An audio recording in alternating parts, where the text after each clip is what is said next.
I've had that thought more than a few times. Uh, okay.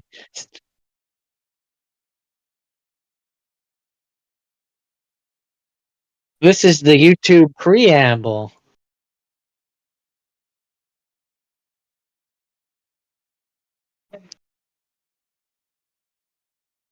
This is the YouTube preamble. Okay, I hear me. Can we hear Justin? You. Hello, hello. Preamble. Okay, I hear me. Can we hear Justin? Now we're going. Now we're at the point in the video where I talked about the video. Makes me think of there's a How YouTube long video. is the delay? About a minute. I remember, yeah, when I was trying to message you guys, it was like you would read my question by the time you had moved on to a different topic, so then you have to go back.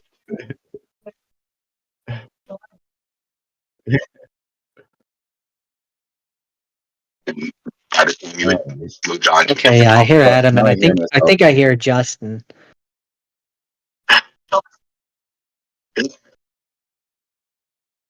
Hold on. Maybe check yourself, Justin, because I think you may have muted yourself. I haven't heard you actually. Yeah. I haven't heard you. Hold on. And you're talking on screen. Maybe check yourself, Justin, because I think you may have muted yourself. I haven't heard you. Hold on. Yeah, I don't hear you. You're talking on screen. Okay, we're repeating. I can't. Hold on. I need to let the cycle end.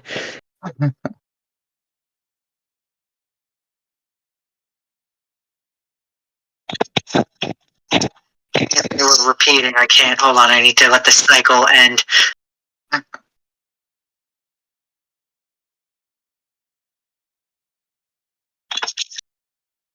I can't. Hold on. I need to let the cycle end. Okay, hold on. I think I fixed it. Just give it a minute. Catch up. So I can hear myself. We're repeating. I can't. Hold on. I need to let the cycle end. Come on. Come on. There we go. Now I hear you. Now you hear me? Yeah.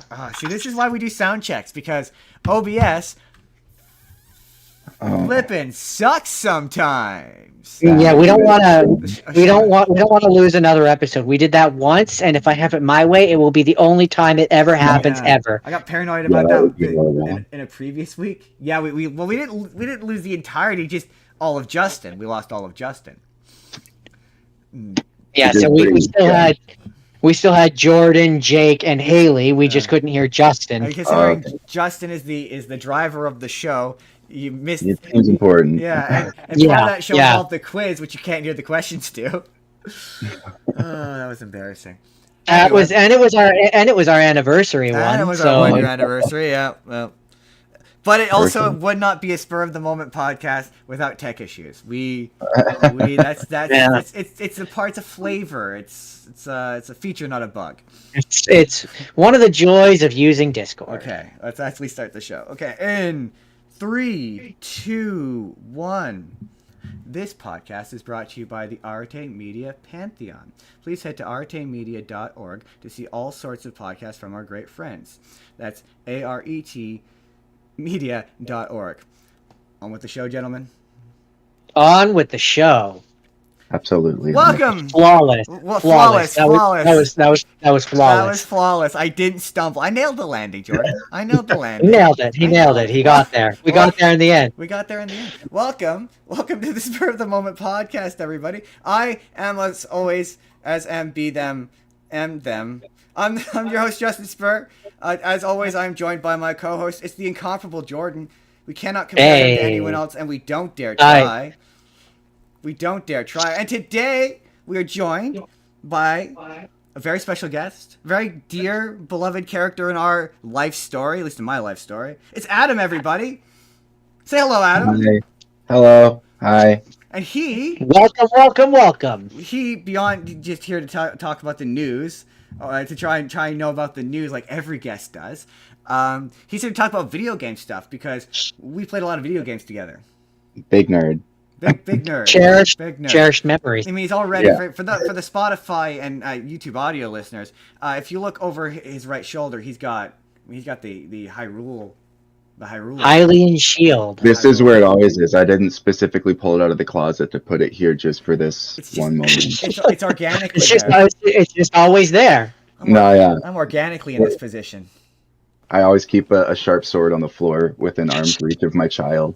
Definitely. That's where it should be, right? In the case you need to protect them. They gotta learn young, you know. Right.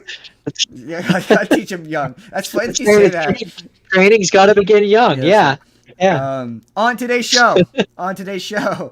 First up, the news, including, you guys are never gonna guess who's playing Dumbledore. The How to Train Your Dragon trailer. Apparently, they're making a Hitch 2. Mortal Kombat 2. We finally get to see what Johnny Cage is gonna look like. Green Day movie. I got a bunch of stories. We're gonna have fun. And then the second half of the show, like I said, we're gonna talk about some video game stuff, including Video games. Maybe we're gonna talk about some Uwe Boll. Yeah, that's how you pronounce his name, by the way. Uwe Boll. Uwe Boll. I didn't know that. I always said "youable." Yeah, it's funny. Not to jump ahead, but I'm gonna make this joke now because it's funny. The only reason I think I said this to you, but I said the only reason why I know how to pronounce his name is because of the movie Postal. Because there's a scene where he gets interviewed and they pronounce his name correctly. It's Uwe Boll. Only reason. Probably because he got tired of people pronouncing it wrong, so he specifically wrote that scene just so people would stop. Successful. He self-inserted himself just so that he could get it. Because everyone's gonna watch his movie to learn his name, right? It's I not mean, like nobody watched that movie or anything and still say it. Let's see. Let's start off with. Let's start off with. Okay, you know who they're adding to Call of Duty? Let's start off with video games, because why not? Vladimir Putin. A rapper. No. Again. I mean, it's close to a rapper. Okay. Will Smith. It's not close. Dr. Dre. It's not close to a rapper. I lied. It's the TMNT. It's TMNT. I only said that because they have a rap song about them. That's cool. But I'm like, Call of Duty, that would interest me, but my question about it is like the TMNT, the Teenage Mutant Ninja Turtles. Yep. In Call of Duty. Absolutely. How does that work? I have no idea. I mean, how does Nicki Minaj work in Call of Duty? I mean, they put Art the Clown in Call of Duty. I didn't understand Remember that. when there were like serious games about the horrors of war instead of just like I don't remember instead that. of Fortnite and teabagging people in a half. You're gonna find this funny. Instead of being Fortnite, they've just turned into Fortnite. Every once in a while. Okay, have you seen the movie Idiocracy? Yes. Okay. I'm living in it actually. Yeah, every single moment I find myself like we've descended into a horrible dystopia that's dominated by pop culture. And when I just read this sentence in this article, that's what happened to me. I had a flash where it just says, in a recent X post from the official Call of Duty account, a video is posted with the caption, "Caught-a-bunga," with the 4 turtle emojis. And it just made me aggressively depressed. I can't explain it. I don't know why it's happening. It's because you're watching your childhood beat a face. Right? And they're doing it gleefully, I think. Oh, yeah. It's kind of like they're like, I'm beating up your dad. That's what it feels like Is this the Michael Bay Teenage Mutant Ninja Turtles or the Seth Rogen? I assume the Seth Rogen ones because they're all Zoomers. Yeah. Okay, yeah. And Zoomers love the Call of Duty, so I assume it's probably going to be that. But to be fair, I say that derisively, but I actually like that movie. That movie's actually fun. I haven't seen it, but I've heard from everybody that's watched it that it's really good. When I watched that one, I'm like, I like parts of it, but other parts of it are way too Zoomer for me. Yeah. Like this movie wasn't made for me, and that's okay. Yeah, it's that's why I haven't gone out of my way to watch it, but I do like Seth Rogen's comedy style. It very much has a style. Produced it or something. Yeah, it's funny. And I like the art style. The art style reminds me of like the Into the Spider-Verse movies. It's very much like that. Yeah, it is a very funny movie. Like, it's very funny. They're all very funny. Their back and forth is very funny. But yeah, there's a few jokes where I'm like, I'm a 35-year-old man. This is not for me. Like, that's Skibbity Riz. Yeah, like jokes like that. Yeah, jokes. Yeah. I can't. There's a couple specific ones that were like, yeah, I'm old and this is not for me, and that's fine. That's exactly. Totally fine. For us all, hey, I'm the oldest one here. So. Right, and that is totally fine. only by a year. Only by a year. It's enough. Yeah. Trust me. Yeah. It's enough. It can be enough. It's enough. Yeah. Once you get like past 33, it's enough. Where you're like, oh, I feel that much more weathered by the effects of time. Oh, you young people are so stupid. You're so stupid. I hurt my neck because I slept strange. Right? I mean, I can't bend over as much as I used to at work anymore without my back feeling like it's screaming at me to stop. For the love of God, stop! Yeah. Every time I see a slang I don't understand, it confuses and therefore angers me. I'm doing a lot more words nowadays. Like I don't know what a skibbity toilet is, and I don't want to know. Right. The way I describe it is, do you remember badger, mushroom? Yeah. It's pretty much today's version of that. No. Okay. Where it's Interesting. It's absurdist. Oh yeah, comedy. yeah. They like stuff weird. Yeah. It's They just. Well, if someone's like, it's so stupid the stuff they listen to, I'm like, man, do you remember the garbage that we watched on Newgrounds.com? Right. Yes. There's a lot of ultimate stuff showdown of Ultimate Destiny. Yeah. Funny enough, I still good. have that on my playlist. Like that's still on my playlist. He did an updated version of it. That quite honestly, my thing now is like I know I shouldn't be for AI, but sometimes they produce stuff that's like genuinely good. Like right now, there's one where they've taken. I showed it to Jordan, where it's Anakin and Obi-Wan, where that final fight scene, but they've turned it into a musical and just using the dialogue from that scene, and it's going super viral. It's bizarre. And Jordan's comment on it was, okay, but why is this actually kind of good?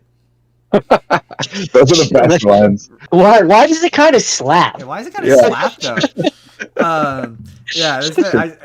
My favorite is my favorite category is the one where it's Eric Cartman scream singing bad emo punk. Like there's a couple of them where he's singing Evanescence, which just for whatever reason when it comes to screaming, it's just like he's just really good at it. It's really funny. I saw one where it was Hank Hill singing Creed, and that was also good. Really good. Yeah, that was also good. I saw one where it was Vegeta, and I don't remember what he was singing. I think this was one Justin sent me, actually, where it was Vegeta singing, and then they have the models where it's like they're dancing to the song that he's singing. Yeah, from Fortnite or whatever. And it was like, I remember you showing it to me and me just shaking my head and being like, what does the world come to? Some of them are more believable than others. Like when they're not replacing people, when you're just doing dumb fun shit like that, I'm like, yeah, it's harmless. It's when they start taking away jobs that I'm like, nah, dog, not cool with that. They took my gerb.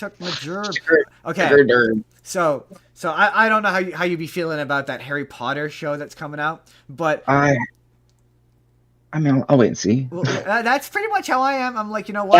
Like I'm like, I need to see it, but like if they do it where it's like if their version, I don't know if you've ever heard of the book series, His Dark Materials, but I have, but I haven't watched it. They did the HBO, I believe, is who made it, the show. Yeah. Where each of the seasons is one of the book. If they do this Harry Potter like that, where they can then go into more of the details that they missed. It was one of my biggest gripes of the movies is that, like, my dad didn't read the books, and by the fourth movie, he was like, I have no idea what's going on. Right? Yeah, because they cut so much. You can't really follow it. So you guys, and it's sort of a consequence that I've discovered. During the course of this show is I find book to movie adaptations are usually bad because they have to cut out so much of what happens in the books, because obviously a book can be longer. You can read 18-hour books, and you can't if you have an 18-hour long book and you have to condense it to 2 hours, you're gonna miss a lot of details. Yeah. spoiler alert for today's episode. share a similar opinion of video game movies. Yeah. But okay, so in regards to that Harry Potter show, you guys are never gonna guess who might be Dumbledore. You're probably right. I'm probably never going to guess. I read this, so I could guess, and I know. Yeah. And okay, you want to guess. make Jordan guess then, Adam? Let's make Jordan guess. How about you take a guess there, son? That was a terrible accent. Oh, that's a different one. There's another one that he's in final. Oh, the new one. Okay. New one. He's in final. Okay. Yeah, let me put it this way. He's in Shrek. Ooh, he's in Shrek. It's interesting. Yeah. Interesting. Okay, then you do. Yeah. Okay. Then yeah. Perhaps he's in Shrek. Yes. That's in Shrek. Yeah, that's a good hint. That's a good hint. If you need another hint, there's one more hint. That's the reason why it's surprising to me. Yeah. Shrek. I've seen him more in comedy roles than I've seen him in serious roles. He's done some good serious stuff. It's been a while. He does do good serious roles, yeah. I mean, I'm guessing you're not talking about Mike Myers. No. Because that would be... No, that would be amazing, and I wouldn't actually nail it. That would be kind of amazing. Of the characters in that movie, he's definitely one of them. Yeah, I know. He just uses the Austin Powers accent. he did, kind of. I don't know. Also, the guy it's not Eddie Murphy. We could just... No, yeah, I figured not, but the guy who plays it could be Eddie Murphy. What? Puss in Boots? Guy who plays Puss in Boots? Antonio Banderas. You're suggesting they're gonna have a Spanish Dumbledore? Yeah, the sexiest Dumbledore we've ever seen. I mean, it could be, you know. Okay, Jordan, I got a hint. I got a hint for Jordan. I got one more hint. I got one more hint that'll make Jordan get it. Because it obviously can't be it obviously can't be Fiona. So I mean, wow, I'm running out of choices here. I'm gonna give Jordan one more hint. Jordan, he in the musical is always on his knees. Oh, Farquaad, the guy who plays Farquaad. Okay, yeah. Farquaad, yeah. That was like my fifth choice. Wait, did you get that reference? It's Cameron Diaz. That was a red herring. No. Have you seen the Shrek musical? I know that he plays the But who else would stand on their knees the whole show? I was gonna say it's real. I totally recommend it. It's really good. That's a fun family It is show. good. That's a good show. The music's pretty good. It's a funny show. I think it's the best version of Shrek. I actually do too. I think it's the best one. John Lithgow is in talks to be Dumbledore, and I'm just like, what? Yeah. Hold on. Not just because he's John Lithgow and that's odd to me, but because he's not British. Well, he played Winston Churchill. He won, I think, an Emmy for playing Did he? Winston Churchill in the Crown. I think. Him. Oh, yeah, from like Third Rock from the Sun. He was in Dexter as well. Third Rock from the Sun. I didn't know he did, because I'm just. That's how he's I grew up American. watching him. So it's weird for me to think of him in such serious, but like he did a great job in Dexter. That's that was a very serious role. I also quite liked him. He was good in Daddy's Home. I think he's also quite good at Daddy's Home too. I watched that. He's also great when it came out. And he's also, and this is where I recognize him. He's in Rise of the Planet of the Apes. He is in Rise of the Planet of the Apes. Yes.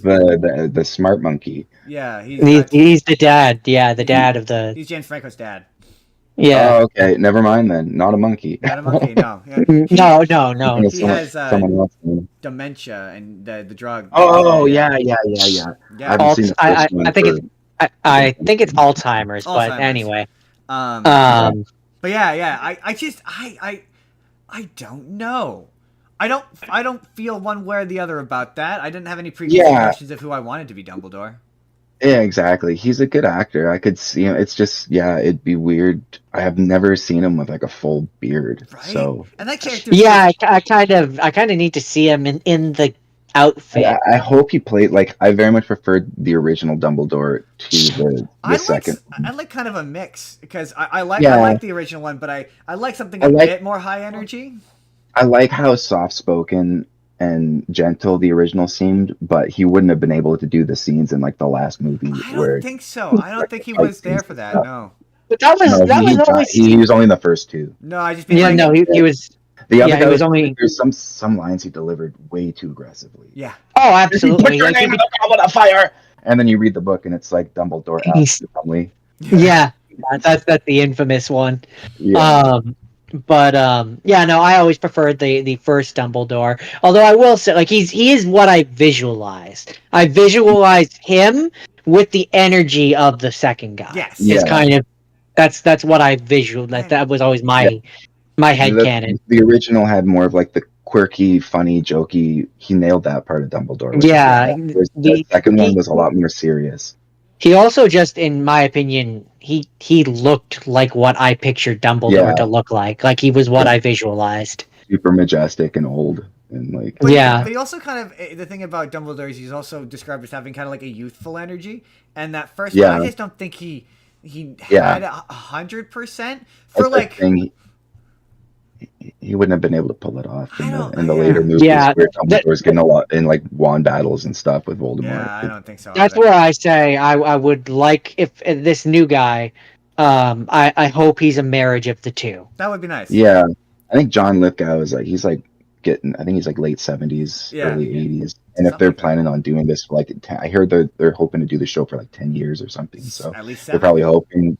Oh yeah, they're probably hoping to get a guy who can like last for the whole. I surmise as the books get longer, they'll probably just try to split them off. If this show is successful, they'll split them off into seasons. Unless they do that streaming bullshit where they like try to condense way too much, it becomes like not a bad show but not a good movie. You know, like those Marvel shows where it's like, oh, this is just a 6-episode badly paced movie where nothing happens in the middle 2 episodes because it can't. Yeah, I've stopped watching them for the most part because it's just they stopped hooking me. Yeah, they're horridly paced. Like they're movies, they're shows that were clearly movie scripts that got blown out into shows written by movie writers. Some of them anyway. But like WandaVision, for example, was an example where that was written by TV people and it feels like TV.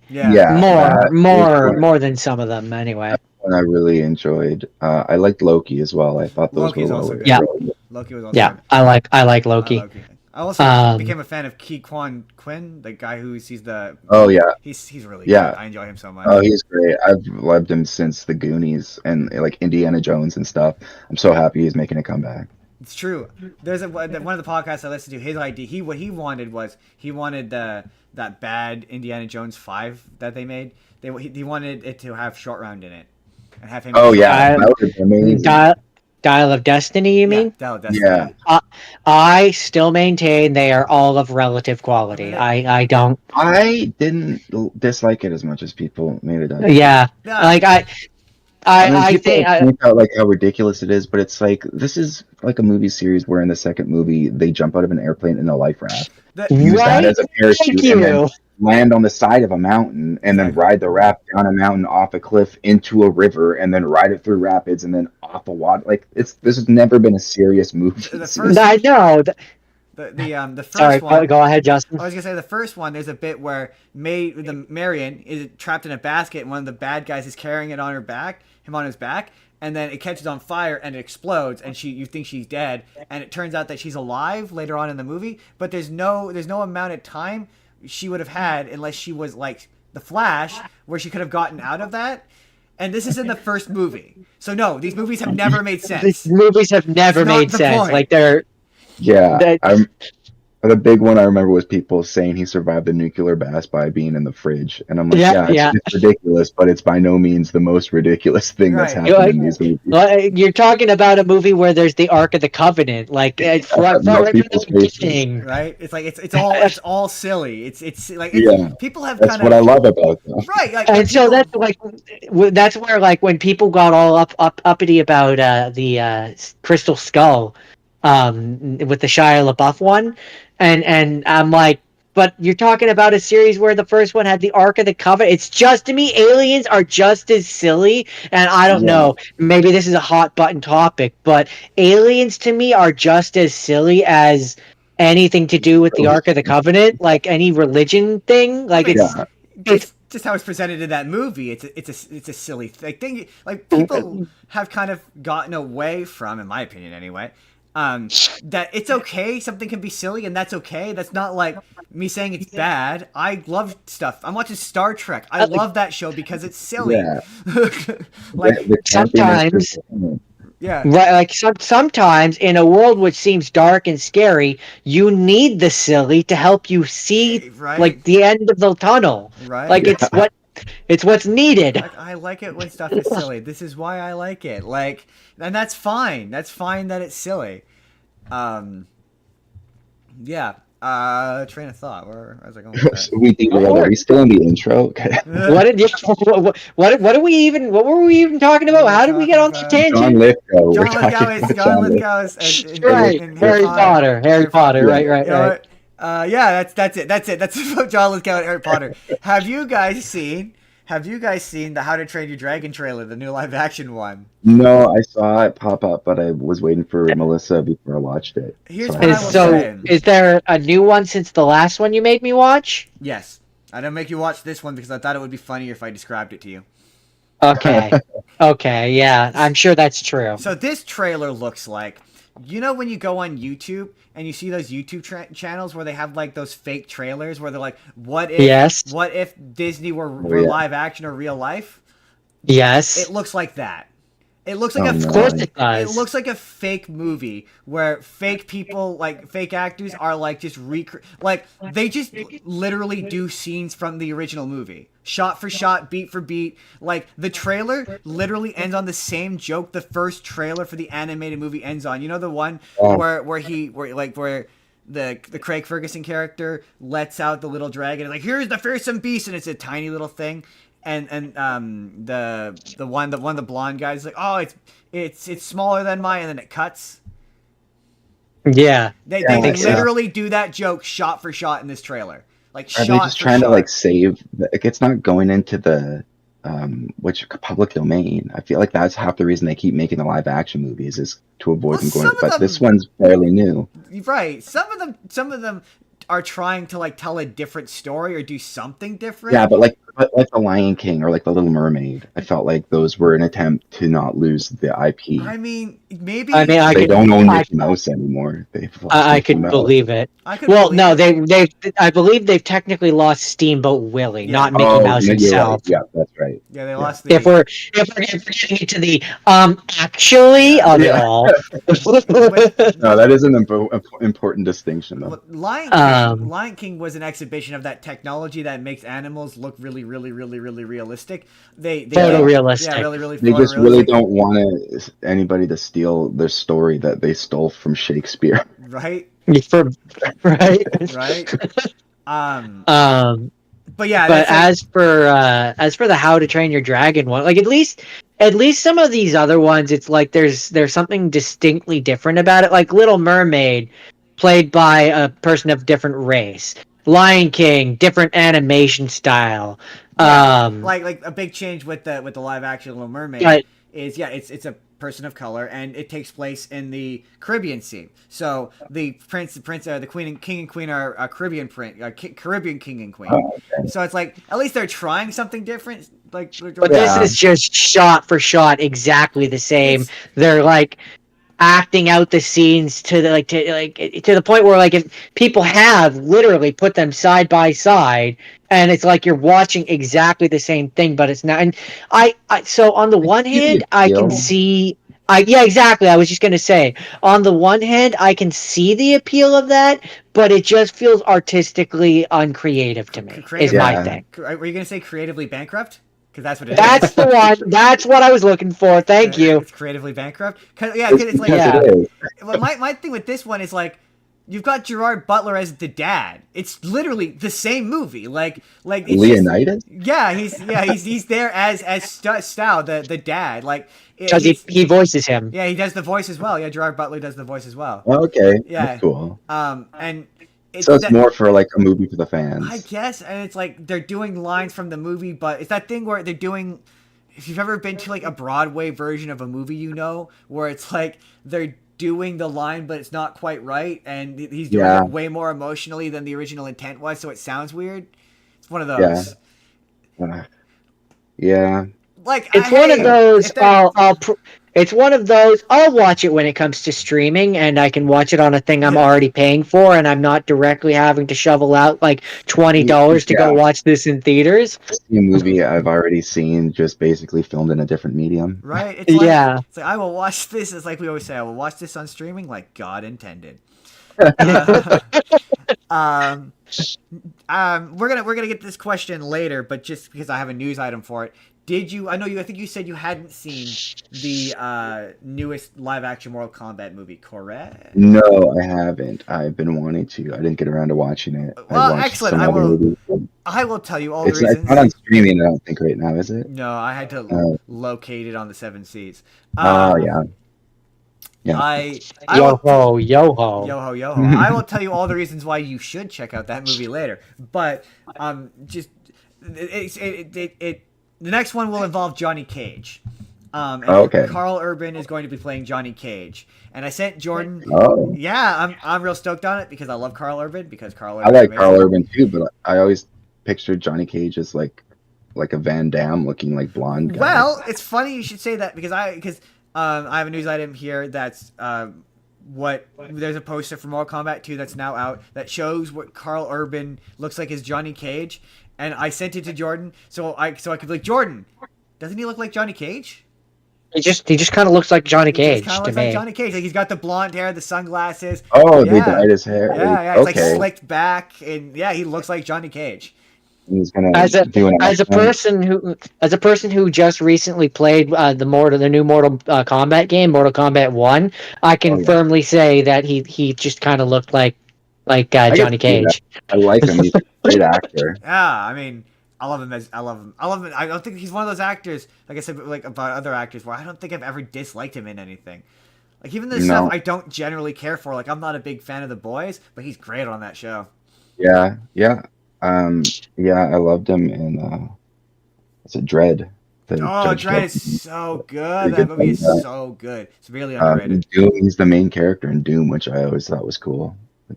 Because they got the whole first-person scene where it's supposed to look like the video game, and I've seen like the behind-the-scenes on how they did it. Because there's a point where he like looks in the mirror and you see as himself, but there's no camera. Hold that thought, because we're going to be talking about that movie later. Oh, perfect. Yeah. See, hold that thought. Everything keeps me back around. Yeah. I have thoughts. It's very strange how that ends up happening. Let's see here. What else we got here? Apparently, sorry, John, go on. I was just gonna say this is completely unrelated to anything relating to the show and is a behind-the-scenes thing. You know how you flash green sometimes, Justin? Adam is totally doing it too. Adam's doing it too. Is this happening to you guys? Like, it happens to you guys, and I just find it interesting that it's the two people that have webcams. Yeah, it's a webcam thing, which is fascinating. Yeah. So that tells me that it's not me. I mean, I didn't think it was me. No, that tells me it's a Discord thing. Was Amanda using used her phone, I guess? I don't remember what she... I don't recall hers flashing green when I watched it. That was before I think I started flashing green. This is a fairly new thing. Discord Discord is weird and stupid, and we have cycled through several different issues. There was one point where I was just randomly upside down. Yeah. So like I had to go into Horizon mode. Yeah, like it would do that. Yeah. And so he had to go into vertical mode in order to not appear upside down. Otherwise, and let me tell you, it's very distracting talking to someone who's upside down. I can imagine. Or there was the time where it would just like my camera would just randomly go like all sepia over the screen, and I'd have to like wave my arm so I'd look normal. And it's funny because I filmed my other show behind the scenes, but I filmed one of my other shows on Zoom. I don't have that problem on Zoom, so it's how I know it's not my webcam. It's clearly Discord is having this. Yeah. And to be fair, for the past like several months, when I go to like set this up, my webcam won't pop up. I have to plug it and unplug it and plug it back in order to make it pop up. It's really annoying. So Discord sucks. Sorry, that derailing comment there. Go on, Justin. They apparently are working on a live action Dungeons and Dragons TV show at Netflix, and I heard about that. I would like to pitch what I think they should do. I heard that it was being made by the director who did Deadpool and Wolverine. Oh, interesting. That makes sense. Yeah, yeah. That's what. Yeah, okay. Look what I want, and I've always said this is always my pitch. My pitch for like a franchise where the main gimmick of the thing is like role play is to just do a traditional. We talked about this with Magic the Gathering. Either they go to the Dungeons and Dragons world, or the Dungeons and Dragons world comes to the real world. Like, to me, that's the only interesting way to do a thing like this. So generally, I would agree, but what I kind of want for this one specifically, because I think this would be funny, is I want it to literally be a group of friends play, like, sitting at a table, and have it where, like, the end credit, or like the end moments of the scene of the each episode is, and we'll continue playing next time, guys, and then the end credits is like zooming in on what we just saw in the episode, but it's the minis that are on the table. That'd be cool. And that would be the end credit, like the end credits kind of thing. They play both the characters in the game world and in the real world. That's fun. Yeah, that's a clever twist. Just like, don't do like, my thing with Dungeons and Dragons is sorry. When they do kind of a generic fantasy story, it's just not as interesting to me, because I'm like, there's a ton of these. And see, in my example, the way that would work is, like, if they start to go into like a standard fantasy trope, that's when you pull back out, and it's the guys playing, and one of the guys can comment and be like, "Really, Dave? We're doing this plot? Really?" That would be fun, because, like, yeah, I will say the Chris Pine movie really nailed and Vox Machina, if you watch Vox Machina, really nails the feel of playing a D&D campaign. But, like, yeah, I've always wanted them to do do you remember the cartoon? Which cartoon? The Dungeons and Dragons cartoon. Oh, that's a while ago, isn't it? Yeah, it's from like the 80s. I think that was the 80s. Yeah. I haven't seen it for a while, but I do remember it being on TV. I remember the intro and stuff. Yeah, it's the one where the gimmick of it is it's a bunch of kids who go to the Dungeons and Dragons world, and they all become their classes. Yeah. That's to me, that's the most fun version of a D&D story. It's like they're all D&D players who get transported to the D&D world, and, like, instead of playing as a wizard, he now is a wizard. Like, to me, that's the most fun this is the place where you with less of an 80s feel. Yeah. Like, this is the point where you, like, don't make it look like a Goosebumps episode. Fun. Yeah, right. Fun fact. Have you seen that? That would be my second choice. I want my choice. I want the thing I suggested. I think it's more clever. Have you seen the Chris Pine version of the? Yeah. It was great. The 80s. I really enjoyed that one. The characters from the 80s show, the animated show, they're in that movie. Oh, are they? Yeah, you know the scene. I didn't know that. Where you know the scene where they're in the maze or whatever. They're in the maze. You know how there's the other party that you see in the ring? Yeah. They're the other party. Oh, I didn't realize that. But as soon as you mentioned, I'm like, that's the only time you see another group of people really like that. You literally see the wizard at one point. Yeah. I was like, hey, I recognize them. I remember you told me that later. Written by people who had an understanding of the game, because there's so much fan service and, like, callbacks that you would only know if you had played the game. Oh, for sure. Yeah, that was at a point in time when I still played D&D.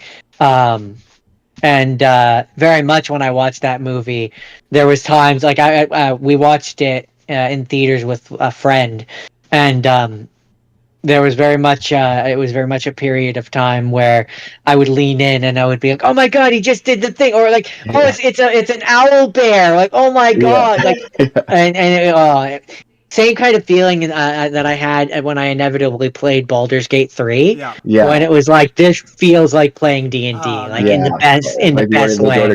Cross the bridge and he just immediately steps on the trap and destroys the bridge. I'm like, that would have been me. Right? That would have been me. I've done that, yeah. So many times. Open the door. You're not going to check it for traps? No, it's fine. No, it's fine. There's so many times in Baldur's Gate where I just ran over a thing.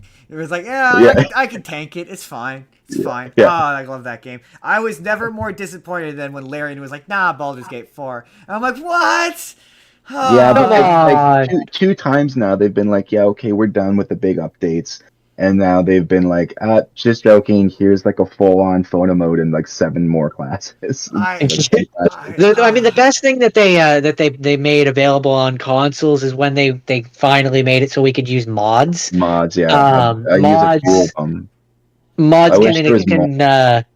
Mods can extend a game's life a great deal. Like there was one that I saw, which I don't know if it'll be available on the console version, but eventually it'll be on the PC one where this person was recreating the opening stage, like the starting zone for the undead in World of Warcraft, Oh yeah. but like in Baldur's Gate 3 style. I mean, they just And added a mod that gives Withers boobs. So I'm sure. That's Yeah. amazing. the classiest of mods. Yeah. One of the coolest ones that I know that is available on the console, which I haven't extensively tested, basically removed party limits. Oh Where it yeah. was like I've you seen could that have one like too. 16 people in one party, and I'm like, that's insane. I didn't install it because I'm like, that feels cheap. Right, I'm right. just gonna get 16 turns for Right? you. Hey! In that game, sometimes the bad guys get an irritating amount of turns, A good point. Yeah. and I'm like, you know what? They should even Apparently, shit out. I'm just sitting there waiting to go. apparently that mod works with player characters too, though. Oh, On the really? like that from what I That's remember funny. reading anyway. So like you could have more than the standard 4 of your human friends playing one Yeah. game, which would be cool, interesting. Yeah. I've never played it with another human person before. I've only So played split screen. Like I Melissa and I have a split screen interesting. game that we play sometimes. Interesting. I love that game. Playing through it a second time is gonna be tough though because I glitched my way through a great deal of it. Uh, I have a video online on my other YouTube channel of I can't remember what it's called. Where when you go to help Shadowheart, the big atrium where you fight the leader of her little cult, and you have to kill her to get the key. Yeah. I have a video where I'm an owlbear and I just attacked her from the back, but for whatever reason it didn't trigger combat. So I just kept swiping at her and it killed her, and I didn't have to do any of the combat, and it didn't activate any of the NPCs, and it just let me walk right through. Holy crap. So I'd have to Nice. I'd have to fight any of them, and then I went back in later when I was a way higher level and slaughtered them for like gear. I mean, to be fair, in the early days of Baldur's Gate 3, there was at least one game-breaking bug because it broke my game. So You there's a point in when you're in the temple, the Night Sister Temple or whatever for Shadowheart, where one of the options is you something to the effect of like you have to go down to the bottom level and talk to this rat so that it summons like a swarm of rats, and then you can go on to fight this other guy. But every time I would talk to it and do the thing to make it like summon the swarm of rats, it wouldn't. Like it just wouldn't do the thing that it was supposed to do. And so I literally, unless I chose a different path and didn't do the thing that I wanted to do or play the game that I wanted to, it wouldn't let me continue. Melissa and I save still to this day. We're like far into the game, but it's still telling us to escape the Nautiloid as our main quest. Yeah, But no, that's one thing. it's still lets us progress through the game, but it's like sometimes it's a pain in the butt trying to find out where our quest marker is because it's telling us that we need to escape the Nautiloid that we escaped like 20 hours ago. That's one. Do you guys play it on PC or console? We got it on console. Oh, you got it on We're console. PS4. Yeah. Okay, yeah, like It's been a while since I played. I had such specific complaints. I've only got Divinity 2 on PC. I think I got the first and the second on PC. I sunk so I have many hours in that game. funny enough, Divinity Original Sin 2. I have it on both console and PC. I have it on my wish list on console, but I haven't jumped to it Because yet. my friend back in the day gifted it to me on PC, Mm. but we never had a PC that was really good enough to play it. And I got the craving a little, like a month or two ago, to play it, and I saw that it was on sale on the PlayStation Store for like $10, and I was like, you know what, $10? That's a price I can live with.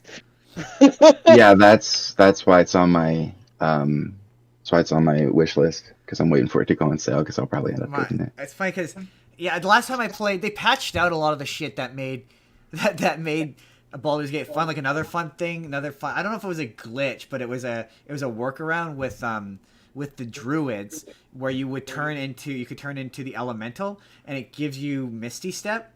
And it used to be that Misty Step was a bonus action, and then it also had teleport, so you could like do a double teleport and get across half the screen. And like there was a point where like all my party was just fire elementals, because I would just Misty Step away and it would let me take like 5 turns, and I could be halfway across the board in like 2 turns. It was great. Oh man! And I was able to save, and you know the mission where you the bonus one where you have to go down and save, your in the Underkeep or whatever. Yeah, the Underkeep, where you have to save what's his face from jail. You know, your tentacle lover. Oh yeah. Yeah, you have to save from the jail. I managed to save every single person just because I had all the correct amount of guys who could Misty Step.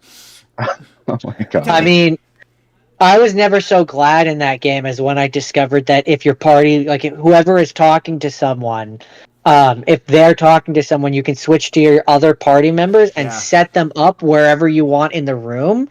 Because as long as one of your characters is in combat, the rest of them, or is talking, the rest of them can't get into combat. That was it. That was why I was able to do it. I was talking to the leader with the girl, and I switched over. You split the party, and I switched over to my guy, and I was able to owlbear her from behind. And because she was engaged in combat or engaged in dialogue, it doesn't activate combat.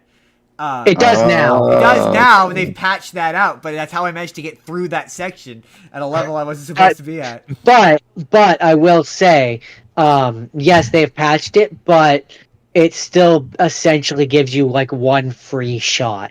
Yeah, like you essentially get like especially if your character is a rogue who sneaks up behind the person that you're talking to, and you can use your sneak attack ability on them. You basically get like 1 free big hit. I sucked so many hours into that game, but I became determined to fix her.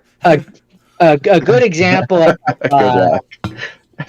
a good example of how you can take advantage of the being in dialogue thing is, so you know, in the Underdark, there's the Underdark gnome who has the barrel of the exploding powder, the big gigantic exploding powder by the forge.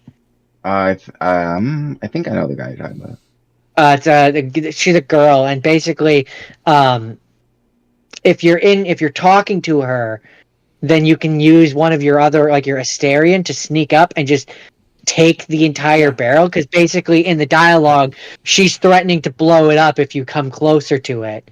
And so you can use your other character to just sneak right up and then take the barrel and sneak back away. And then if you go back into the dialogue that you're having with her, she'll then be like, but wait, where is this barrel that was directly beside me that I was staring at gone? I don't understand. How did you perform this witchcraft?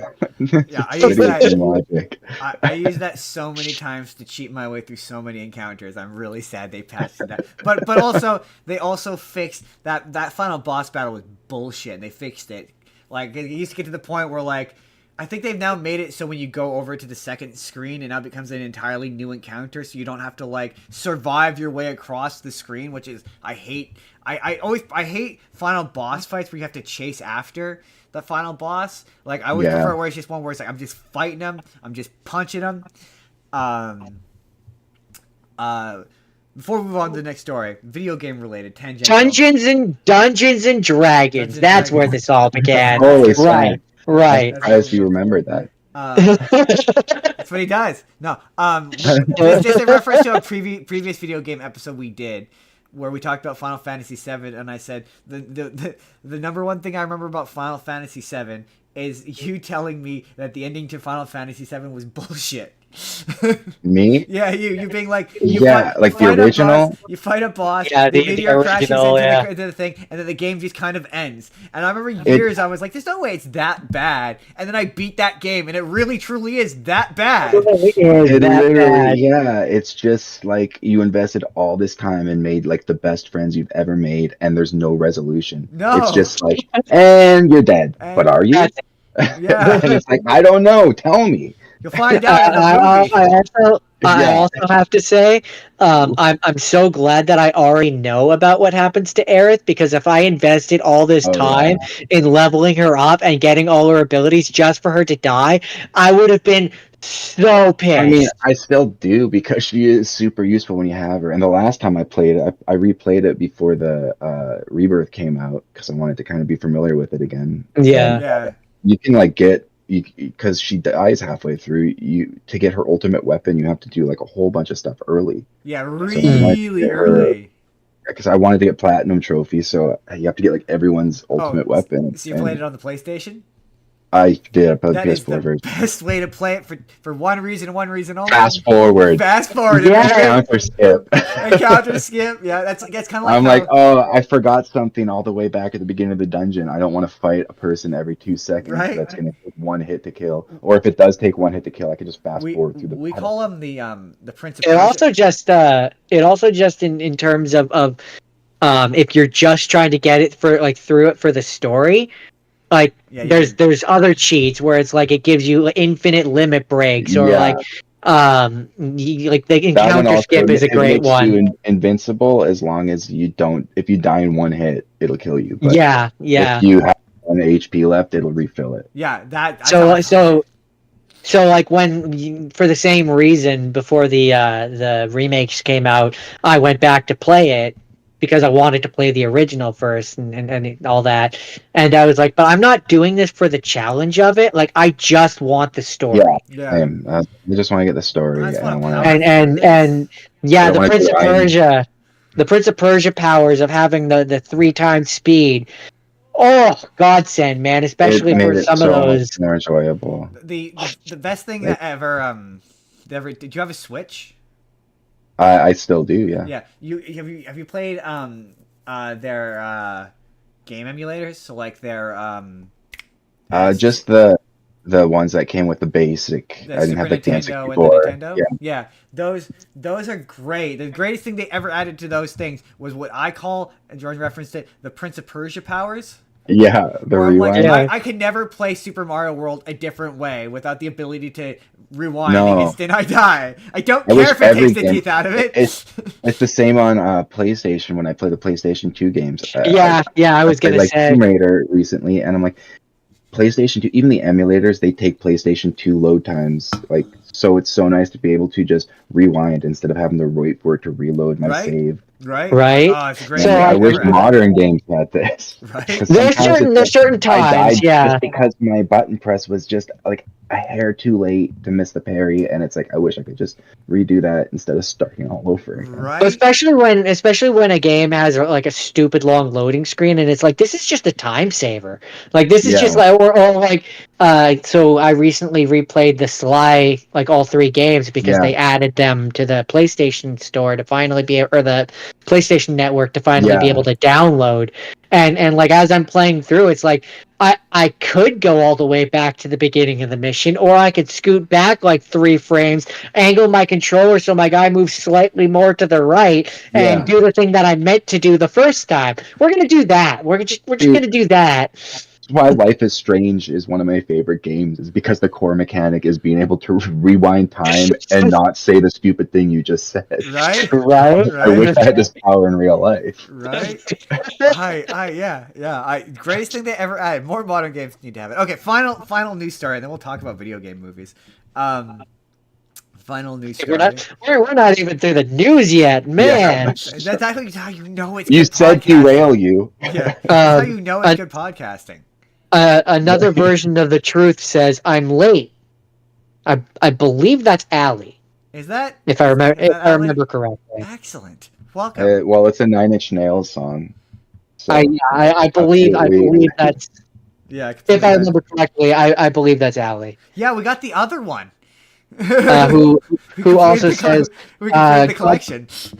God damn it, my name is still not changed. So yes, I'm thinking that's.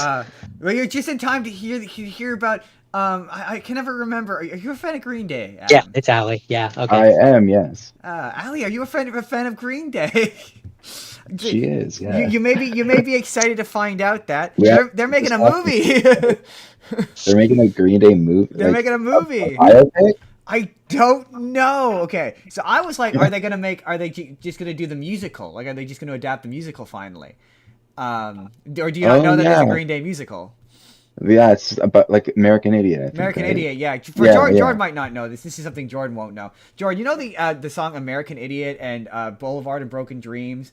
And, yeah. The classics. I grew up with those, of course. Those are from an album. Okay, this is where I might be wrong, but they're from American Idiot is the name of the album, right? Yeah. Yeah. Those are It's also the name of the title track. That is the name of the title track. That album. Ali says, yes, I've actually been listening to them more. Ah, yes. That album is a concept album that was basically like a story, like a play. Kind of like Proto Men for Jordan. That's a reference he'll get. Okay. I've seen like the music video for Jesus of Suburbia is like 15 minutes long or something. It's like a whole story. Jesus of Suburbia is a character in the musical. Okay. Yeah. And it's what's his face? I think the main character is the main character Jesus of Suburbia?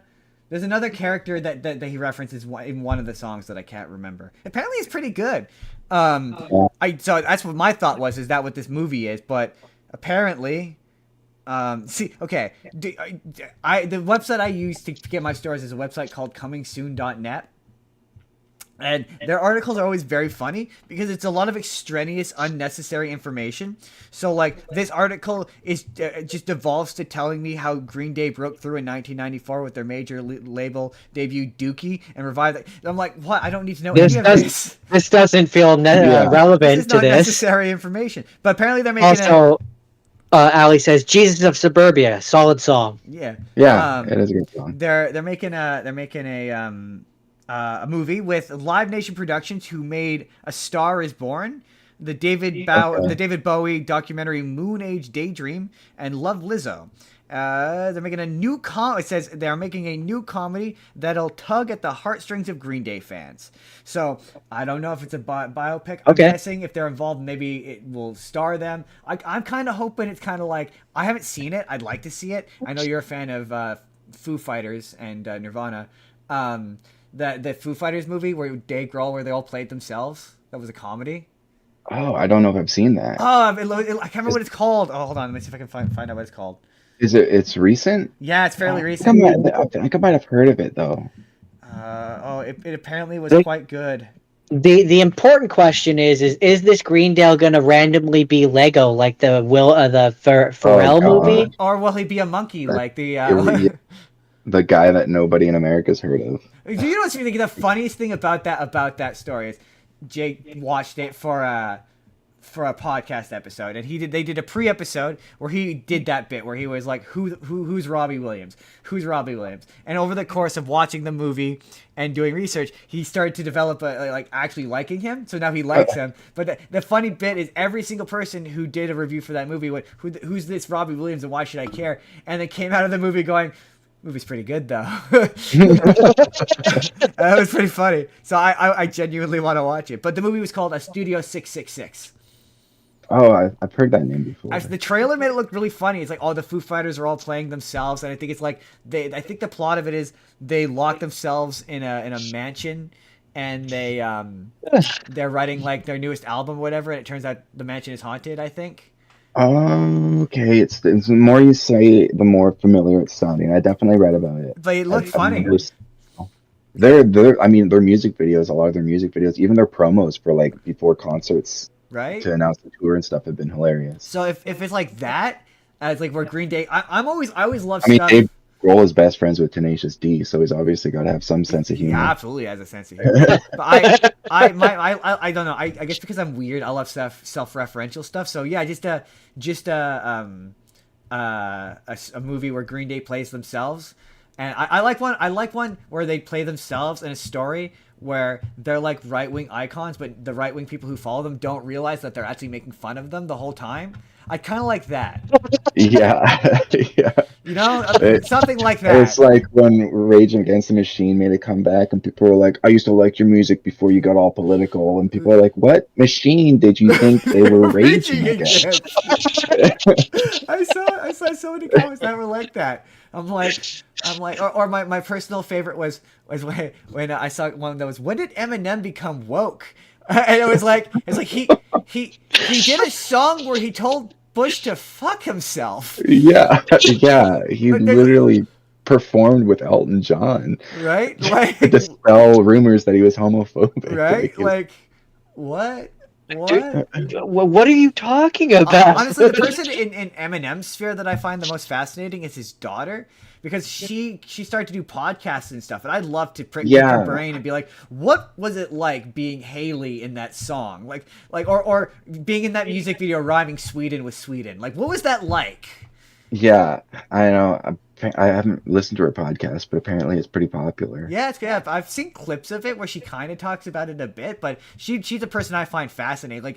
Like children of celebrities who are like seemingly kind of normal, who it's like oh, their dad is someone famous, but to them it's just their dad. Like I saw a really funny clip of them interviewing someone interviewing Will Ferrell's son, and they were talking about a bit where he showed up at some awards show with them in like soccer gear, and like they're all dressed in soccer gear. He's like, yeah, we're on our way to the soccer I think I saw this. He's like, we're on our way to the soccer match. We thought we'd just quickly stop by here and get this out of the way, and then we'll go right off. You're keeping them from their soccer match. and they're asking, well, were you in on that? He's like, kinda. I mean, Dad was kind of like, are you cool with this? And we were like, yeah, it sounds fun. So it's just kind of like weird to me to be like, yeah, that's just your dad. Like, he's just I love it when you see clips of celebrities with their kids, and it's like, oh yeah, to them, their dad's uncool, just like our dads are uncool to us. Like, it's the same thing.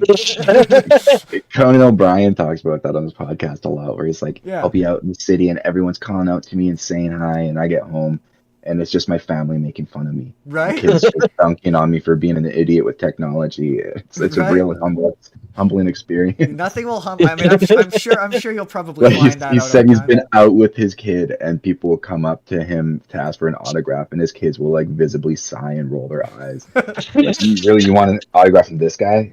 Okay. Wait, why? There's one in particular that really made me laugh, where it was very much clear, like he was just embarrassed about his dad was embarrassing. My one favorite, and it's why I will always respect the Jonas Brothers. They have I recommend this documentary all the time because it's honestly really good. But they have a documentary on Amazon Prime called The Pursuit of Happiness, and it's really about their like rise and fall. And it's another one of those moments where it's like, oh yeah, they're human, and when you make fun of them for their purity rings, it hurts their feelings. Like stuff like that. But there's a really great moment. I don't watch South Park. There's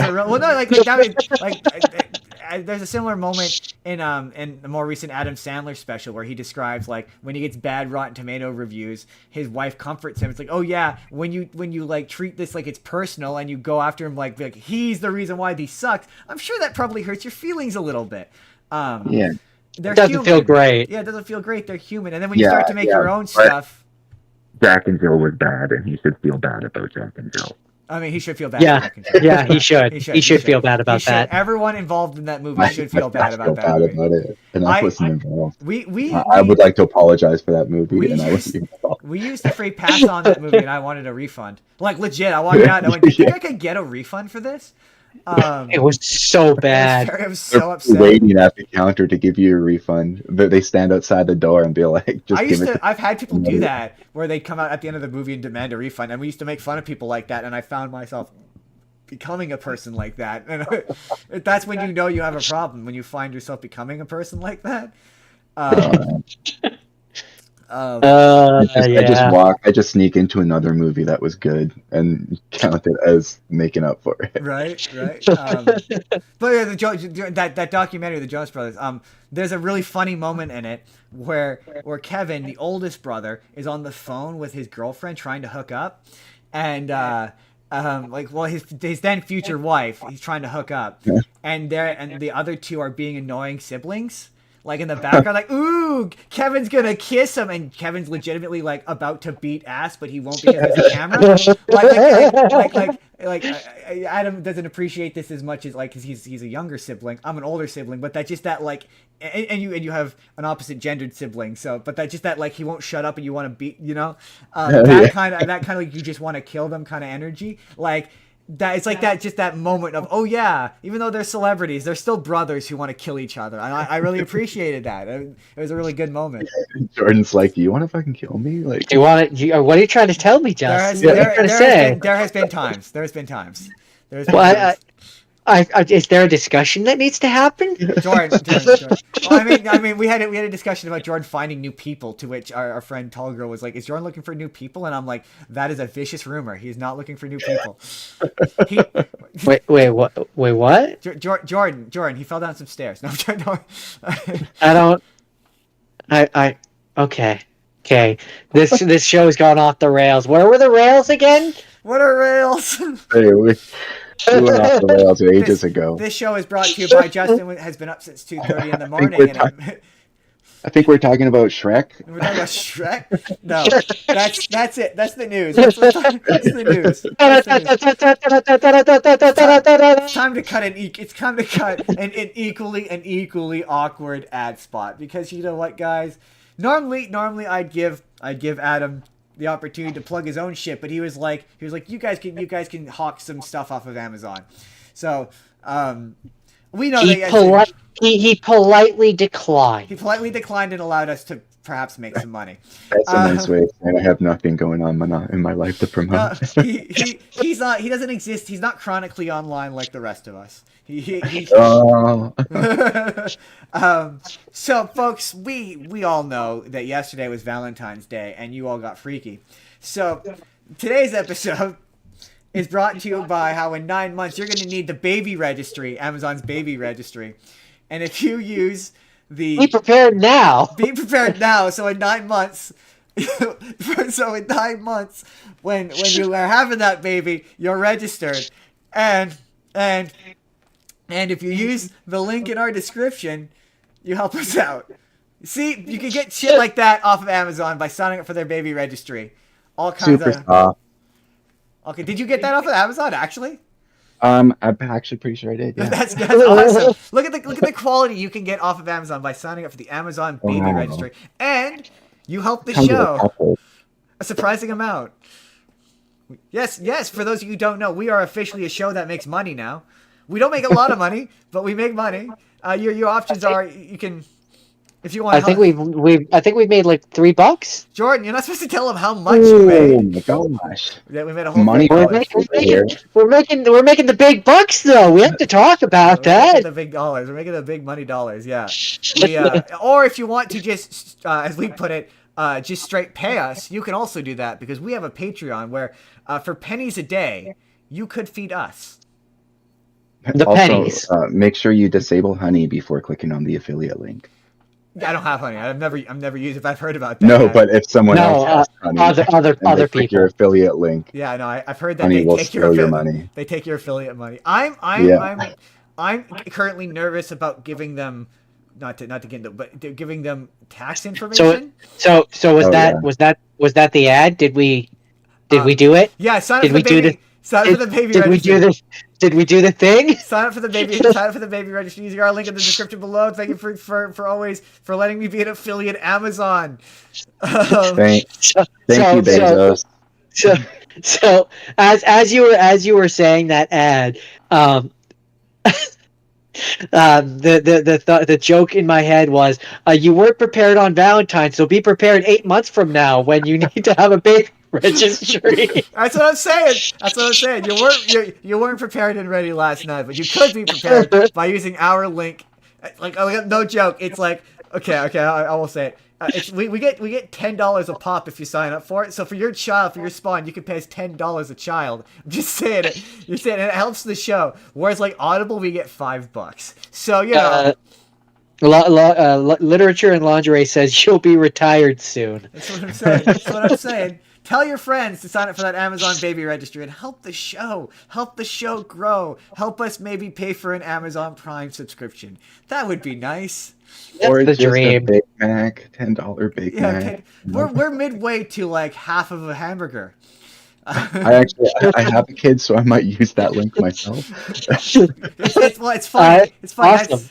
I've been handing out affiliate links. Like, it's surprisingly easy to use it. So if anyone is trying to buy something off Amazon, and you want to help the show, let me know. I can send you an affiliate link. It's really easy.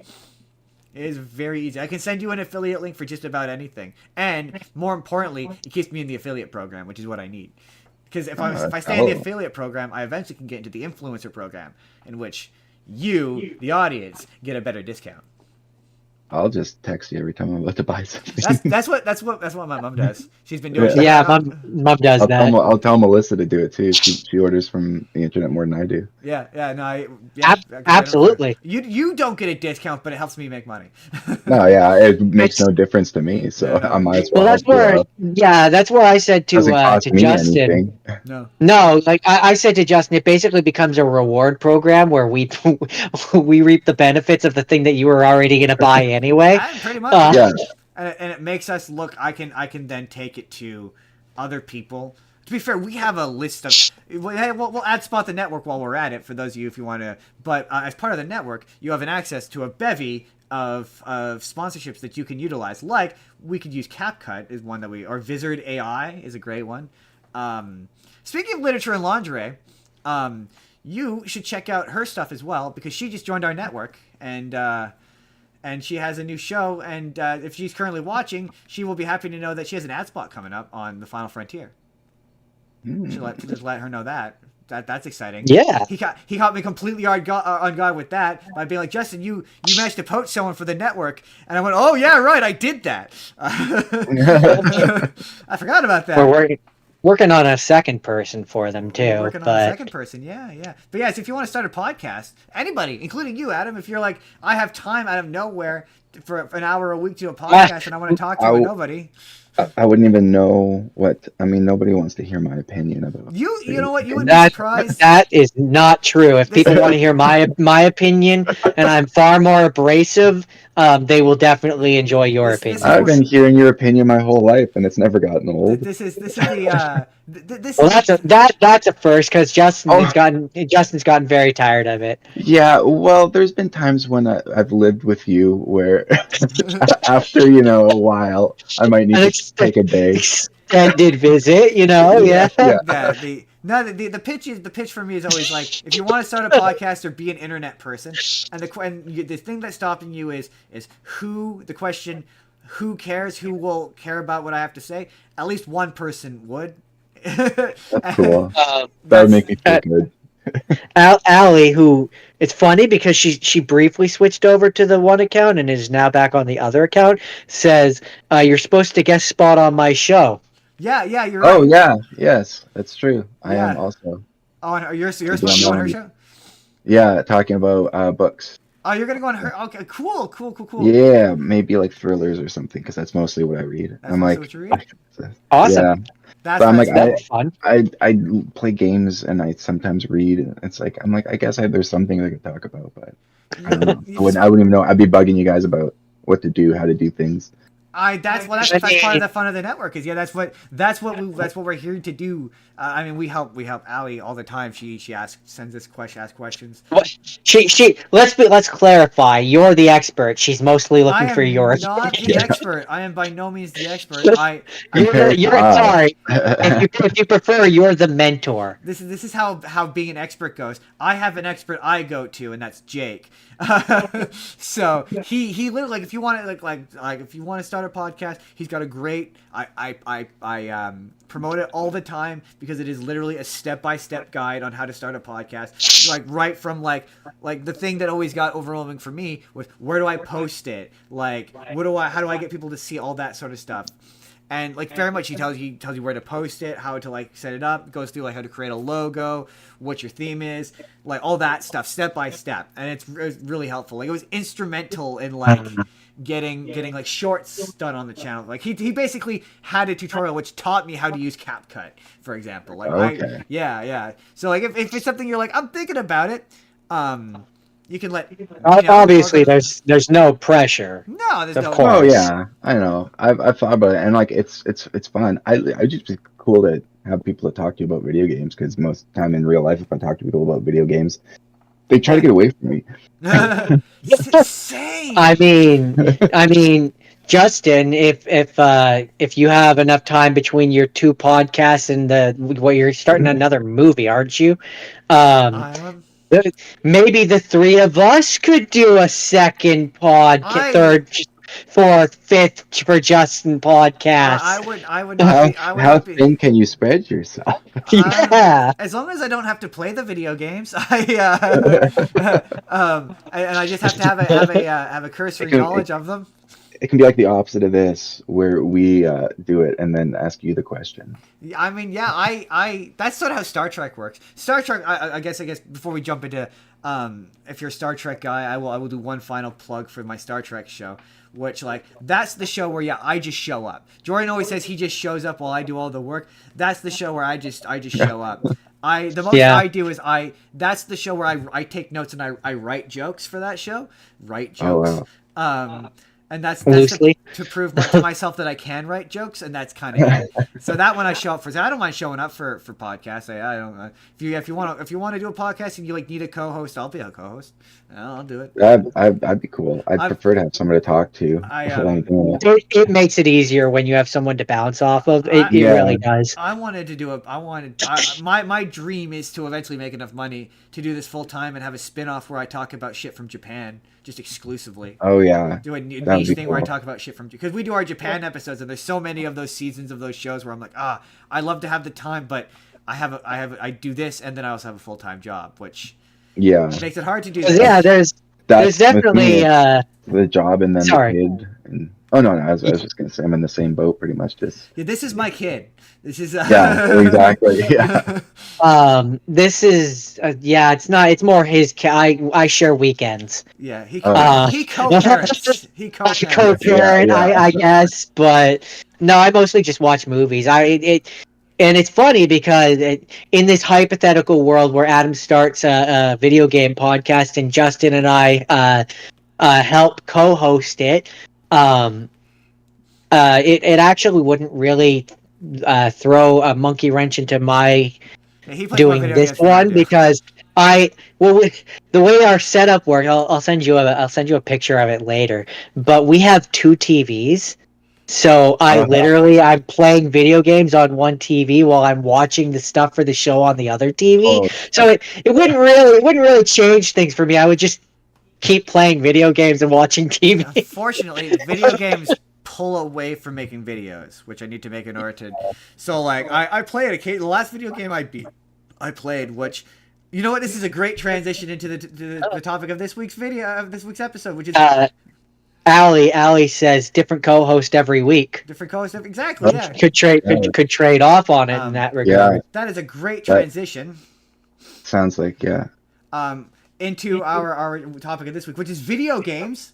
We're gonna talk about video game related adaptations largely, because movies, shows. You know. For those of you who don't watch the show regular, format of the show for the second half is how it works. First off, when there's guests, I asked the guest, did you watch any movies? I did, yes. You did? You watched a movie? How many movies did you watch? Only 2. Oh, you watched. You know what?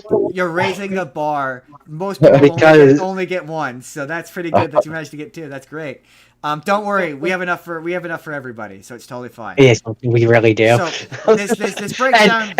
And gauging by how this has gone so far, they will veer off into wild tangents. Every single one of them. I'm not expecting to give a video essay. No. So this breaks down into two kind of two sections. There's rapid fire, and there's kind of the have not scenes and the have scenes. Now, rapid fire is generally just if you got like 1 or 2 jokes or 1 or 2 things that you kind of have to say about it, but you don't have a whole bunch to say about it.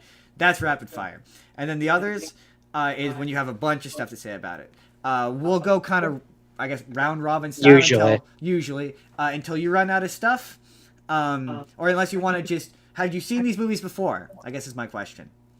Let's get started with that. You had seen them before. Okay, yes. Yes. But okay. It's been a while. Like they're older, like early 2000s. Beautiful. So we'll slide you in. We'll slide you in. Those will be your have scenes, and then me and Jordan will do rapid fire, which I have a good feeling you have seen some to most of these. I've seen most. It's just a lot of them. It's been a while, but yeah.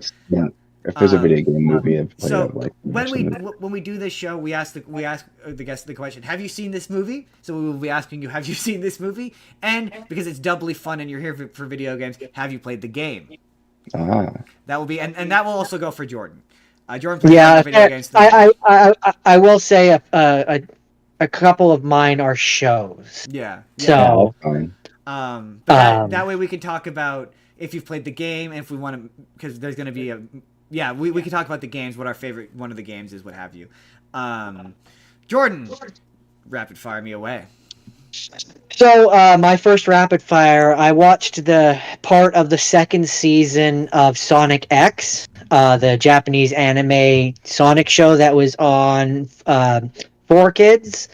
And the first part, like half of the season of the second season, is they just do the story of Sonic Adventure and Sonic Adventure 2. The famous Dreamcast Sega Sonic games.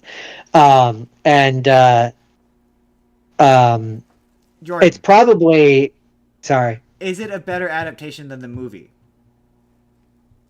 Yeah.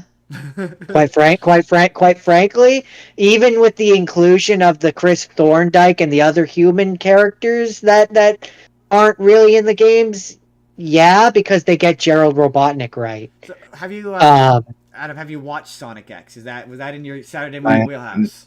No, not really. No, I watched the original one the most. Yeah, those are good ones too. But Sad AM. Where it eventually got to the point where they stopped playing it. I was getting up at like 5 a.m. to watch it at one point. Yeah. And my mom was going crazy because she's like, "You have to school in like 4 hours. You should be sleeping." Like, this is the only time Sonic is on, and I can't miss Sonic. I need to watch Sonic.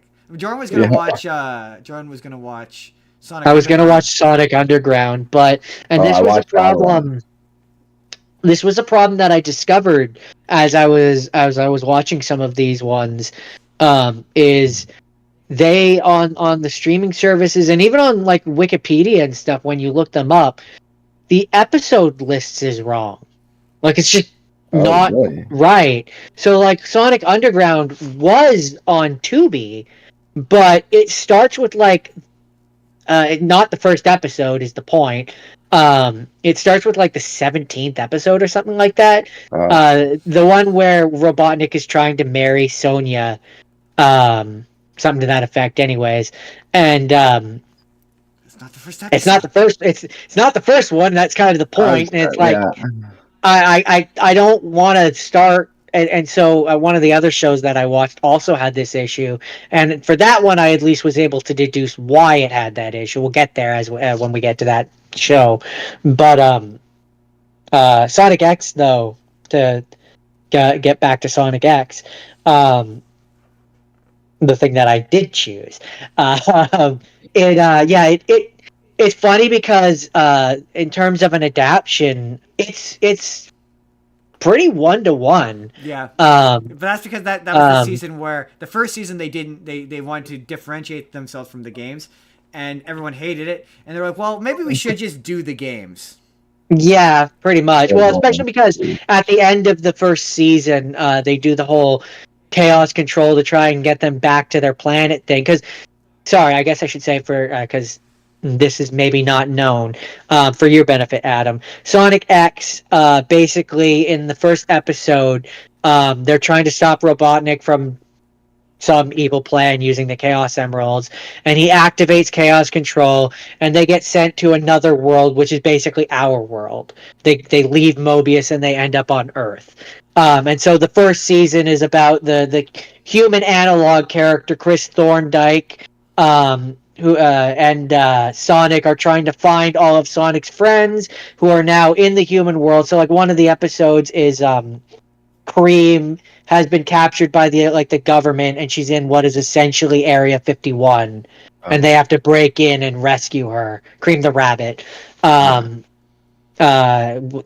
certain point, Knuckles shows up. Meanwhile, in the first season, you have your Eggman robot bad guy of the day. Kind of each episode is a different machine, and so people hated that. Yeah. None of them. People really didn't like that because it wasn't like anything to do with any of the video games. It's And understandable. so then, yeah, season 2, it opened. At the end of season 1, they tried to go back to their world, do chaos control, and instead of going back to their world starts bleeding over into Earth, essentially. So, like, Angel Island appears in the sky, and all these different Mobius locations show up. That's where, in the second season, they start doing the video game stuff. So, Sonic Adventure 2. It's from the if you've ever read the comic school of this is a completely separate universe from the games, so we're just gonna jam the crap in from the games.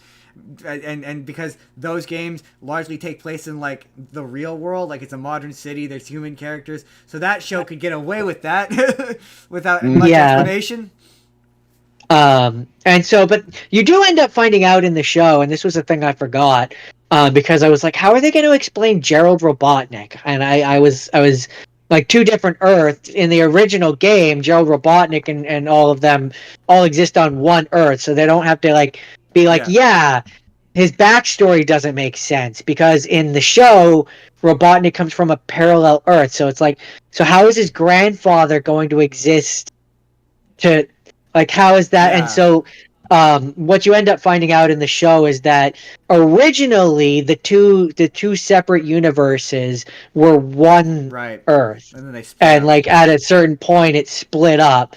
And that's where Sonic and his friend and his people exist in the one universe, and so it works. It makes it work. It makes it okay. My favorite was the comic where it was like, oh, it actually exists in the future, and Mobius is Earth, and Sonic is a future person. Yeah, well, they in the comics, it's funny because as I was reading up, because I went on, I went down a weird Wikipedia rabbit hole reading about Gerald Robotnik, and in the comics, basically there's the Xorda octopus people who they came to Earth way back in the day, and then the Earthlings did experiments on them, so they dropped like a radiation bomb on them, which like is supposed to just kill off humans, but then it mutates the animals, and that's where they become the Mobians, and the humans get mutated into what's called like the Overlanders, which is what Robotnik is, and they're a completely separate race from the humans who are super hyper intelligent, but in the comics, the humans do actually still exist, and they live in the secret society, which is Station Square, and that's how in the comics, that's how they do like the Sonic Adventure and Sonic Adventure 2. It's so convoluted in the best way, and it's so funny. Okay, that was a lot. That's a lot. Those Sonic comics are a lot. To sum it up, to answer your question, Justin, yes, I think it does it better because when they do the Gerald part, the Sonic Adventure 2 part, they actually do his speech from the game. And they even have like, it's so bizarre. It's such a bizarre thing to see like this thing that I know so well from the video game in 2D form, where like they literally at the end of this Shadow arc, when you think he's dead, spoiler alert, he's not, but when you think he's dead, they literally even have the scene where Sonic, as they're walking out of the arc, Sonic wishfully looks back and is like, sayonara, Shadow.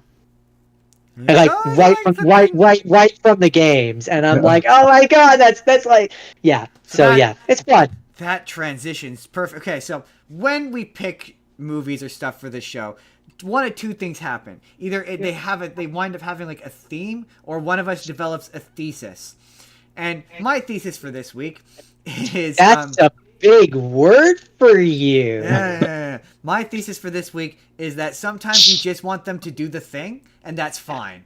Like when it comes to like, I understand, like me and Jordan, we rag on thing you recognize a lot. In fact, we did that today with How to Train Your Dragon. But sometimes you just want to show up to see a thing you recognize. Like, that's all you want. You just want to be... I think it's a fine line. I think what I've kind of realized, though, right in this moment, as you're saying that, is it's kind of a fine line between I want it to be thing I recognize and not just one-to-one copy of thing that already exists.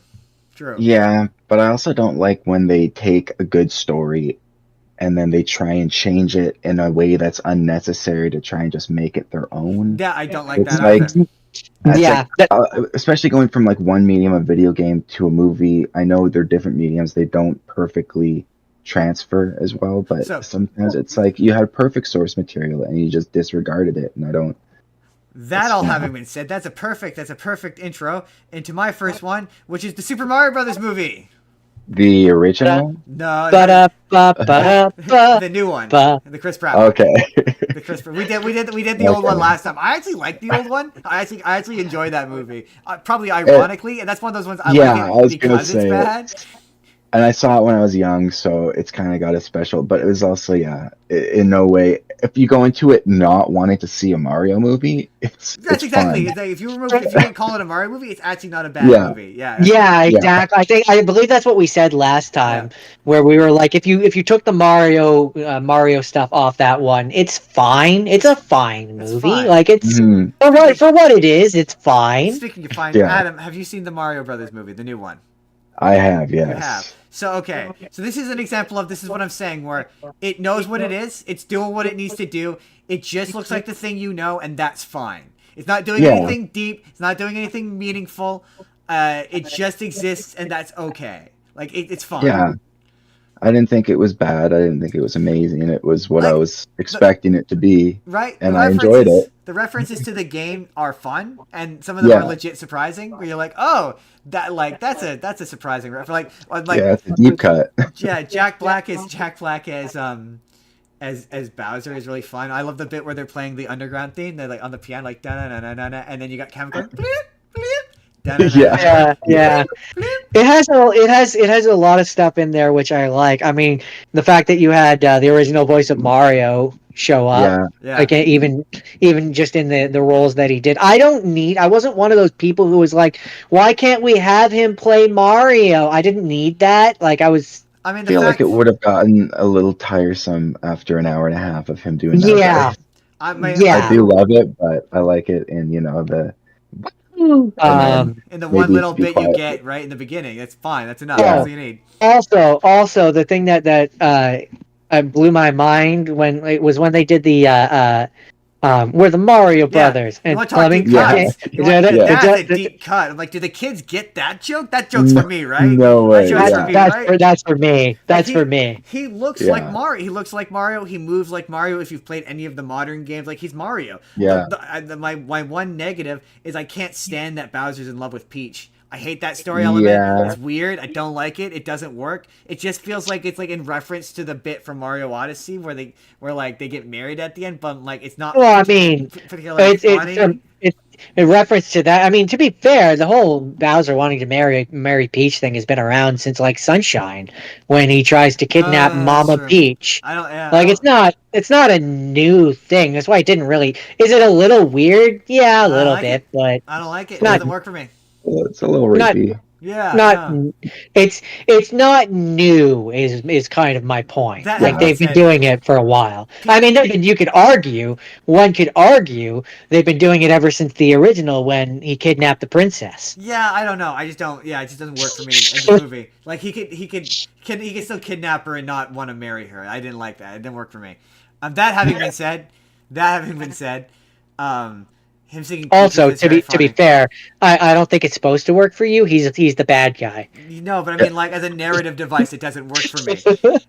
You can still achieve what you need to in terms of drama in this movie without having him sing a forlorn love song to Peach. Like it's weird. I know. It's weird. I know that, and you know that, but clearly Bowser doesn't know that. Like when I see him doing that soulful piano ballad, I'm like flashing back to when I was 8, and I'm like, my 8-year-old self would hate every second of this. Look, I mean, guys, to be fair, sorry. Nintendo made a choice, and that choice was interspecies erotica, and we have to respect that. And it wasn't Now, just Nintendo. now was it Illumination, Nintendo? too. I was gonna say, was it Nintendo or was it Illumination? It was the Minions guy. Oh, The Minions It guy was Shigeru specifically, Miyamoto himself requested. I really need to see Bowser and Peach just. But no, Allie says, "Sorry, your princess is in another castle." that was funny. Is when they show up when they show up to the Peach's castle and there's the two codes guarding the castle. They're like, yeah, we're sorry, your princess is in another castle. Like those are funny jokes to me. Like it's like yeah. If they So if they go, I'm waiting for, now that we've had the Mario Brothers movie, I'm waiting for the Luigi's Mansion movie. That's what I would want. watch the Luigi's Mansion where I like Charlie Day as Luigi. Like I thought he did a really good job. My thing with that movie that bothered me was how people were giving Chris Pratt shit for just being Chris Pratt in that movie. Was like he was trying to do something at least a little bit, but like you got Seth Rogen. Donkey Kong is just Seth Rogen. Yeah, I feel like the trailers didn't do a good job at showing that Chris Pratt isn't just being Chris. Like he did more of an accent in the movie than in the trailers. It just didn't feel fair to shit on him. It wasn't. Yeah, no, those trailers set him up. So they just didn't like it because they don't like Charlie Day. Like they're asking, "Oh, are you doing a Luigi voice?" And Charlie Day didn't even bother. You're like, "Fuck." No. It was just Charlie from It's Always Sunny. Right, but he's Luigi, and he's surprisingly good as his character. Yeah. Ali says, but then you wouldn't get Jack Black singing "Peaches, Peaches, Peaches." The soulful love ballad, yeah. And then would, because he would sing it everywhere he went, regardless. That was one of the funniest clips I ever saw. Was him showing up to the Jonas Brother concert in costume as Bowser, and you're like, "What? Why is he there?" Because he needs the attention. He's like Tinkerbell that way. Yeah. And then Ali says, I'm guessing in response to Adam's comment, I mean, it's Japan. Let's be real. Have you read manga? That is not an unfair statement. The thing that was really funny about people were a lot of people. This is me coming from being a person online doing videos, kind of. A lot of people didn't get this movie, which was they were bothered by Mario's characterization. They were like, "Oh, this isn't Mario, whatever." And I guess because I grew up with the Super Mario Brothers Super Show, this is what Mario was like. Like he's exactly the same character as he always was in that stuff. Like how we characterize him in media when he's not in the games, it hasn't changed. Yeah, the issue, and you've said this in the past, Justin. So I have to give you credit for this one. But the issue really is as opposed to Sonic, who was in everything, every cartoon. Like he's got like 4 or 5 different cartoons, and he's really been marketed in such a way that he has a personality right from the beginning. So when he is in a thing like the Sonic movie with Shadow and all that, he can just be Sonic and it works. Whereas Mario and Nintendo, they're not characters. They're like I don't know what you call them, the Mario characters, but they're not characters. They're not characters. No, they don't have characters. They're characters. Really. Yeah. Mascots. That's the word I'm looking for. They are characters. They just have no character. Mario does not have a character. He has no wants, no needs, no desires. We know that he wants to save the princess, but we don't know why or for what reason he wants to save the princess. He has no real backstory. Like in the games, they're really about one thing, and that's fine. But when it comes to adapting him into something. Yeah, stomping Italian stereotypes. That's what he's about. And turtle hatred. Yeah. So with Sonic, Sega understood that the value in Sonic was in Sonic as a character and his marketability as a character. So they did a really good job of pushing him outside of the game. Like most kids probably didn't play Sonic Boom, but they watched it, right? Whereas Nintendo tried to do that in the 90s with Mario by making Mario shows and trying to make him stick out as a character. But then the Mario movie and that Legend of Zelda show were very poorly received, and that kind of scared them off of utilizing their IP in that way, and they've never done anything since. And this movie making like $1 bajillion has probably changed that. From what I heard, they're working towards a Smash Bros. Movie? And a Zelda movie. But the Zelda movie's like live action and not being animated, which is the dumbest thing I've ever seen. I don't know. It's gonna be weird. I swear to God, if Link doesn't say, "Excuse me, princess," I'm gonna flip a table. I believe. See, this. I said the same thing. He has to say it at least once. Yeah. At least once. That's just a franchise that's a franchise to me that's just unadaptable. I don't understand. He's silent because you're supposed to put yourself I don't know how they're gonna do it. It's unbelievable. I mean, I don't know how they're gonna do it. I know how I would prefer they do it. I would prefer that they do it kind of like they did in Breath of the Wild and those ones where it's like he can talk, he just does it very rarely, and he's soft spoken, Yeah. and people talk at him mostly. Yeah, That's you never how I. hear That's him how I. talk. You see Yeah, him like talk, but he doesn't get a text box, and then they respond to the thing that he said. Yeah, exactly. yeah, like So he kind of barely like that. talks. Yeah, they Um, in that game, especially in my favorite version of Breath of the Wild, which is the Dynasty Warriors knockoff, but not the bad first one, the good second one. Yeah, something. Something Calamity, something of Calamity. Hold on, I'll look it up. Yeah, Hyrule. Yeah, the second Hyrule one. Warriors. Oh, the second one was the Calamity one. I Yeah, think the first one was just Hyrule The first Warriors. one's okay. The first one's okay. But the second Hyrule one's way Legends, better. maybe. Age of Calamity. Age of Calamity. Age of Calamity. That's it. Yeah, the second one's way better. That's my favorite version of Link because the implication is like he can talk and he does talk. You just don't see him talk. I think something like that probably would work. But I think that franchise is so much better suited. Like the most interesting version of Legend of Zelda outside of the games is that commercial announcing the pretty much Allie. Allie said, well, first Allie said, well, excuse me, princess. and then she said, Link the introvert. And yeah, pretty much. That's how they portray him in those Breath of the Wild games, is they portray him as very much an introvert who he does, like they do, like especially in Zelda's diaries. She talks about how her and Link talk. Yeah. Like they very specifically say he talks. Yeah. We just don't and see she does him say talk. He's very soft spoken. Yeah. Yeah. But, so that's how I would portray him. I would just have him be a very soft spoken brooding. He doesn't necessarily talk a lot, but maybe he has 2 or 3 really important lines. He makes it count. He does. The most interesting version, non-video game version of Legend of Zelda to me is that commercial they did for Smash Brothers that was announcing the Icarus characters where it was anime. And I'm like, I would watch a Smash Brothers anime. Like, dude, this is anime. Oh yeah. Like, why? That's why live action. They should have made The Legend of Zelda an anime. An anime. Do like cool. I agree. A Miyazaki, like the one thing I like about Breath of the Wild is that it's very Miyazaki coded. Do a sweeping Miyazaki style, like that Lord of the Rings anime looks pretty cool. I mean, sorry, go ahead. No, you go ahead. I was gonna say, heck, I would even take if they did like a cell shaded in the style of Wind Waker.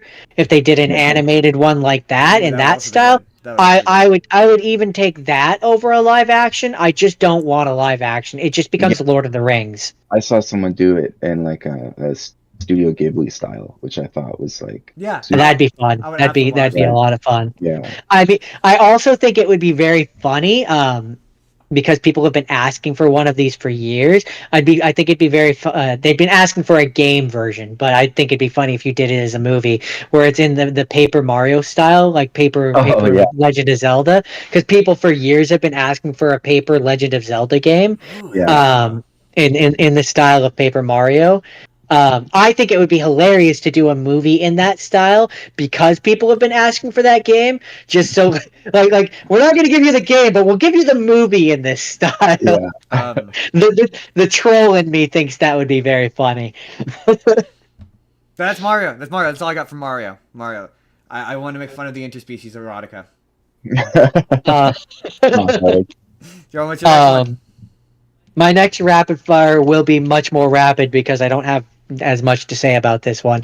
I watched the 2007 Hitman movie. Hey, that's one of my movies. Oh, perfect. That's funny. Then Jordan, we'll save that one then. We'll punt that. We'll punt that one. Jordan, pick what's your next one, Jordan? we'll punt that one to the future. We'll punt that one. My next one is the Cuphead show. Which is on Netflix. I like that show. It's described by Wikipedia as a animated slapstick comedy television series. So I guess which feels appropriate. Have you played Cuphead? Have you Me? Yeah, have you played Cuphead? The game. I have. Yeah, not all the way through, but I have played it. You played it, but you haven't seen the show. This is one of those. No. Oh, okay. Jordan, describe the show. each episode is short. It's like 15 minutes or something like that. But it's basically Cuphead and Mugman get into zany adventures and the comedy that ensues from it. And there's like it's a lot of thing that you saw in the game, like thing you recognize from game. So like one of the episodes is their father or grandfather character, which is a Teapot character, who I don't remember if he's a character from the game. I think he does the tutorial. Yeah, in the game. he's the guy who, when you're in the house, you talk to him. The Teapot character. Yeah. In one of the episodes, he asks them to look after his garden because he's not feeling well. They're supposed to look after it, and then the 3 vegetables that you fight, the onion, the carrot, and the potato. Yeah, it's the first they're the first boss from the game. They show up in it, like they show up in that episode, Wait. and they're basically like. I was just gonna say those are supposed to be 3 separate characters. It's not one character changing into a potato, a carrot, and he's not like transforming. No, it's 3 separate characters. Really? Yeah. I had no idea. Like that I had no clue.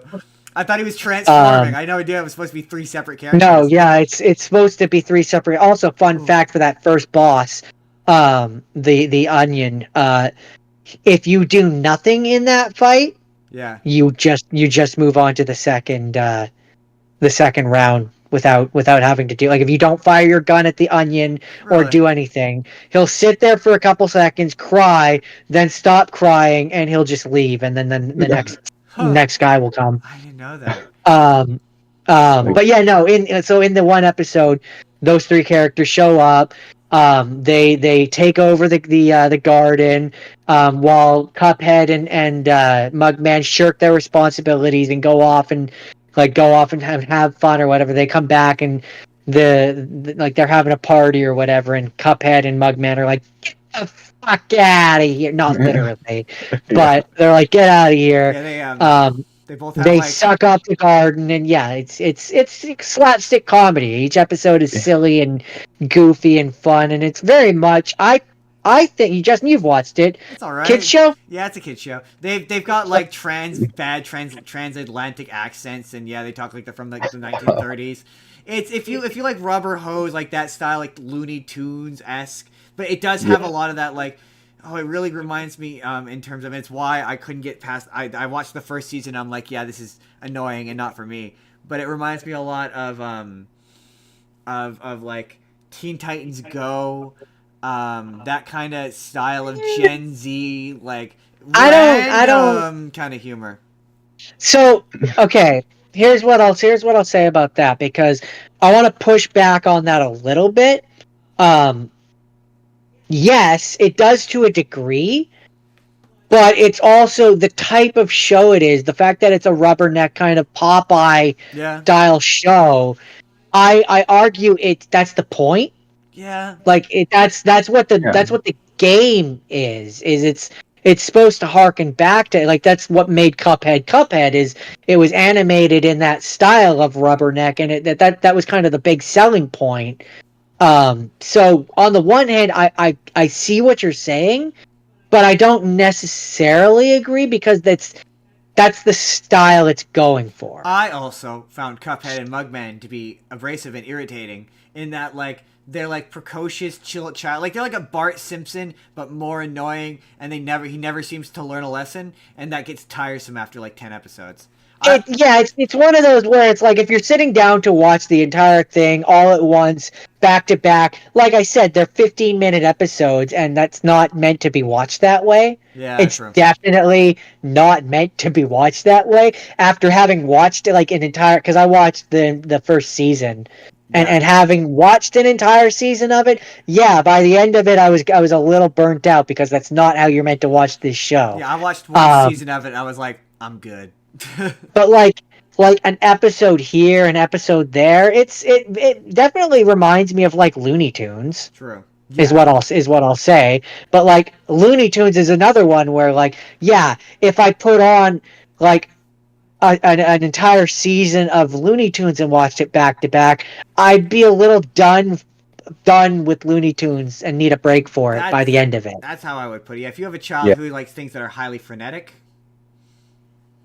like in terms of watching stuff. But yeah, I mean, it definitely has thing from the game. So if that's the metric of that we're going for this, like if it's definitely thing that I recognize from game. Like one of the episodes, a different episode that I can reference that has thing that I recognize from game is the two frogs that have the boxing gloves and you're going to the ship and they're one of the bosses from the game. And they're a character in the show that they, in one of the episodes, they go to the casino, they're trying to sneak in, and it's this whole zany adventure that they're there. So it's, yet again, boss that I recognize from game. How far did you, so you said you didn't beat Cuphead. How far did you get? No, Cuphead? I only got like 3 levels in or so, I think. I barely beat the first boss, and I was like, I'm good. My coworker encouraged me to play it with him, and I got it, and we got like 3 levels in, and we both got frustrated. Yeah, I'm not great when it comes to bullet hells. I don't have the time anymore, I don't think. I had it on Switch, so I can't at this point play it because our Switch died. No. Well, there's a new one coming out, so backwards compatible. Yeah, that's definitely something on my radar. I'd like to play it on the PlayStation 5, if I'm being honest. That was kind of what I was gonna say. It's just it's not even so much that, it's just tactile controls. I like my the favorite part about the PlayStation. PlayStation 5 is the controller. Also, we have 2 PlayStation 5 controllers, so we can play it together. Oh yeah, that too. I have 2 just because it dies so much faster than the PS4 controller. So I have like one of those charging things that I could just pull one off and put the other one on. Because sometimes I game for like. Yeah, that's kind of. I got tired of the one being constantly dead and having to be plugged in most of the time, and so plus we have a few like Mortal Kombat multiplayer games that we occasionally sit down and verse each other. Like Melissa and I got Baldur's Gate, and we played like A Way Out and It Takes Two. Yeah, all those co-op games. The thing about the show, though, which I was thinking about this as John was talking, was I was like, but the show it really seems to want to appeal to children who it's then going to make them go play the game, and then they're going to get their ass kicked immediately. And I'm like, but to be fair, it's not a game for kids. To be fair, that happened to us. Like we watched. That was every game. Also, to be fair, in terms of Cuphead, and maybe I'm remembering wrong, but I seem to remember there being a kid mode. Is there like a mode that makes it easier for kids? The best example, we've already talked about Sonic, but yeah, playing Sonic 2, and playing Sonic 2, and then going to play watching the show, the Sat AM, and then like I'm gonna go play Sonic, and then getting your ass absolutely handed to you by Chemical Plant Zone. Oh my god! Yeah. Or getting stuck was the in the carnival level. Oh, the carnival level. I didn't understand how those bouncy things worked. I thought you had to jump on them. I didn't realize you just have to press up and down on the D-pad. That's funny. My entire childhood, I think it's like the 3rd or 4th. Oh yeah, no, I knew that. Yeah, the one where you get stuck in the loop, right? You have to, yes, I had to Google that because I got stuck. I didn't have it. Was like 1995. Yeah, Google didn't exist. Google did not exist. No, yeah, it was just some kid at school telling me how to make Lara Croft nude. That was the how to give yourself all the guns in GTA. And that code just made her explode, just for the record. Right? Yes, it did. That's funny. Like when I was looking up how to do that, it was like every Reddit thread I read was like, "Oh my god, I didn't know this when I was a kid. How the hell did anyone find this out?" Just randomly hit buttons. I guess. I always cheated. I would just go into the cheats to use debug mode and skip that level. I mean, yeah. Because I just wanted to get to the snowboarding level. That was my favorite. Best music and just Sonic snowboarding is coolest. I mean, it's just fun. It's just a fun level. Jordan, did you find out if Cuphead had a kids mode? From what I can tell, no, it does not. I thought it did, but maybe I'm thinking of a different game. Clearly, I'm thinking of a different game. Mario Wonder has a kids mode. Oh, I heard that game's really interesting. Good. I haven't played it. My coworker wants to lend it to me because he wants to borrow Odyssey from me, but I keep forgetting. That game is also fun. Mario Odyssey. So I have to, as much as I like Nintendo games, I do have to be that guy. One thing that I dislike about Nintendo games is I dislike, and maybe I should say the company I dislike about the company is I don't like that their games never go on sale. Yes, I Um, drives me crazy. like the fact that like Mario, if I was to go to the store right now, Mario Odyssey or one of the ones that came out at release, Breath of the Wild would I was still just be gonna like say Breath of the Wild $90. $90. Yeah, And the Like second is one's out. It's stupid. I've never. Every time I buy a game from them, I end up getting that voucher where you get like 2 games for. End up getting a discount on them, and then Melissa will pick a okay. game, and then I'll pick another game. To And be fair, but it only works on like official Nintendo games. It some doesn't of work on their third-party games. some of their sales in the store could be okay. Like I got the Rabbids Mario game for like $10, I think. Oh That yeah, was a yeah. good Something like deal. the third-party ones. the they online do come on store. sale. Yeah, I've seen it like once or twice where they've put it on sale, like put a Zelda games on sale, and it's like it's an event. Yeah. Like on the Nintendo Reddit, they'll be like going crazy, being like they're actually putting official Nintendo games. It'll be like $60. It'll be like $20 off, but Yeah. it's still. It's frustrating because like Xbox and PlayStation do go on sale. Oh man, Like, I don't remember the like, last time I bought a game for full price on PlayStation. Actually, no, I do. Kingdom Come Deliverance too, because I've been obsessed with it since the first. like if it was like in a across the board thing, like no video game company went on sale ever, then it would be less frustrating. But it's just Nintendo. Like Yeah, it's just them, and it's one of the reasons why when our Switch died, I was like, I can't. There's not enough games on that console that made it work. Because like, spoiler alert, I don't have friends to play Mario Party with. yeah, I know, right? Yeah. So You can only a play lot of the Smash Brothers Nintendo solo for games, so long. yeah, a lot of Nintendo games require you to have friends, which I just don't. Don't. So as much as I want to play the second Breath of the Wild, the whatever that one was, Tears of the King. yeah, that one. As much as I want to play that one, I can't justify going out and getting a console just for like 1 or 2 games. Yeah, I agree. I mean, for me, what bugged me was Animal Crossing. I wanted to have my own island, but it's one island per console. I couldn't even buy Yeah, a second copy of the game to have my own island. I would have Really? had to buy an entire new Switch just for myself. that's Ah. ridiculous. So now when the Switch 2 comes out, I'm just gonna create my island on that through backwards compatibility because I can't delete Melissa's island. Yeah. And I have No. a house on her island, but it's her island and she's gonna design it the way she wants. And Yeah. I don't want to have a house on her Yeah. island. That's the whole appeal of that game. Yeah, it was Um, super I was so excited for it to come out, but Melissa was more excited, so I ended up having to relent and just let her play it. Fair. I'm like, I'm not gonna buy a $200 console for one game. Yeah. No, Yeah, exactly. that makes no sense. No. Not when you have a perfectly functional console that works with Yeah. literally every other one of the games. I know. I was like, what are you guys doing? I mean, it's Nintendo is they're such a scam. They're so anti-consumer, and Right. like they go after so many small companies, knowing full well they can't win the lawsuit, just knowing that the company's That- too Yeah. small. that has Power. everything. That has It's everything so to do. funny. Oh, sorry. That has everything to do with the fact that they're an ancient ass Japanese company. Yeah, Sony's pretty bad for it too. Yeah, they're also bad. It's just Sony, they're their return policy is a joke. right. Their Yeah, whole thing is if you launch a game, you can't return it. But I've downloaded games and then launched it to find out the game is broken and I can't play it. And they're like, we can't refund you because you've already launched the game. And it's like, how is I supposed to know the game doesn't work until I launch it and realize it doesn't work? That's So now I have That's like a game that ridiculous. I can't even play because they won't refund it. That's so dumb.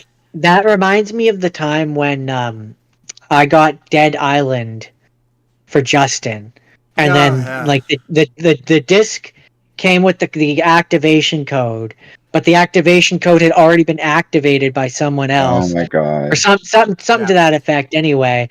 And then like I tried to get a hold of the company because I was like I can't play the game, and they wouldn't. And it's so long story short, I can't give the true ending to this, but long story short, we played the game We found it on the Oh, open yeah. seas. through other methods. Yeah.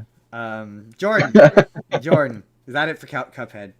Yeah, that is it for Cuphead. Sorry, real Okay. quick. Which, as an aside, normally I would feel bad. In that instance, I didn't because I paid for the game. Yeah, I've got a few of those where it's like I got like Final Fantasy on the computer. I wanted to play it, but I already got it on console, and I'm like, I don't like. I know some work goes into having to port to a different, but I'm not going to pay $90. If you offered me to be like, hey, do you own this game on PlayStation? Pay $10 and you get the PC version, 100%. But I'm not going to pay $90 to play a game that I already own just in a different room of my house on a different.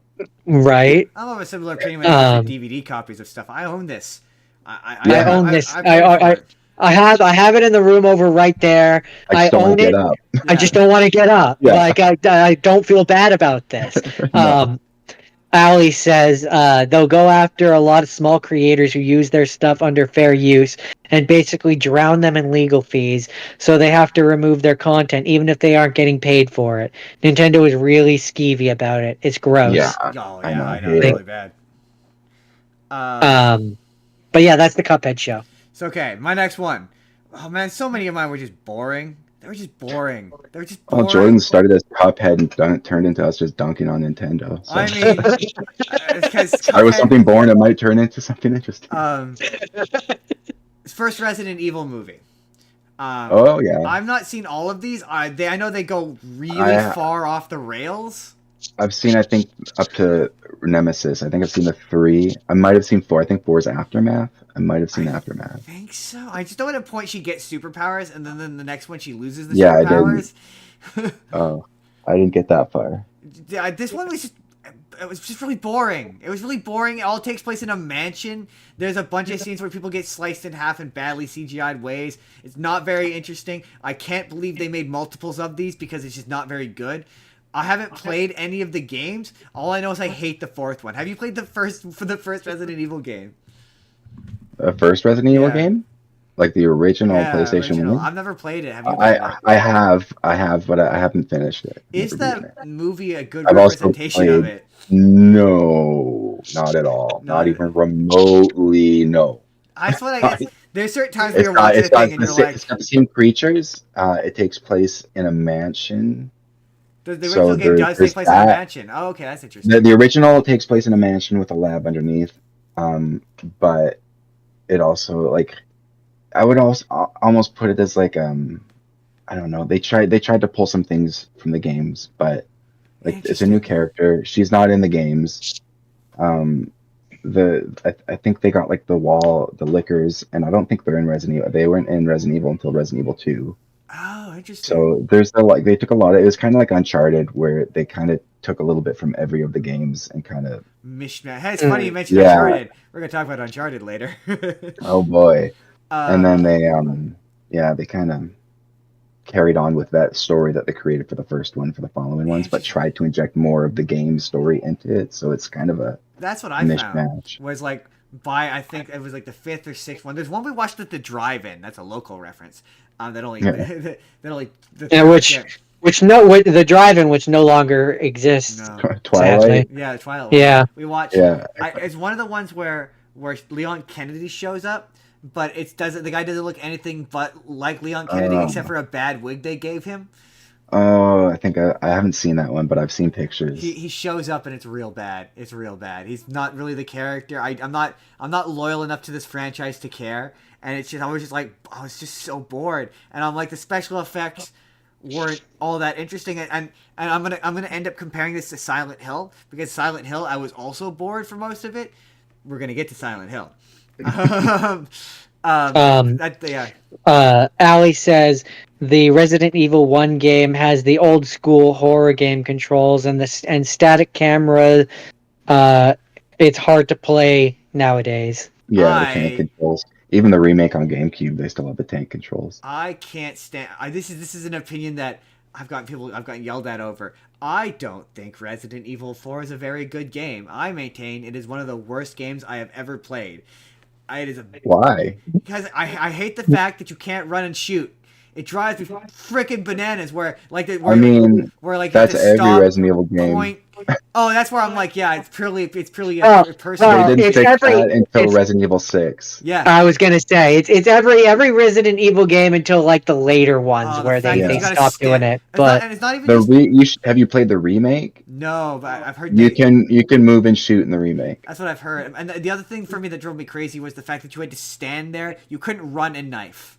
Like, Yeah. why can't I? Why is he standing there aimlessly? For me, it's like the combat devolves into shoot them in the leg and run up to them and then knife them to death because you're Right. trying to save ammo. Right. So it was just a lot of the like reason shots and why. then stabbing. Sorry. No, go ahead. That's all I was gonna say. The reason why it drove me crazy growing up, the stopping and having to aim and shoot, that I could at least like reason out and logic out. The thing that yeah would drive me crazy is like, why am I just standing here as they're slowly walking towards me with a knife? Yeah. Like, that I could run with. Like Post that's increased tension, but I think it's really just limitations of technology. I think so. Yeah. yeah. But it was just that was the part that would drive me crazy. Was like, again, the having to stop and like aim your gun like that. I can logic out Yeah. internal like not talking like the Yeah. behind the scenes of the game, but like the internal logic of the game. I could reason out why you would stop and aim and shoot because if you're going for a realistic thing, it's really hard to aim at someone when you're running. I'm Yeah. not. Right? So I And can like in the new reason one, that they make out. it so it move if you're trying to aim Yeah. while moving, that messes your aim up pretty Which bad. that okay, Yeah. that I get, yeah. Like it's just like it's unrealistic that as a zombie's approaching you, you wouldn't be shooting as you slowly back away. Yeah. Like there's yeah. no logic to that. It's usually so clunky. It's easier to just quick turn and then sprint and then quick turn again and just like go back and then shoot and then go back and then shoot. Right? My thing is I played the fourth one a lot. So. Yeah, I tried to play it when I was like younger, when I was a teenager, and I'm like, I hate this. I think I got like an hour into it, and I was like, I hate this. And then I went back to replay it, and I'm like, surely this can't be as bad as I remember it. And then I played about 5 to 10 minutes, and I was like, this is awful. I hate every second of this, and I immediately turned it off. Yeah, I have the VR version. You can try the VR version. Oh, that would be that would be creepy. That would be creepy. It can be pretty intense, yeah. But you can also be super goofy because it's VR, so you can like hide so they can't see and wave your hands in their faces and stuff. And That's you can also kill the tension very easily. For me, the thing with Resident Evil 4 in particular too was growing up anyway was yeah, the gameplay frustrated me, so that was a deterrent. And I just didn't really find the characters interesting enough for that aspect to make me want to push through it. Yeah, I get that. At least growing up, characters. Yeah, like, I don't know if I went back to it now, if my opinion would change, but probably not. Um, I went back and replayed the original before the remake came out because I wanted to compare how similar they were to each other, and I got through it, but it's starting to show its age where in parts where you're just like, this is just a limitation of the hardware, the technology and the hardware. Yeah. We're able to code.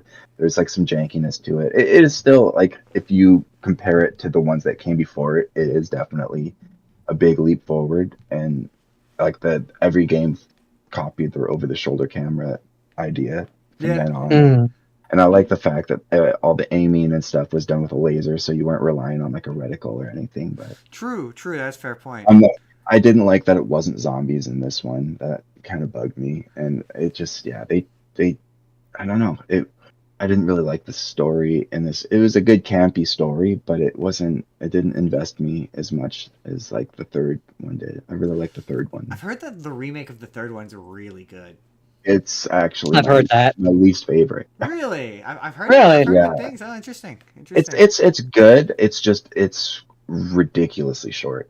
They had to cut out, and the team that made the second one, I don't know, I've never looked this up, but I've been told that the team that made the second one wasn't originally Capcom. It was a team that was separate from Capcom that had made this as like a fan thing, and Capcom was so impressed by it that they actually got them to just make the whole thing for them. And that's why it seems like there's a lot of passion in it. There's like a whole gore system that's really impressively implemented. It seems like it was done with a lot of care and passion. And then the third one was made by Capcom with an internal team using all of the things that the other team had kind of like taught them. And I don't know why it's short. It's very short. You can beat it in like 2 hours if you want. Wow, that's bad. Wow, that's really short. That's bad. But I still played a lot. I ran through it like numerous times trying to unlock things. But then for the fourth one, they brought back the original team that made the second one, which is why the fourth one did so well compared to the second or compared to the third one. I do want to play that fourth one. I did have fun with the third one, and I do like the new I like the characters. I think they did a great job reinventing them. I wish it was longer, and I wish there was more to it. By the time you've beaten it once, it's so easy to just blitz through the game and like exploit the AI and stuff. It's one of those. Gotcha. Yeah, it's one of those. It's one of those. If they added it to PlayStation Plus, I'd try it. It's worth playing. I have it on PC, and I got it when it was on sale on console. But I very much prefer the second one. And then the fourth one is like I still think I kind of prefer the remake of the second one. Interesting. That is the first Resident Evil movie. Yeah, not very interesting. All of these movies have too many games attached to them. They really do. No, that's why I picked them. I picked them because I was like, he's gonna know the games. We talk about the games too. It's with time. And Jordan, what's your next one? So my next one is another TV show. Apparently that was my theme this time. I did the Donkey Kong Country show. Oh man.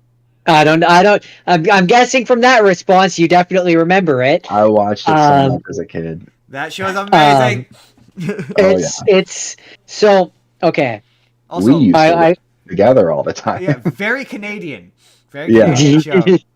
And super janky to go back to it now, and they'll like raise their arms, and their models will have like holes for the arms. It's funny because Jordan. So, so go on, Jordan. Go on. I was gonna say Jordan was watching it. Jordan was watching it the other day, and I could hear Diddy Kong singing from the other room, and I'm like, he's just as abrasive as I remember. Yeah, that's good. I'm sorry. Yeah. So this show actually has kind of an interesting history. It was, I don't know if you know, but it originally, the show, I'm gonna read a little blurb here. It was originally first introduced in France on September 4th, 1996. On France 2, it was a hybrid live action and motion capture animated block titled Le Planète de Donkey Kong, the planet of Donkey Kong. And then it later became a full series and broadcast. And that's the version that we know. That's the one that we saw is the American dub of that later on one. And it was Donkey Kong Country is the first television series that was primarily animated with with motion capture technology. So that's why the animation for the time is as fluid as it is. Yeah. Is because it was stopped. They actually. So I showed Justin. He thought it was fake, but it's not. I showed him. They had a behind the scenes video where there's a woman who played Donkey Kong. She did all the stop motion for him. And another funny thing about the show is it has a legacy of it then influenced stuff in the game. So and I can't remember all of it. I'm paraphrasing parts of this because this is a long Wikipedia page that I'm not going to sit here and read the entirety of. But one of the things that was in Donkey Kong 64, the golden banana, the golden idol banana or something, is a collectible. That was from this show. That originated from this show. Or I believe the crystal coconut is another collectible that shows up in Donkey Kong 64. There's so many, it's hard to remember them. Which all. It's a big one from this show, of course. Yeah. I would love to know So is the fact that it's a musical and there's 2 musical numbers per episode, did that come in with the dub, or was that in the original French version of this? Like, are there French versions of these songs? That was my least favorite part of the show. Really? Oh, I'm the complete opposite. That's what I love about the show. I never really liked musicals. I'm just like, I just want to see action. I don't want you to sing in between. That's so funny, considering you're like a musical guy. I don't know why. It's just always never been huge on musicals. That's my favorite parts of the show, because it's so ridiculous seeing Donkey Kong just sing like soulful R&B. Yeah, that's why I didn't like it a lot of times. That's funny. You're making my boy Donkey Kong look like a bitch. But see, what's funny is, and maybe because this show was 3 years before Donkey Kong 64. So this show might be the reason why the DK rap exists. Okay, the DK rap, I can get behind that shit. That is top tier. Thinking about it, thinking about the fact that this show has so much singing and that it very much influenced Donkey Kong 64, I would not be surprised if that's why that exists. The honest reason. Sorry, go ahead. I was gonna say, what did Lanky do to them to get a verse where they just make fun of him the whole time? Everyone's like, Donkey Kong's a badass, Diddy Kong's a badass, Lanky's an idiot, doesn't know his feet from his head, this guy's a moron. It's just like, whoa. There's a really funny video from Joel Haver. Joel Haver, yeah. Oh, God, oh my God, you're the first person to know who Joel Haver is. Dude, I was watching him like long before, like when he first started doing that stuff, and then he started getting millions of views, and I was so stoked for him. My favorite one is the Grinch one, where he's like, this is really hurtful. Like, what happened to the crocodile? Or the other one that I showed Jordan, that was one of my favorites, is the worst version of Joker, where he's like at midnight, Batman, she becomes sexy. I don't like this. I know this isn't technically illegal, but This is worse, actually. This might be the worst thing you've ever done. This might be the worst thing you've ever. It's not technically illegal, but it just feels wrong. There's something wrong about this Joker. It'd be more than the worst thing you've ever done. Like, whoa, what a deep thing to say in a movie where it's just the Grinch song shitting on the Grinch. Yeah. Oh, that's so funny. Oh yeah, he's got a lot. So another interesting thing about the Donkey Kong show is it was actually animated by 2 different animation companies.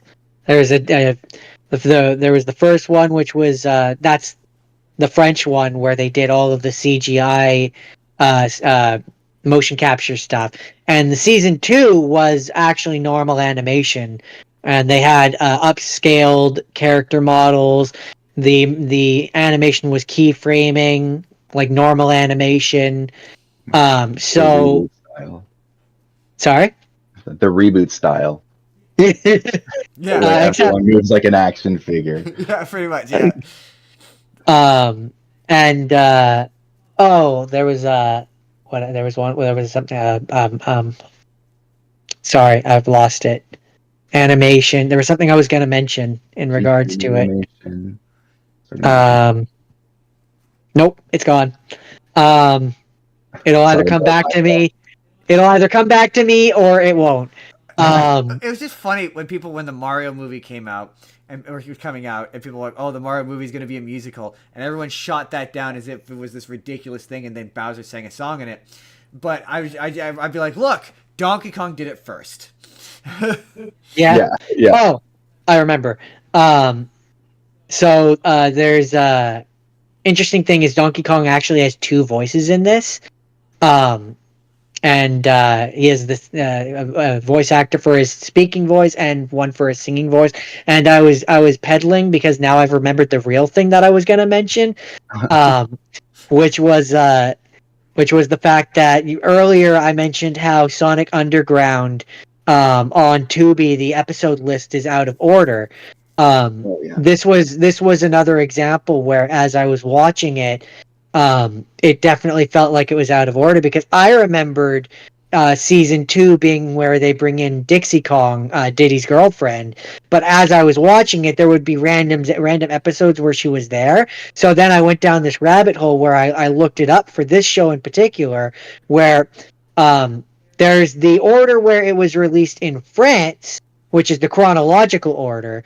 But North America, it released in a completely different order. So Justin in particular was like, I remember Dixie being in season 1, and that's because in our version of events, she was. But that's not how it was originally intended to be, which I found interesting. So, yeah. Donkey Kong Adventure. That's Donkey Kong Country. Also, it's very funny because when you type in Donkey Kong Country, like when I was trying to look up the Wikipedia for this one, I type in Donkey Kong Country, and obviously it just brings up the games. I mean, yeah, naturally. So it's like I have to specifically type in like 90s Donkey Kong show to get it to bring up the thing that I actually wanted to bring up. A lot of people don't know this show exists. Yeah. Which I think is funny. Even on YouTube, same thing. I have to type in Donkey Kong Country show. Because fun fact, if you want to watch this, and this is a good way to end this one. If you want to watch this, it's on YouTube for free. That's where I watched it. I didn't know that. I didn't even know it was originally French. Right? I didn't either. I learned something this week. So I feel like both of you have definitely played this game. And I don't know if you've seen this movie. It's Assassin's Creed with Michael Fassbender. Oh yes, I saw it. I have played the game, and I have once, a long time ago, watched it once. We tried pretty much every game except for the most recent one. I haven't played the most. I haven't played the most recent one. I haven't played them in years. I know that. The last one I think I played was Valhalla. Yeah, that one was long. I know that we tried to watch the movie once. The DLC. I didn't beat it, but I played it. It took me. I played it for like 6 months and then gave up for like 2 years and then went back and finished it. It took me like, not even exaggerating, just for the base game, like 160 hours or something. That sounds. I did all the side content and got platinum trophy and stuff, so that was fun. My big thing, and it was the same thing that I had with the one before at the. I think it was not. Was it Egypt? Egypt was the one before that, I think. No, it was Greece. Greece, that was it. Yeah, and then before that was didn't really care for that one either because it didn't feel like Assassin's Creed. No, like the gameplay was different. Yeah, I didn't like the magic stuff. They started like being able to teleport, throw a spear into someone, and then teleport across. It took the difficulty out of the stealth when I could just teleport up onto a roof and kill someone immediately. And I didn't like that it removed fall damage at a certain point, so you can literally jump off a cliff and you'll just roll away. And I just also just in terms of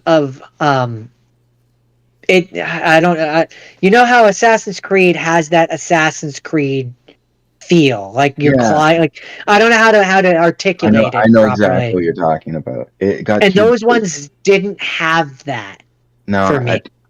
I liked the games. They just didn't feel like Assassin's Creed games to me. Yeah, that was kind of my thing, where it was like it just felt like a standard, like any other kind of free roam action adventure game, where it wasn't really Assassin's Creed anymore. Yeah, I don't dislike the combat, but it doesn't feel like Assassin's Creed combat. From a story perspective, this is a spoiler for the Assassin's Creed game, they killed off Desmond and then regretted it immediately. Yeah, I did too, because I really liked him. Right? And quite suddenly their story fell apart because they didn't have a main character anymore. Because they went for shock value. Okay, let's talk about the movie. So, to be clear, you've seen the movie, yes? I have, but it's been a long time. I do remember, for the most part, it follows the story of the first game. Sort of, more or less. The problem with the first game and this movie, is all the shit that happens in the present day is stupid and pointless and could be completely cut out and makes the movie more boring. And in the case of the movie, it keeps cutting back to also the fact that he's Michael Fassbender is in Spanish face. Yeah. I also kind of felt that way about the game, where I originally just wanted it to be in the past, and then when it came out, there was that whole future thing. It just derails the movie. I just wanted a historical thing, but they did it. It worked. It ended up working in the game, but yeah, in the movie, I don't know. They could have made it work. It's just spend less time in the future, right? Or in the present day. There's such and the movie kind of pulls into the perspective of the bad guys. So the whole bit of that first game is who you're doing this for. To my recollection, correct me if I'm wrong. Isn't it like a mystery? Like you don't really find out that you're doing this for the bad guys until like the very end, right? To a degree. They kidnapped Desmond originally. That's why he's stuck there. He's a bartender, and he just wakes up there, and so he knows that they're malicious to a degree. Okay. He knows they're sketchy. Yeah, I don't think he realizes to what degree. It's been a long time since I played the first one. I know, same. I played the second one recently, but not the. And by the second, the issue is, and I ran into this problem, and I'll read your comment in a second there, Allie. But the issue that I had with the Assassin's Creed game, because there was a while there when I was streaming on Twitch more often, where I tried to do them all, but you can't do the first. They don't have the first Assassin's Creed available on anything more modern than PlayStation 3. Yeah. And so I couldn't start with the first one, so I had to start with the second one. So it's like I haven't played it since the PlayStation 3 because I can't play it on anything other than and I don't understand why. At least, quite frankly, Xbox, you could put in your Xbox 360 disc and play it on an Xbox. Right. Well, but even PlayStation 3 disc and my PS5. Even like with the power of the PlayStation Plus, they have all these other PlayStation 2 games where you can download it and play. Like, why can't you just put it on there so I can download it and play? You have the files. It's gotta be a money thing, because before it was PlayStation Plus, it was PlayStation Now, and they had Metal Gear Solid 4, and I was halfway through playing it when they're like, "Oh, we're getting rid of PlayStation Now and phasing it into the PlayStation Plus model. All your games will be there." And then they reformatted it and came back, and Metal Gear Solid 4 wasn't there. Oh, it happened to me for a couple of games. We're like, oh, it's so frustrating. And then they're like, oh yeah, it's out of control. And then out of nowhere, now Konami's remaking or remastering all of these ones. So. What's frustrating about the movie? Okay, number one, Sorry, before we go back to the movie, I'm just gonna read. I said I was gonna read, and then I immediately forgot. Ali said, similar to Prince of Persia, at least I assume that's what Pop is. Yeah. They needed Assassin's Creed's name to sell the game. Yeah. I mean, my thing with this movie is all of the stuff in the past is the most interesting parts of it. The cinematography looks good, the fight sequences look fun, the action sequences are good, and then every time it cuts back to him in a lab, it's boring as fucking shit. And they also have this weird new addition where he's attached to an arm for no reason. So like the action, which is unnecessary because it appears to have the function of giving Michael Fassbender something to do while he's in the Animus, but like you could just cut to him in the Animus. Like it doesn't need this. He's already doing the action sequences in the past. It doesn't need this weird additional layer of him being like craned around in an empty space for no reason. Yeah, I completely agree. And the thing that's frustrating about that movie is Michael Fassbender cared. Like he did all of his own stunts. He did a bunch of the fighting. And considering we just did martial arts, and I'm really keyed in on fighting in movies right now. The fights him between. There's a fight he has between the guards, which just it looks good. Like it looks really well done, and it just like the main thing from this movie that it just made me go, the story of this game is unbelievably convoluted, and this movie is doing nothing to explain any of it.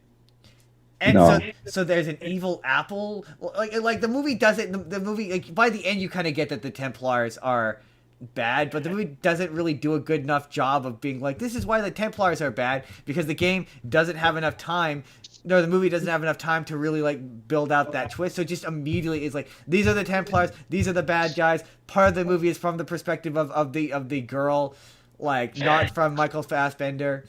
Yeah, the pacing was really, it didn't work too great. And it's like, I feel like from the game's perspective, it should have transferred well to a movie, but they just, I don't know. Right, They fumbled it with the writing. I think there's an Ezio movie that's way better. That's just about. There Ezio. is actually. It was released for, I don't know for, but alongside, or I don't even know if it's alongside. It was released with the game as like sort of a promo, and I think it's called Lineage, Assassin's Creed Lineage. Yes. And it actually follows Ezio's dad. Mhm. And Right. Ezio is a teenager in it, which is actually at the beginning of the game. Ezio, you're playing as him as a teenager and his dad and everything. So I believe it follows his dad for most of it. And I remember watching it, and like the parkour in that, it actually shows him like climbing the side of a building by grabbing all the small little outcrops and stuff like in the game. The climbing was well done, the combat was well done, the riding was well done. The budget wasn't quite there. No.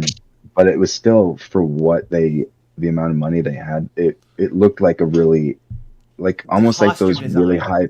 Yeah, the costume design was amazing. It looked like a really high-end YouTube video at the time when people were making those like the Nathan Fillion Uncharted one where it's like it's YouTube, but it's still really high quality. It's funny you mentioned that. We're going to talk about that later. There's some solid cinematography in this movie that. Like when they eventually do the eagle jump from the game and it looks good. Yeah. Apparently that's real. Like they actually did that. Oh, really? CGI. Yeah. The guy jumped like, I can't remember how many feet they said, but it was an absurd height. Like that is a Something real jump. tells me it wasn't onto a bale of hay though. No. But like that's what's so frustrating is like this feels like this should have been better. Yeah, I feel like the potential was there for it to be so much better. It's so bad that every time I look at a list of video game movies, I'm like, oh yeah, Assassin's Creed was a movie. It's wasted potential. It's my biggest issue with the Max Payne movie too. Hey, it's funny you mentioned the Max Payne movie. Potential. We're gonna talk about the Max Payne movie later. Oh god, I have a bone to pick with the Max Payne. We're gonna movie. talk about the Max Payne movie later. Don't you worry. Don't you worry. You mentioned the Max Payne movie, which immediately made me go, well, now I gotta rewatch the Max Payne movie. I'm sorry. That's Jordan. I want to get drunk beforehand. Jordan, what's your next one? Well, so this is my last rapid fire because we booted one of mine. But oh no, it's all good. That just means that we're going to talk about it later. We are trucking along at a good pace, everybody. I know it feels like we've been doing this for a while, but we're only at 2.5 hours for a guest episode. We're normally like 3 hours before we're even midway. So we're doing okay. So my final rapid fire or final current rapid fire anyway is so I haven't really played a lot of this game. So I kind of had the benefit of going into this from the perspective of it's just a movie. It's Borderlands. I watched Borderlands. Oh, okay. Yeah, that the 2024. So is it? Yeah, it is. Is what?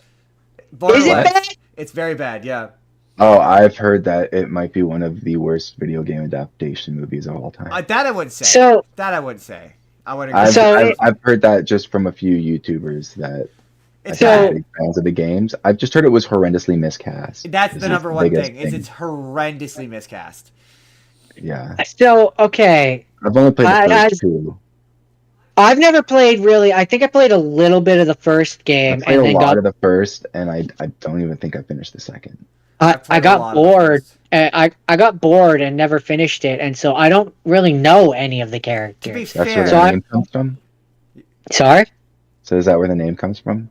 You got bored, so it's Borderlands. Borderlands. Have a good night, guys.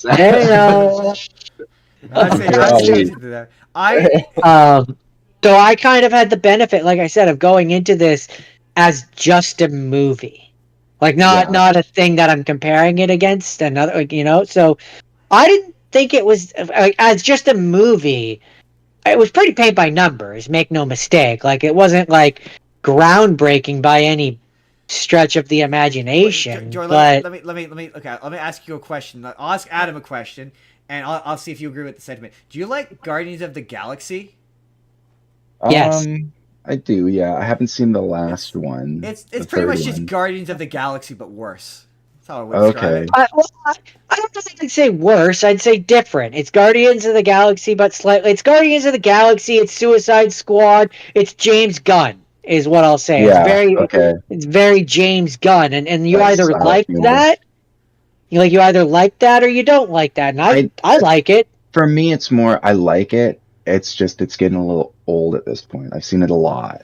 That's And fair. It's just like I'm interested in the because those did really well, and then everyone started copying that writing style. Yeah. And it's getting That's to the point fair. where it's like, let's maybe move forward. Like I'm getting tired of the same tropes and stuff. Everyone is Like, everyone what- is badly miscast.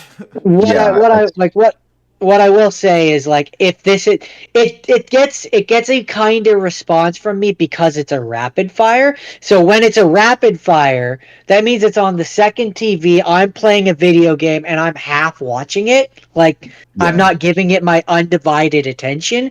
So for that kind of it's movie, not asking for it. it's not asking a lot from me, and it does a good Serviceable? enough job.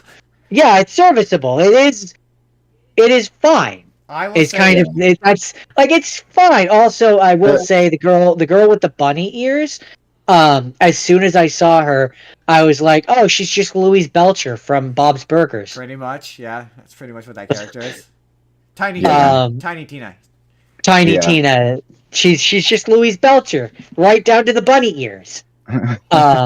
But yeah, Kate Um, Blanchett is horrible in it. She's way too old. She looks bad in all of the action sequences. Like, she doesn't look remotely convincing. It's just her on, like, there's one point where it's like she's on a CGI background just doing this a bunch with a sword, and it looks terrible. Oh. Kevin Hart is like totally the wrong person to play it. I've heard he's one of the like a really bad choice as well. He's shorter than the girl character, who I'm pretty sure he's supposed to be taller. If all He's you supposed want, to be like tall and big with like a low, deep voice. if all you want out of your video game adaptation is to aesthetically kind of look similar to the thing it's based on, then it does that. Like, it's got the guy who's you know what it was? They were like, "Oh, this movie has a black, or this game has a black guy in it. Who's the most popular black actor right now? pretty much. We'll Yeah. just put him in because they Like- don't think that the fans can uphold the movie on their own. So they try and make it for the fans and for new people, and then it winds up being for nobody." Right. Like for example, like there's a character. I will say, I like Jack Black as Claptrap. Jack Black and Yeah. Claptrap is really good. He's I've the heard only that's one good. who's nailing it. Like, he's Claptrap. But he's also the only one that's actually played the game. Yeah. Well, there's a character who he's the I don't know he's a savage.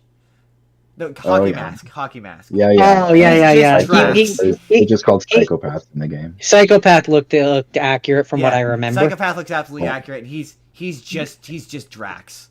He takes everything Oh, literally. yeah. He's just Drax, but he looks right. Like, Claptrap looks like Claptrap. So if you're like vaguely familiar, if you're intimately familiar with it, you will hate it. But if you're sorry, go on.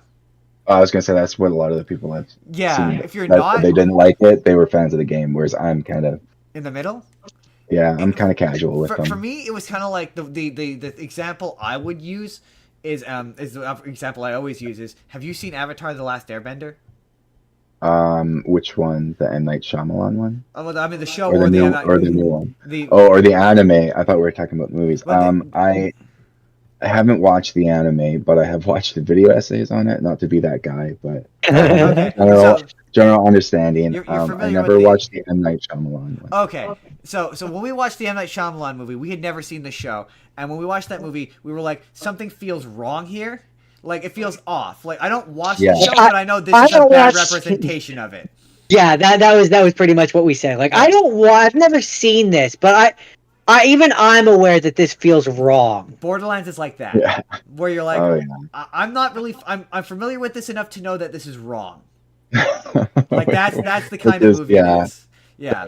See, for me though, as a person who knew like nothing about the game, I didn't really like. I got like this feels like it's gonna upset people that know. Like, I got that vibe, but like I don't know, and ignorance is bliss. Fair. That's fair. I think. Hey, look, as long as someone has to enjoy that movie, you might as well be the one. It was fine. It didn't seem like I could see how like it's a little bland. It's been done. It's not breaking new ground, but like inoffensive, I guess is the word I would use. That's the problem with a lot of the adaptations, though, is that they try to make it appeal to everybody, and it's like anybody that likes the source material is going to see how you butchered their baby boy, and they're going to go around telling everybody no. That's not why I'm like, sometimes just do the thing. Just do the thing. Yeah. You will make the money. The people who want the thing will show up. Stop trying to appeal to the people who don't want the thing, because they're not going to show up for you. The reason the game is so popular that people are willing to pay for a movie adaptation is because the game is already really well written. Exactly. So don't talk about that. But also, there's a shit ton of bad games out there that don't get made into movies because they're horribly written. But also, sometimes I'm like, why am I watching this if I could just play the? Well, we're gonna talk about Uncharted. That's where I say it's a very fine line to walk. Because Joe, that's Borderlands. Because we punted one of Jordan's, I have 2 left over. So which one we do next? I will give you guys dealer's choice. Do we do the live action Tekken movie first, or do we do Max Payne first? I think we do Tekken and we save the best for last. Okay, yeah, let's do that. Okay. I'm okay with that. Have you ever? Okay, well, I assume you've all played a Tekken game. We don't need to tell about Tekken. We've played them together. Have we played a Tekken game? So, we grew up. I would come over to your guys' house because you had Tekken. I mean, Tekken's amazing. I love Tekken. So, I guess the real question is, I'm aware of it. I've heard of it. Have you seen the 2010-2009? Because this article is inconsistent. Have you seen the live action movie? Were you aware that I haven't seen it, but I was aware. I've heard mumblings, and they weren't good, so I kind of never really went into it. Let me tell you about this movie. So before you do, Ali says M. Night Shyamalan is still making movies. Yeah. Some of them are good, Somehow. actually. Like Split is actually pretty good. I've heard that. Yeah, Split's good. Glass, not so much, but Split. Although on a second viewing, I actually enjoyed Glass more than I did. And I also hear Trapped is actually quite good. Yeah, we have a video about M. Night Shyamalan. I like The Beach That Makes You Get Old. That's one of my. I quite thoroughly enjoy that movie. Shamalama Ding Dong. He just does what he wants. Yeah, that's the one thing I gotta give him credit for, is he knows what he wants, and regardless of what people say, he's gonna make, like, he does it for the love of the craft, right? And whether it's well received or not, he's gonna make the thing that he wants to make, and I gotta give him credit for that. And you have to respect it. And sometimes he knocks it out of the park, man. Some comes up with a good idea, and it works. Other times it's great right up to the twist, and then he ruins it with the twist. Sometimes the twist is like better than the movie it's in. I did. What a twist! We did 2 episodes called Pick a Director, and I did them for our second one. And yeah, some of his movies I liked. Like I liked The Beach That Makes You Get Old. Like that's why that one was thoroughly enjoyable. And I liked. I hated Lady in the Water. It was boring. The Happening I also hated. The Happening was like a comedy, man. Yeah. But okay, let me tell you about this live action Tekken movie, okay? And it's the kind of wrong that makes you question whether or not these details were in the game and you just missed them. So okay. So this movie takes place in the year 2010. 8 mega corporations have divided up there's no longer any government, and 8 mega corporations have divided up the world into several sections of the world. And the Tekken Corporation owns North America, but they all speak Japanese for some reason. All of the bad guys speak Japanese, despite the fact that they control North America. It makes no sense. The main character of this movie is Jin Kazama, who has a British accent for some reason, and he lives Jin, the famously Japanese character, A British accent. Yep, very much has a British okay, accent. okay. All right, that tracks. Continue on. Very British last name, Kazuma. Very, very British last name. I think every year, all of the mega corporations, they all get together and they all have a tournament called the Iron Fist Tournament.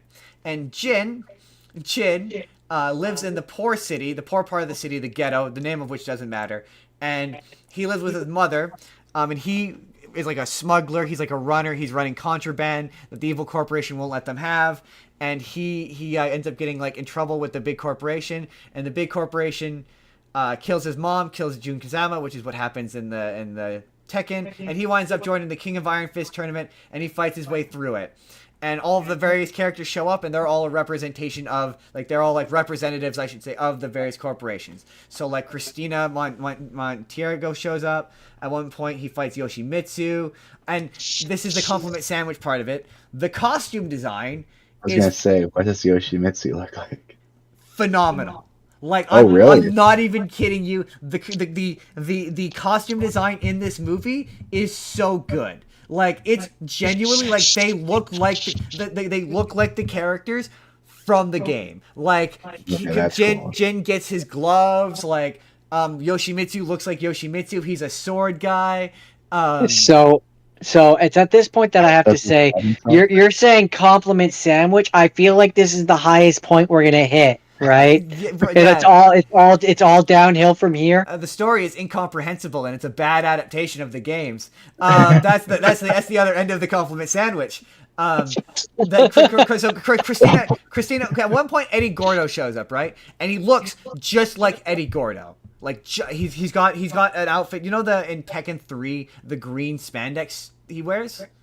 Yes. Yeah. He's wearing the yellow and green one. He's wearing that. It's horrible. Like that. He's wearing that. Oh my god! I want to see the live action of that outfit. And he fights using capoeira, and how it kind of shakes out in this movie is it kind of becomes an MMA tournament, like this underground MMA tournament. Which just, again, it all takes place in like one arena, and it's really boring looking. And which is like when you play Tekken, all these fights take place in like different locales and different locations. But in this movie, it's an octagon. All the fights are in an octagon.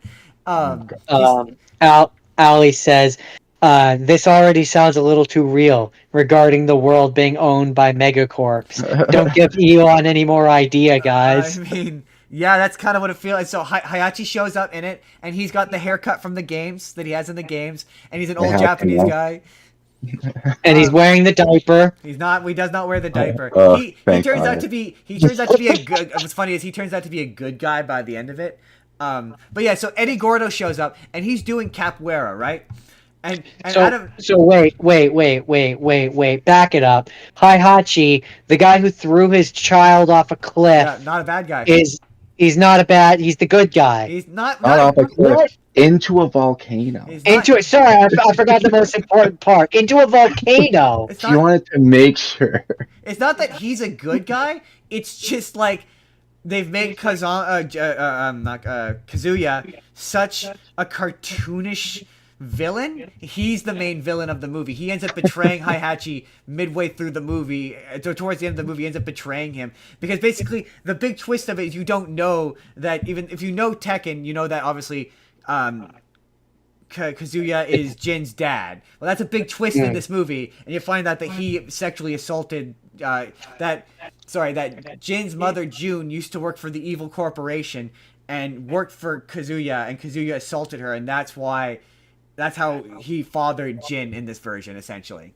Okay, that's upsetting. Yeah, and so he basically, how it works is this tournament has like an open call where you can go and fight the champion that's supposed to represent your area, and if you beat them, then you get to take their spot in this tournament. And so the champion is martial law, and they keep calling him martial law, and it's just really funny. So like you have to beat martial law. He's like a weathered, aged champion who sucks now and everyone hates. And Jin shows up and beats him. And he looks like martial law, and he's doing the moves, he's doing the Bruce Lee noises, and what'd they do to your favorite character, Jordan? I know, right? He's kind of an old man. They ruined him. But sorry. They massacred my boy. I keep getting being one from Oh. Christina Monchero is there, and if you know who Christina Monchero is, she's essentially or Eddie Gordo with large boobs. That's her whole thing. She's just Eddie Gordo with boobs.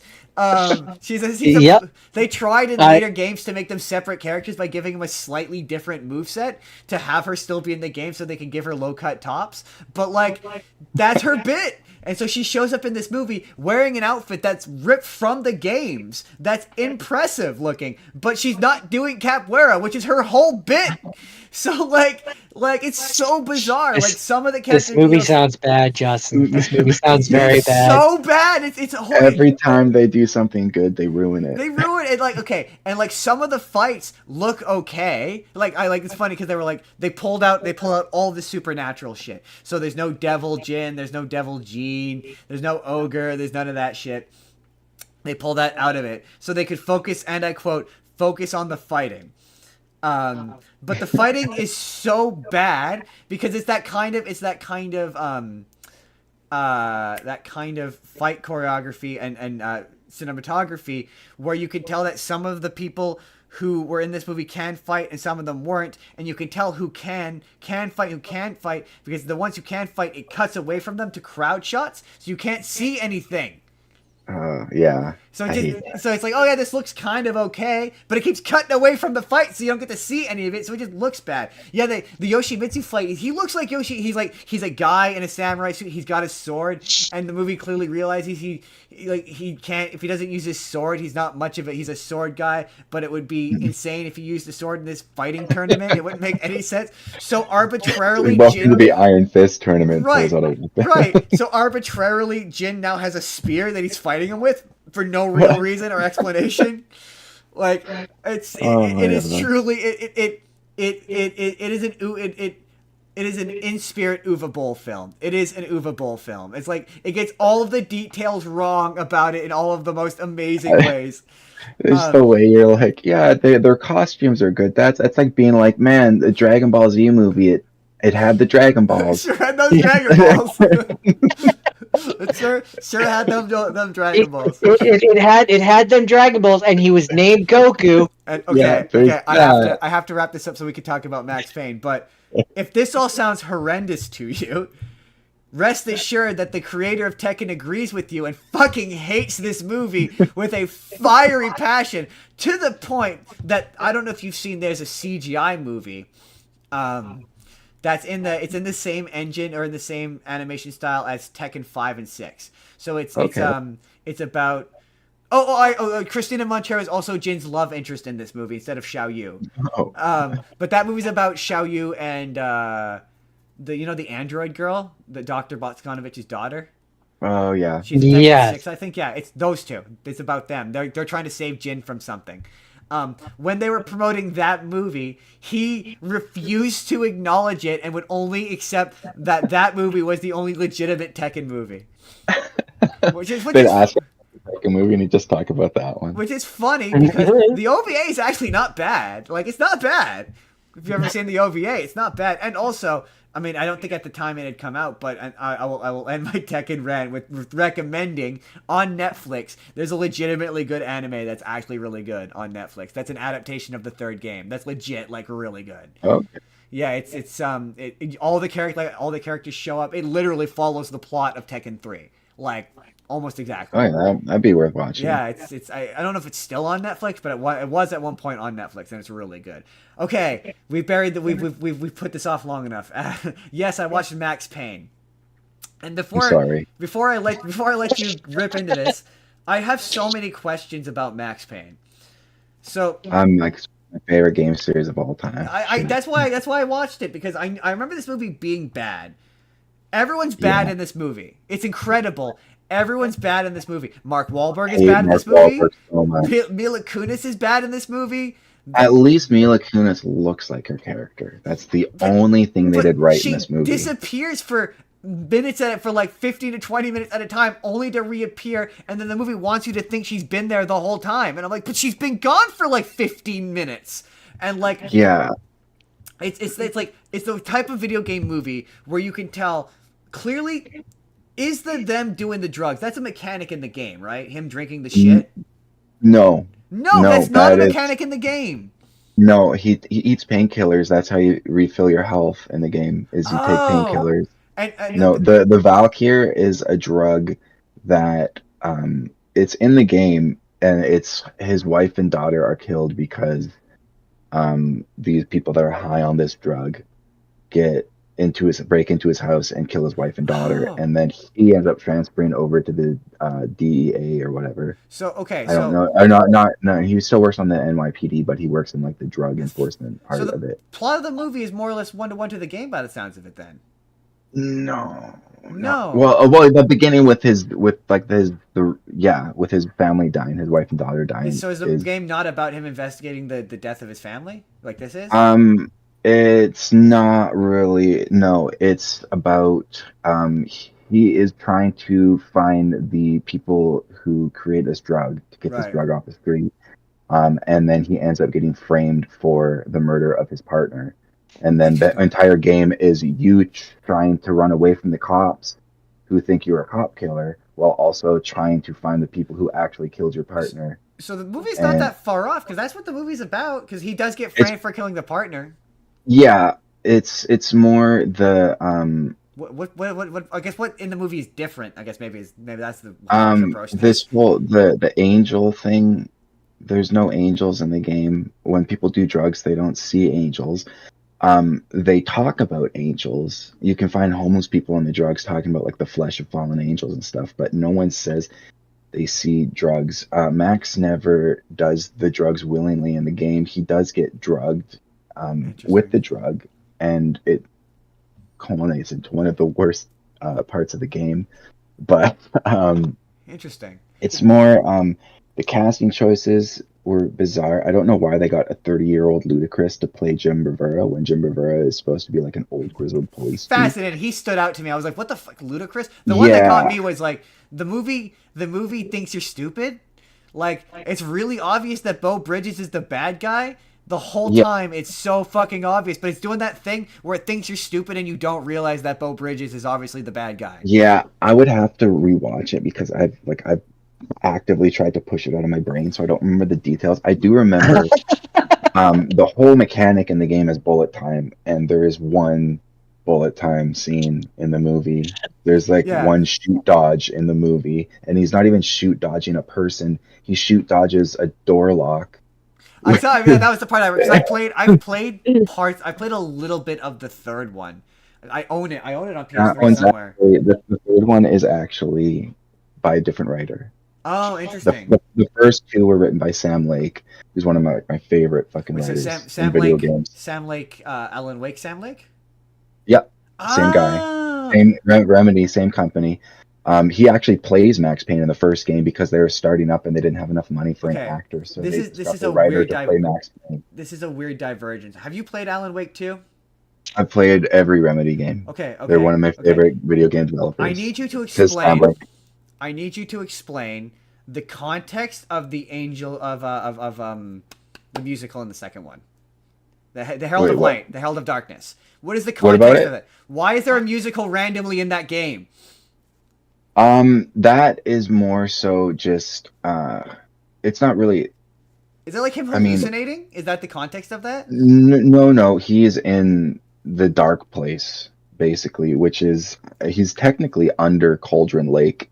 In the dark place, there's this lake in Bright Falls that is like cursed or something, cursed by this darkness who takes on different forms, and it feeds off of artists. So it's like in the first game you're playing Alan Wake, and you see how it affected previous artists. Like there is this a band called the Old Gods of Asgard. Old Gods of Asgard, yeah. They're the band that's in this, so that's one of the reasons. It's them singing a song, and they are stuck in the dark place too because it's all explained more so in the first game, but they got stuck there trying to hold the darkness back. It's a lot of it's open to interpretation too, so I apologize if people are like, you're wrong, because there's a good chance I am wrong too, because I might have interpreted it incorrectly. There's a lot of hotly debated. I've obviously watched the music video for it, where it's them doing the dance, which is just funny. And it's got the guy from Supergirl in it. But like I've seen the gameplay where it's just him walking around and you just see the panels of the music video playing in the background, and I'm like, I need to play this game purely so I know why this is happening. It's this whole like they're doing like a whole Remedy connected universe. So this guy, Mr. Door, the guy who's singing in that song, the TV host, he's from another one of their games that is called Quantum Break. And he was originally played by Lance Reddick, but Lance Reddick passed away, so they had to get this new guy to play him.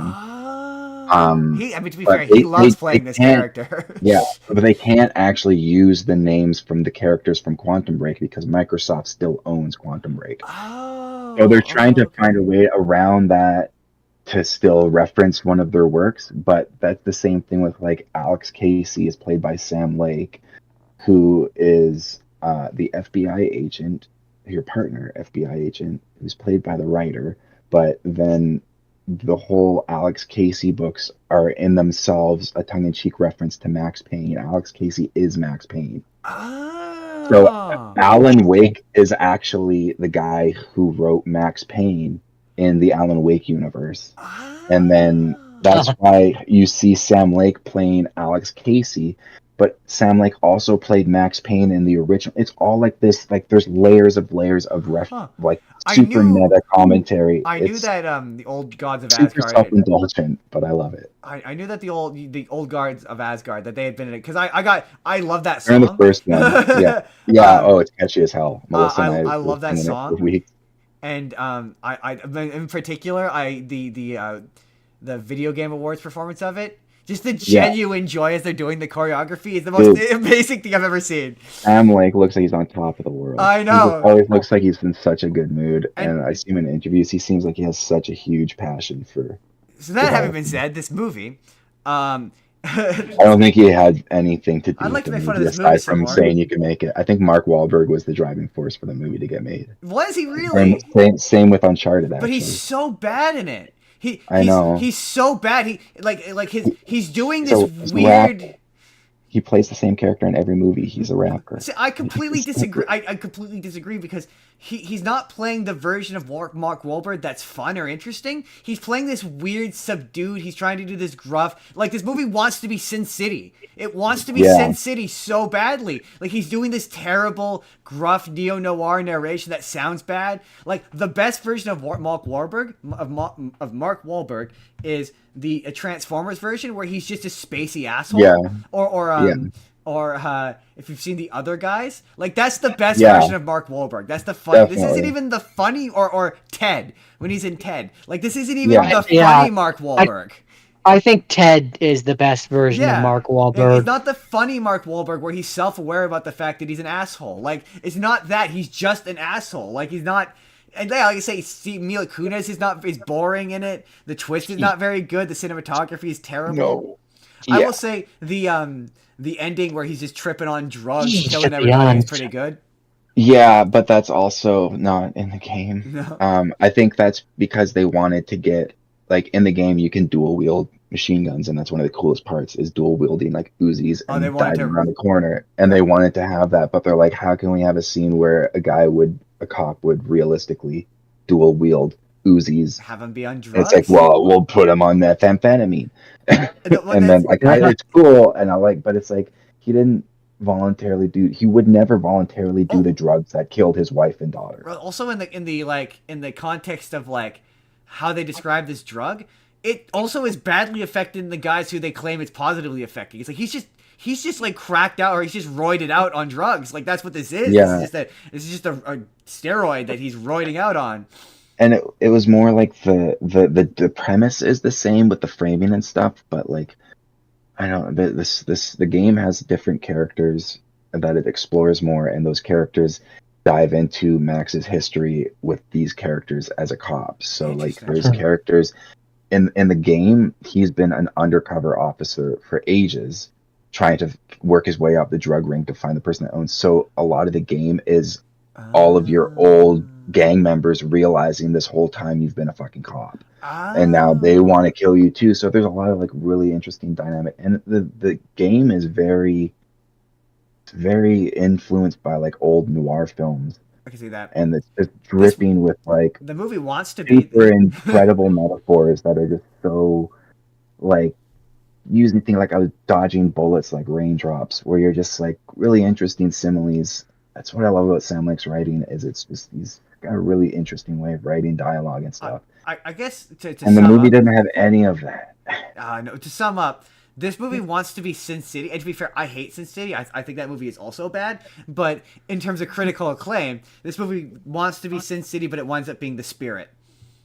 I think Sin City is like it's visually interesting. To be But fair, the I feel like there's a lot going on in it, and it kind of to be fair to Sin City, the version of it I watched was the director's cut, and it was bad. Instead of like doing it out of order, it just kind of plays them like their vignettes, like their short films, all contained. And so randomly, it'll just have credits in the middle of the movie, and you're like, "This is badly formatted. I don't like this." So to be fair, I don't like. I haven't seen that one. I don't like neo noir stuff because I find it hard to take seriously. So I just don't enjoy it. Yeah, it wasn't neo noir. It was more just like old noir, like almost like like Spider-Man noir, where it's like the old detective with the hat. Oh yeah. It's more getting inspiration from that, where it's like I'm surprised you didn't say. That's why he does opiates the whole time. He's got a drinking problem. I'm surprised you didn't say. You didn't say L.A. noir. Oh well, yeah, that would work. That would work as well. That's a really good game too. That's it for Max Payne. Unless you have any more you want to rant about Max Payne being I really don't want to ever think about that movie ever again. I'm really excited for the remakes though. It's funny because they're remaking the first 2 games. I said to Jordan, I was like, "Yeah, he's like, I've never seen Max Payne." I'm like, "Yeah, you have," and I probably should tell you all you need to know. yeah. I saw it in theaters. So Me and my friend, it was like a favorite game we saw in theaters, and we to this day still rage over how badly they fumbled that ball. We saw it in theaters too. I'm still not convinced that we did. That was during that. That was during that we watched everything every one at least once a week. Yeah, when you like worked there, so you would just get free films. Pretty much. That was from that era of, and I remember being like, I don't know enough about I think at that point I'd only really played the third one. I remember quite liking the third one, but the third one is, in my opinion, the third one has the best gameplay but the worst story. But interesting. Probably because like it's written by Dan Houser, and I love Dan Houser's writing. When it's like GTA or any of his other games, that Red Dead, some of the best writing I've ever seen is Red Dead 2.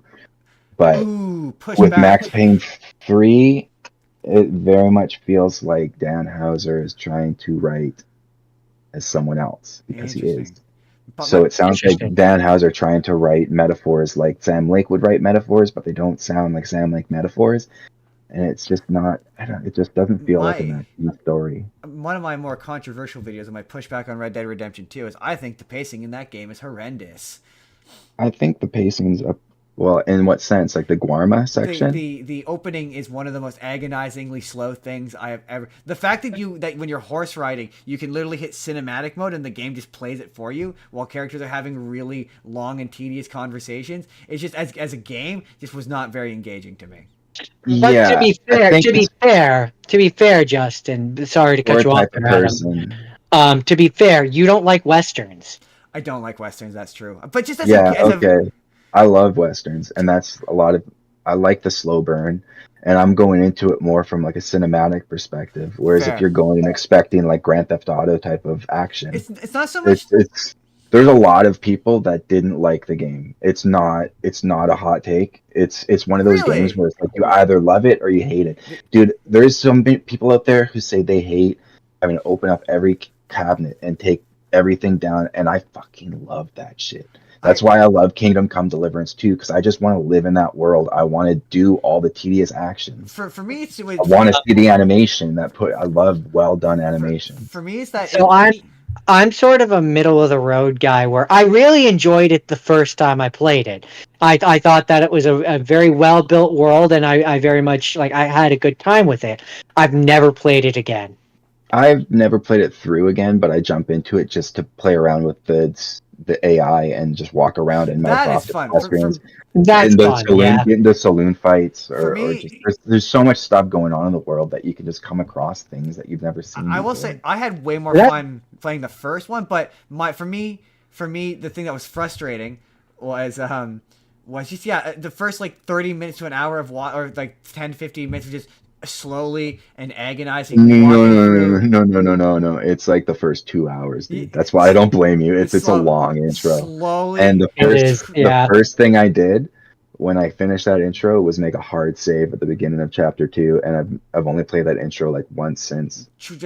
Walking through like ankle deep snow. It's well done. Slowly is agonizing. It's fun the first well time. done from a cinematic perspective, but it's one of my biggest gripes with Rockstar in general is that it's like their games are amazing the first playthrough, and then after that it can be kind of like, okay, do I really want to have a whole section of a mission where I have to walk and talk with somebody for 5 minutes? Boy, so much of that game is just you riding on horseback while characters pushing a stick forward while characters have a conversation. I don't need to be playing this. If you want to get a platinum trophy, you have to get gold medals on all the missions. But this one mission is going to have 15 minutes of walking and talking before there's a quick shootout at the end, and you have to have perfect accuracy on the shootout. And if you miss one shot, then you have to start the whole walk and talk over again. I'm like, what?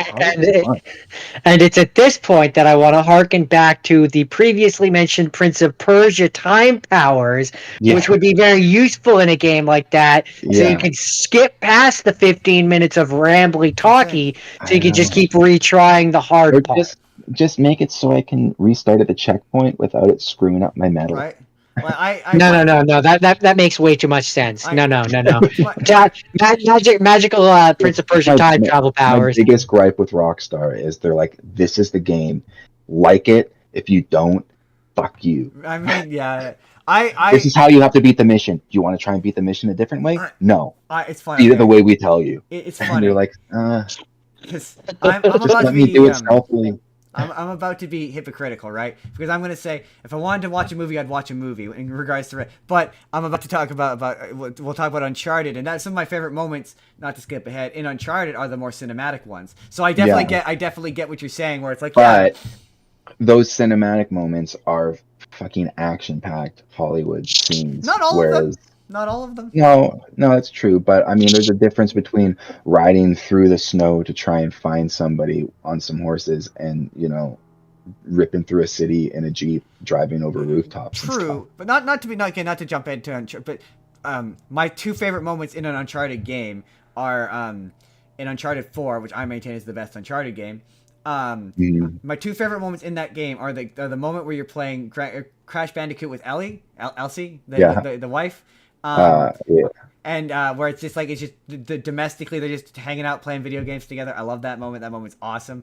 And my other favorite moment, it's where it's Sully and the two brothers driving around the desert in the car, and it's just a dad and his two sons out on an adventure. Like there's no gunplay. It's just you driving a car and they're bickering in the back seat. It's so good. Yeah. Like I love those. But I don't want to trudge through ankle deep snow. I want to be a cow. Like my favorite moments in the Red Dead Redemption, is in the first one where I took over a town and I just kept hog tying people and keeping them in a little room. And every time someone would try to come and take the town back, I would hog tie them and put them in the room. And I think that doesn't sound like a mission. That sounds no, it's just the thing I was doing. That just sounds like you being crazy. It was just the thing I was doing. My other favorite was that just sounds like that in Red Dead 2. I know. Those are the moments that are the most fun for me. My favorite is in Red Dead 1. There's a trophy for tying up a woman and putting her on train tracks. That is dastardly. This is the most Looney Tunes shit I've ever seen. I will never forget. Sorry, go ahead, Justin. I was gonna say, I think we're gonna talk about the same thing. We're about to tell the same story, I think. But do you remember when you got kicked by a horse? Oh yeah, unfortunately. Remember when you came over to our place and we took revenge on the horse in Red Dead Redemption, but put him in front of the train and caused a horse. Yeah, and it just disappears and turns into a mist. I'll never forget. I did that by accident. I was trying to do the dastardly trophy, and I was trying to tie the girl, but I had my horse there, and the train just came by, went poof, took out the horse, and exploded in a mist. I was like, oh my god! Oh no, that's not okay. Just the horse's face was across the tracks, so it hit its head. It hit its head, and the entire horse missed it. It's not okay. The most like that. I love how you can shoot your horse in that game too, because there's so many times I've been in a shootout trying to like, or I'll go and try and shoot an animal that I'm chasing, and I'll accidentally, because the second game you can shoot your horse, and I got Yeah. that I went back and played the first, and I was like riding full tilt and went to shoot an armadillo and just point blank shot my horse in the back of the head, and John just went flying, like launched over. Well, I mean, there's so many things about that And I first was one, like disappointed, but it's funny. the weird glitches. Like in the first one, like did you ever see? The first one. Did you Oh my god, like the mule people. the mule people? I've seen The bird people. The bird people were the funniest. the crow Were people. the- Crow people, The yeah. crow people who Oh my who God, fly no. around in the sky. Oh, you it's see so good. The cougar people are terrifying. Yeah. Well, I've Because actually, they I like actually crouch saw down and they'll like it's like a horror movie, man. I saw the crow people. I actually had the crow people show up in one of my games once. So I was like, oh my gosh, the crow people. Yeah, I think I've seen them too in mine. It was a pretty common and- game, actually. I remember seeing one where it was people riding people like they were horses. Yeah, that's the mule mule people. person. Yeah. yeah. That was actually one. There's an Easter egg in the second game that references that glitch. Oh yeah, that's hilarious. There, if you can find like it's like a mill, and there's a person, like the skeleton of a person that was pushing the mill, and they're half woman, half donkey. That's so funny. That's the one thing the second one just doesn't have glitches like that. Like it just doesn't. Yeah. It's just, but I can say I it's one of those games I promise myself I'm gonna beat every time because I like the parts where you get to be a cowboy. It's long. It's a long game. It's a long Yeah. game. If you just play through the story, it's going to be like a 60-hour story. That's a lot. But it's one of those games where you get so emotionally connected to the characters that by the end of the game, it was like it's hard for me to play through the second half of that game now because I know what's coming, and it's hard to see the gang turn into what it does. Yeah, fair enough. Yeah. Jordan. There's been plenty of people who have done like videos of like, is there a way to make it so Arthur could survive at the end? Yeah. Yada yada yada. And it's like, no, sadly, that's just And once you know it, it's like watching a train crash, and you can't stop. You see them going down this road that's going to screw them over, and you're like, I wish I could do something different. I just fucking want Micah. to rob people. Oh God, fuck Micah. Fuck that. Like a testament to that actor that Right. how well he played that character that I hate him so much. Let's do Hitman. Let's do Hitman. Yeah, okay. Let's jump into Hitman. Let's jump into Adam's first scene. He had seen Hitman. So is this The what? I was gonna say, is this the Timothy Oliphant version? Yes. I it's believe the- I have the one also that- seen this movie. The 2007, Timothy Oliphant one. 2007. Yeah, it was the first one that came out, Yeah. and came out around the time of the fourth game, Blood Money. I think the second one I hear is more accurate to the games, but I've heard this is a better movie. I haven't seen the second one. I saw when it first came out, and I haven't seen it since. I remember the second one being more accurate to the game's story, but it was like, okay, there's two ways you can play the game. You can play it like stealthily, silent assassin, and then you can play it just going guns blazing, kill everybody to get to your target, and then the game will give you a rating at the end of the mission. And if you did it perfectly, which is what I try and go for, nobody ever sees you get silent assassin rating. But if you just murder everybody, you get psychopath rating. Yeah. And So- both of the movies feel like a psychopath run. So what you're saying is there's the Adam way of the slow, silent, methodical killer, and then there's the Justin way of running in and being a psychopath. Or it's just like, how far can I launch this ragdoll body by shooting it? It's like I did like the first one. When I first saw it in theaters, I didn't like it because of how much they changed the story. But now, since I watched it again recently, I could very much see there's a lot of references to the games that they try to like give a bit of fan service. But like in the game, you're a clone. Yeah. And in the Timothy Oliphant one, they're like child soldiers. Oh, interesting. So I'm gonna jump in at this point, because I'm not as familiar with the background of the like all the behind the story and all that of the original games. So I have. It's one of those like I had a loose understanding of what the actual game story is. Deep stories. Yeah. We didn't really have an actual story. Not until the new ones, right? That's where they really start to get story the, heavy. the fifth one was very story heavy. The fourth one, Blood Money, had a bit of a story, but it I wasn't. quite like Blood Money. The second one has a story that carries all the way through. I like the ones where the newer ones where it's like, all three of those have one story. I like how later on.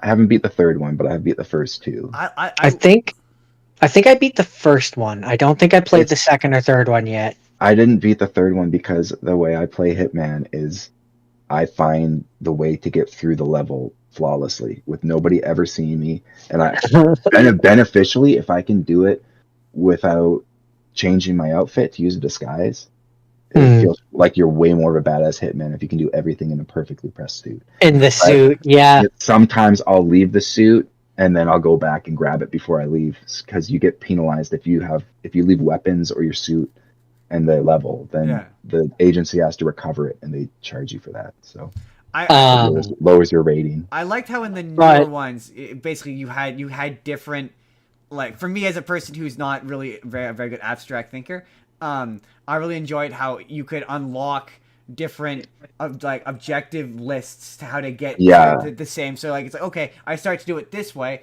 and then it unlocks that checklist of, okay, now, and then it tells you how to do it instead of me trying to figure it out. Like and I like you'll unlock new entry points, like you beat it, so now you can start as like a waiter at a waiter in a new area. You got a job as a waiter, so you can start in the kitchen instead of having to start outside of the building and find a way in. You get to start. It definitely adds playability to it and makes it so that there's one of the games where I'll play the same level over and over, and it's like I can't remember. I think it might be the first one of that new trilogy, or maybe it's the second one. But there was free DLC for it, where it's the mission where you're trying to assassinate the guy at like the fashion magazine or the fashion event. Or well, that's. I think that's the first one. Is that the first one? I think it's like a fashion show with the runway, and you can like break the lights so they fall down on the runway. That's the first one, but they did add it to this. They added all the first levels to the second game. There's a DLC where as part of that now, it's a Christmas themed one, and midway through the event, Marv and I think that's the second one. The second one, Marv. What's the other character's name? The guys from Home Alone show up, and you have to try to kill them. Oh really? Yeah. I don't know. That's hilarious. Yeah, Harry and Marv. Yeah, they show up to try and break into the event, and you have to try and kill them. Oh, that's cool. I would totally. That's hilarious. And it was free. Yeah, quite a bit of it. I love that they're willing to embrace the absurdity of it all. Right. Like, you can play the game serious as like a very serious badass assassin, or you can go in dressed like a clown and hit people with like bananas. Right. Yeah. Right. But in terms of the movie, so I enjoyed it. Like I had quite a bit of fun with it. I like and there was definitely enough.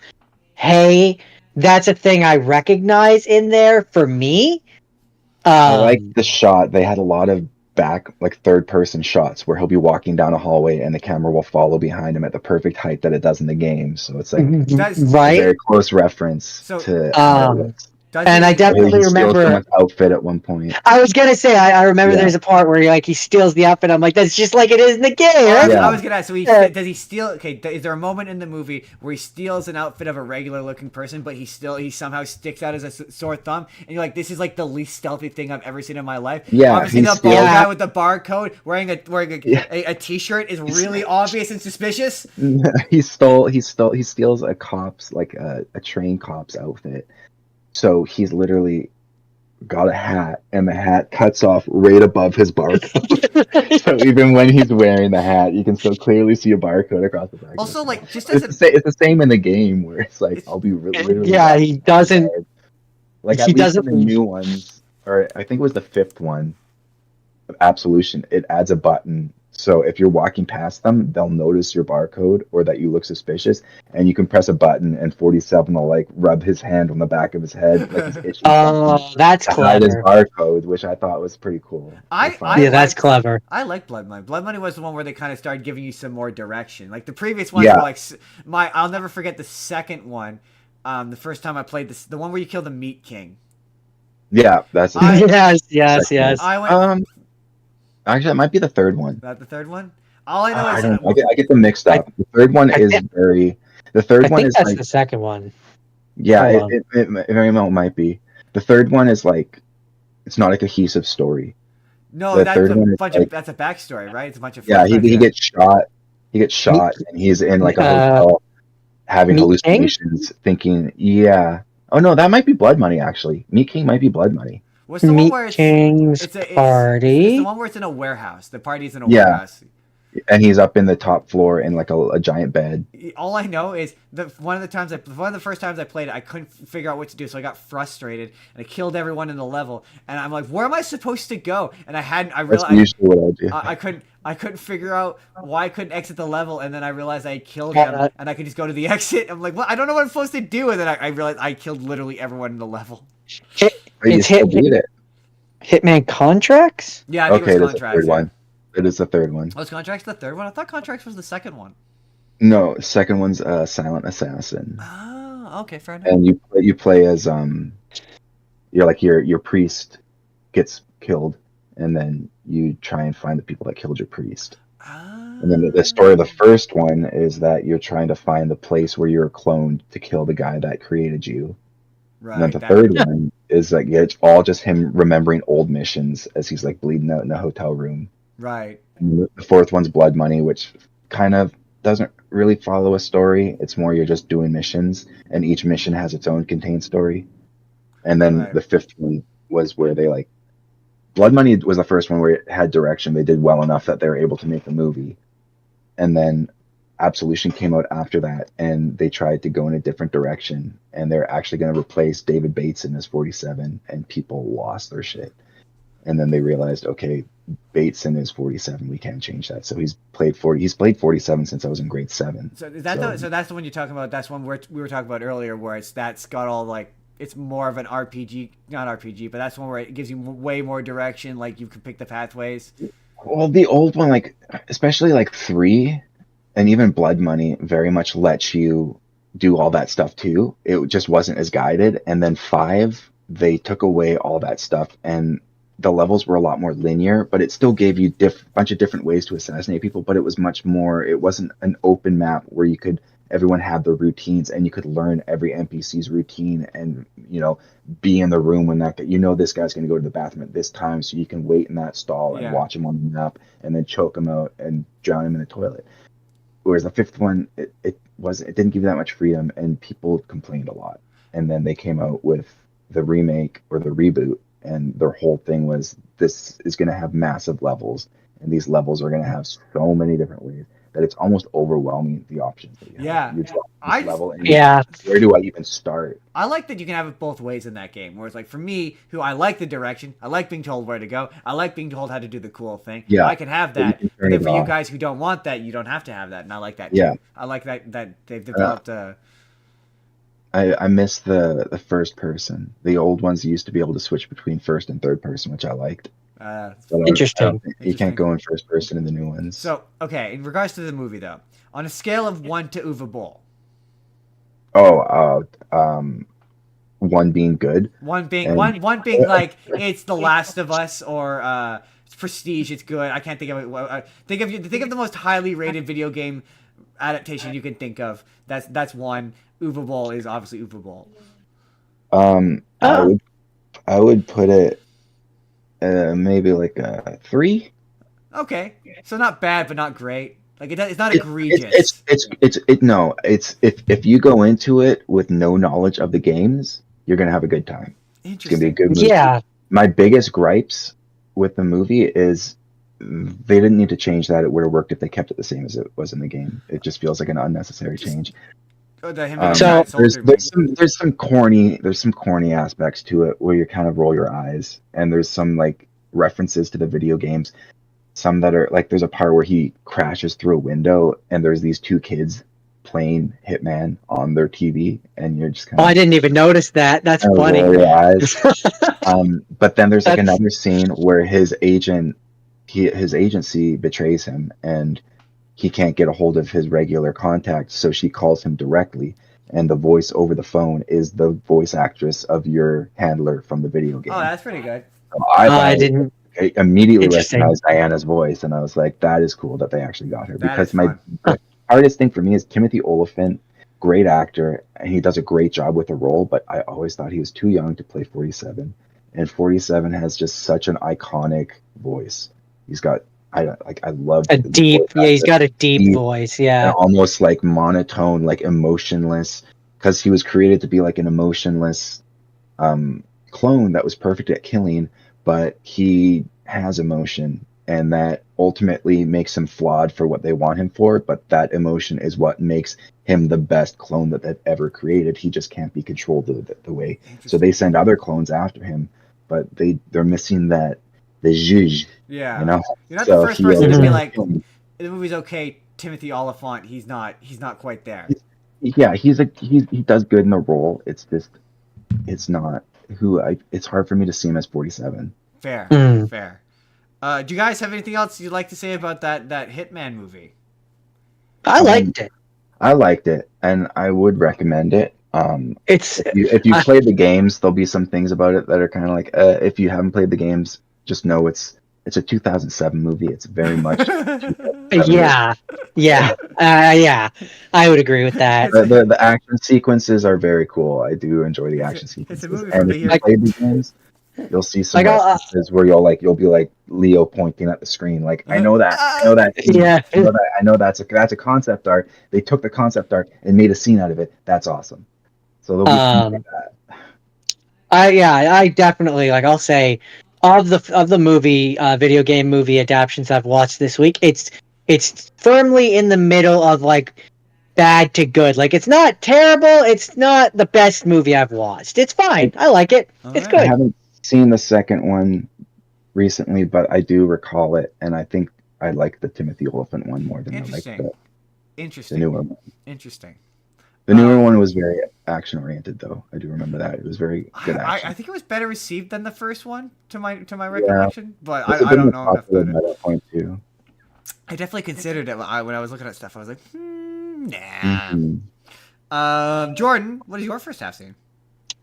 My first half scene was I watched the Ratchet and Clank movie, which came out in 2016, which, as an aside, that's like 9 years ago.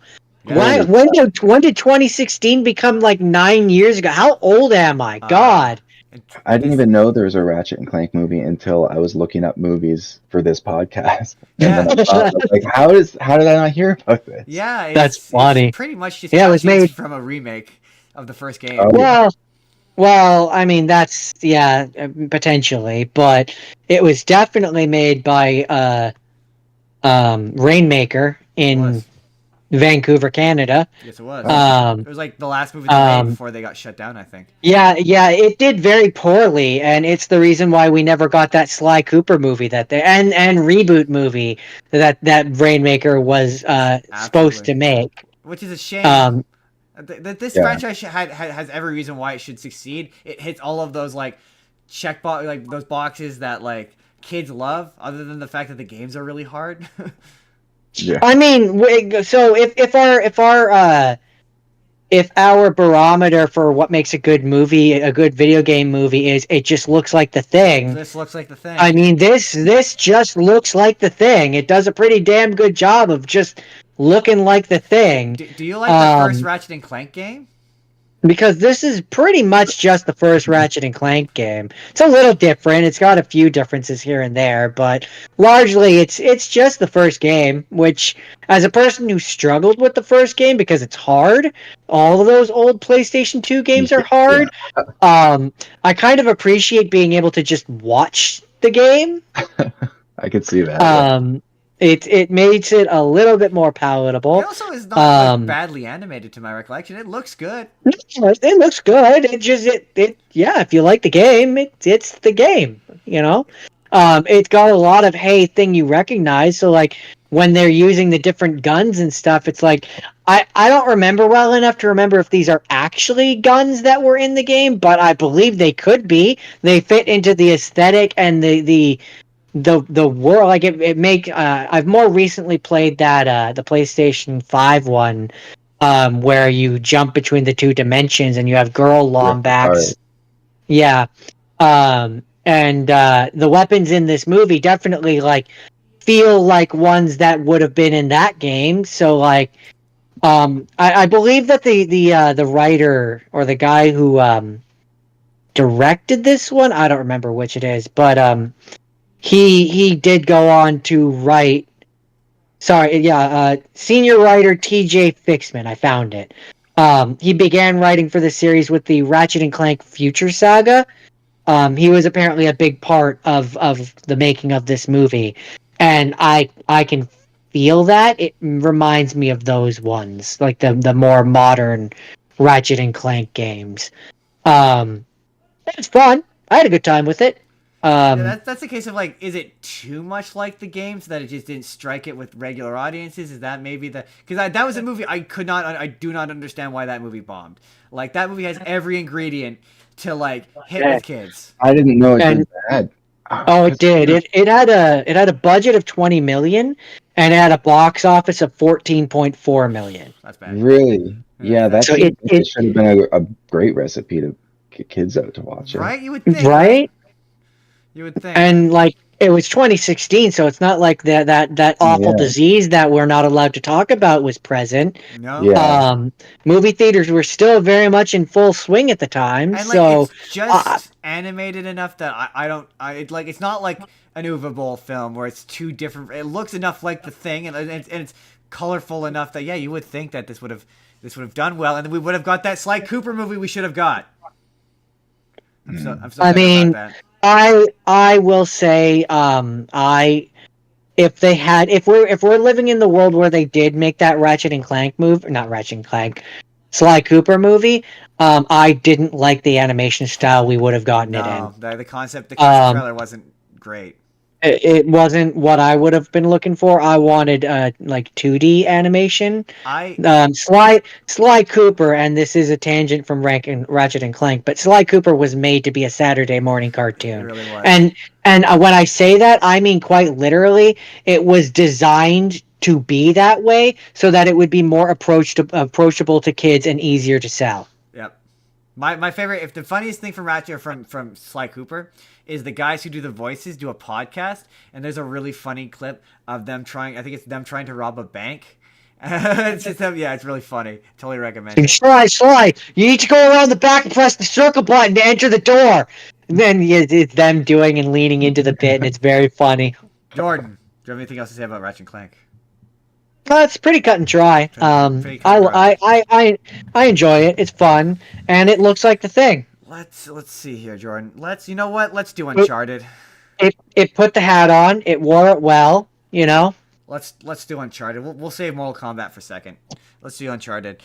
Let me ask you both: have you guys played an Uncharted game? Yes, I have. It doesn't ring a bell. Have you seen the movie? One. I don't know. I've only ever watched movies with famous rapper Marky Mark. Is he in this movie? He's in it. Okay. He is okay. How do we tackle this? Compliment sandwich, I suppose. I don't think this movie's terrible. I think it's completely redundant.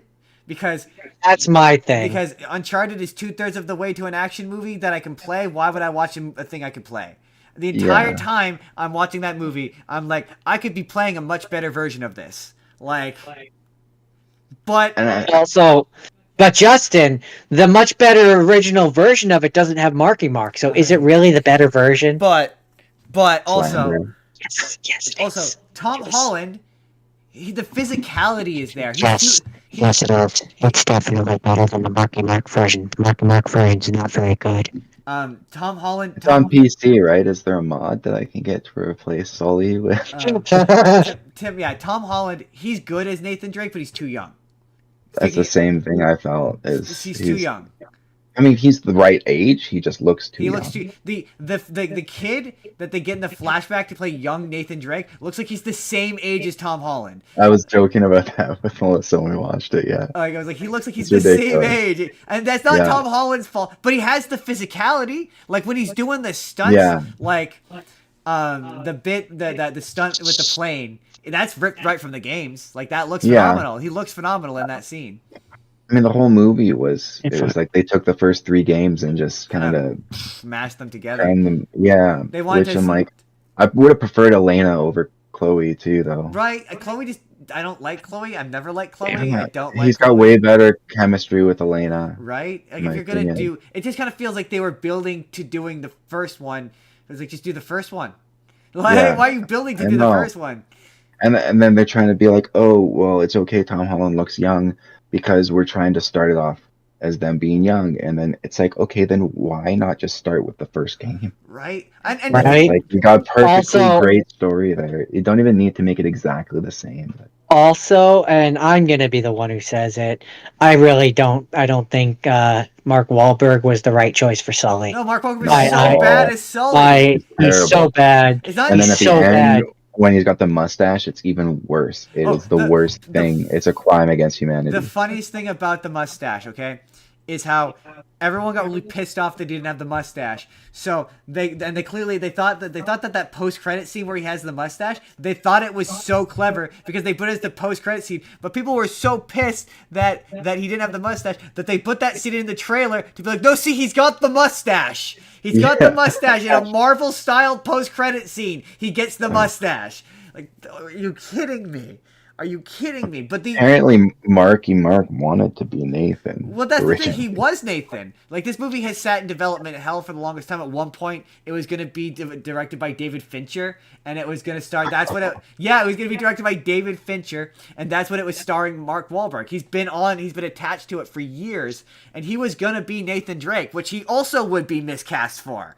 Like he would have Yeah. also been a bad Nathan Drake. Like I know. And it's like, He would have. It's if you don't play the games as a standalone movie, it's a good movie. It's all right. But it's like the thing that makes Uncharted unique is that you're playing an Indiana Jones movie. right. Yeah. When you have Uh, a movie, it's just it's a generic movie without the Mm. things that make it unique. Exactly. And like I will The say, game like, unique. I always said Uncharted was Indiana Jones meets Tomb Raider. And Mhm. yeah, so then it becomes redundant when you put it back into the film format, and it's just like, okay, we've just come full circle. Like we're just Yeah. right back where we came from. there are cool action beats in this, like the beat where they're carrying the boats off of the Yeah, that is really cool. But I'm the entire time I'm watching it, I'm like, this would be so much better if this were in the games. yeah. I'm like, oh, can I'd you rather imagine just I play get to this. climb around the pirate ship as it's flying through the air? That would Yeah. be so fucking cool. Like my favorite bits in I mean, I think the fourth one is the best game. It has the best action beats. It controls the best. Like that game is an action movie. And I'm like, yeah, when That's one of the few that Melissa's watched me play from start to finish because she's literally like, this is like watching a it's movie. like watching a movie. And Like, Yeah, absolutely. I will say, like, again, the costume design, like he looks like Nathan Drake in the costume, Yeah. right? And like in that post credit scene, the shirt he's wearing, that's like the shirt young Drake wears in the game in the Yeah. flashback. Like that's impressive. Or like, sorry, go on. Oh, go ahead. I was just Okay, saying, no. it's impressive that it looks like the game, but it just like it's a hollow. That's where I'm like, if the metric is look like the thing, sometimes that's not enough. Yeah. Like sometimes you want a bit more oomph out of this, where you're like, I don't know, it's not. It's like if you're gonna take the game aspect out, I think the game story is already good. Just keep the game story. Right. And then at least there's something that's tying it more to the game. This one, it felt like they just like put all 3 games into one movie and blew their whole load all at once. And Right. it's like, so where do we go from here? And it's like, Tom Holland's a good actor. I like him and everything, but he's too young, and I just didn't get that Nathan Drake, like the cocky, but charming. Right. Somehow Yeah. he's an insufferable douchebag, but I still find him lovable somehow. Right. I didn't get that from him. The Nathan Fillion of it all. Yeah, that's why Nathan Fillion works so well for, because Right. that's his perfect. It's the character he plays the best. Honestly, a better version of this movie. It's a you mentioned it already, but that fan film where Nathan Fillion plays Nathan Drake, that is way better than this movie. The I watch cinematography it is way more once a interesting. year. Yeah, Watch it once a year to remind me of what should have been. the bit when he crashes and he's shooting the guys, like, it looks, it's staged, it's shot, it looks like it's from the friggin' games. It looks Literally. When he falls out the window and he gets up and the camera starts at the front and it comes back around to behind him and then the widescreen goes into full screen. Yeah. And then he starts shooting. I'm like, this is exactly how the game tells you you're about to have control. Yeah. As soon as it goes from widescreen and it goes into full screen, you know they're about to hand you. So I was like, that is perfect. Yeah. And then he looks over and he goes to aim to shoot at someone and the camera zooms in over his shoulder like he held the L2 button, and I'm like, this is the best love letter I've ever seen. Right, and when I watched it, I'm like, I would watch this. I'd watch a full. I'd watch a feature of this, and I don't think, like, I think people are like, oh, he's too old. I don't think now he might be too old. He's like, he can't physically do it, but like that's what you need. And I just Tom Holland, I just think he's too young. He's too young. It wasn't for me. He's just got too much of a baby face. He could be 10 years older, and he would still look too young. I think that another part of the problem is, okay, you want to do For me, sorry to interrupt, but when I watched the Uncharted movie, the first word that came to mind after I finished watching it was generic. Yeah, it's so white bread, bland. Like, no, it's just it loses the charm, and that has everything to do with the fact that it doesn't have the Nathan Fillion of it all. Nathan doesn't feel like Nathan. Well, my problem is they want you to connotate. They want you to, because they make him look like modern Nathan Drake. But like they want to do an origin. Like, I don't have an issue of like he looks like Tom Holland and he grows in to the Nathan Nolan North version. You know, he grows into that, and it's about the story of like in Uncharted 3 when Sully, or I think maybe it's Uncharted 4, when Sully finds him and he's the thief or whatever as a kid. Yeah. And it's the story of like that to him becoming Nathan Drake. That, okay, I believe Tom Holland could do that, because young Nathan Drake in that game looks like Tom Holland. He looks like Tom Holland. That's like he could have played that Nathan. Yeah. And then like he ages, but that would also require Sully to be Sully, and Sully is and horrifically out of character. Yeah, it doesn't matter. He had to be attached to the movie because he was the one that got it going, and it's like this is the only character he can play. But yeah, he was a dick. Yeah, that's like I didn't like Sully in the game. He's not a rude asshole. No, but Marky Mark plays him as just a mean bully half the time, where he's unlikable. Who lies constantly. Yeah. Whereas in the game, he's like a father figure, where I feel like I can rely on him for things. Like I guess in the movie, I just wanted him to go away. I guess in the first, I guess I started kind of trying to harken back to the first one, where like he screws over Drake midway and it looks like he's working with the bad guy, but ultimately you find out that's a ruse and he's still working with Drake anyway, and he wasn't actually lying to him. He didn't actually betray him. Whereas in the movie, he's just a compulsive liar, and that's not a character trait of. So it's not even that it's a bad performance, which it is. It's just also badly written. Like at least Drake approximates Nathan Drake in the writing, but he's not Sully. Like, why did he have to be Sully? No, I just found him. I couldn't like him no matter what I did. Even when he was trying to play off like comedy relief, I was like, you just seem insufferable and unlikable, and not why would anybody want to spend time with you? Right, and you're right. Yeah, I don't like Chloe. That's where it's like it feels like it's trying to be a prequel, and it's trying to predefine that relationship to in the second one, where it's like they already know each other. It's trying to establish that relationship for future stuff, so they can adapt the stories from the original games. When it's like, why didn't you just do that in the first place? I don't. The most frustrating thing about Uncharted 4 is, you had a built-in sequel character there that they should have done, but then they did the most boring spin-off in existence. Like, I'm like, I want to play the game where you play as their kid. Like, Yeah. I want to play that game. I'm surprised it hasn't happened yet. Why am I playing this stupid spin-off about the two girl characters that nobody likes? Like, whose idea was that? The gameplay was good, but I didn't care about the story. No, that's because it's just And that's running on just the like, same engine. I just didn't. I like Chloe to a degree, but I did not like Nadine at all. In Uncharted 4, I didn't like her, and then she's in Lost Legacy. I'm like, I didn't like her in Uncharted 4. I don't want to see her in another game. She's just comes across as like very unpleasant. Like egotistical and full of herself, but not in like the like Nathan gets away with it because he thinks he's hot shit, but really he's a bumbling idiot that just so happens to get lucky. Yeah. Whereas with the heart of gold. Yeah, where Nadine just struck me as abrasive and full of herself and conceited and just mean. And pairing her up with Chloe, who is already abrasive enough in her own right, they're just not a good pairing. Like, maybe if Elena was there and I got to play as Elena, I'd be like, I played an entire game as Elena. I love that character. But, like, those characters weren't... I'm like, why? That, and I also don't really care much for Sam. No, me neither. He's rude. And so it's like a game where it's like the three least likable characters from the fourth game. Why would I want to play that? Give me Uncharted 5 where I play as the daughter. I played Lost Legacy once, and I haven't played it since. Our pitch for Uncharted 5 is you play as the girl, and Nathan is Sully. Yeah, that would be awesome. I would 100% be behind that. Right? Like, I think that would be better. Yeah, I'm surprised they haven't. You age her up a bit, make her so she's like, not a kid anymore. Right. And yeah, Nathan becomes Sully. Yeah, exactly. To me that writes itself. Maybe it's Uncle Sam who is bringing her into this chaotic life of treasure hunting. You could bring back him. Yeah. Like I feel like I'm unfair to Sam because I do like Troy Baker quite a bit. I have to go onto Bluetooth mode. Oh, your phone's about to die. That's okay because that'll give us perfect opportunity while he's doing that. And what else did you watch? Tomb Raider.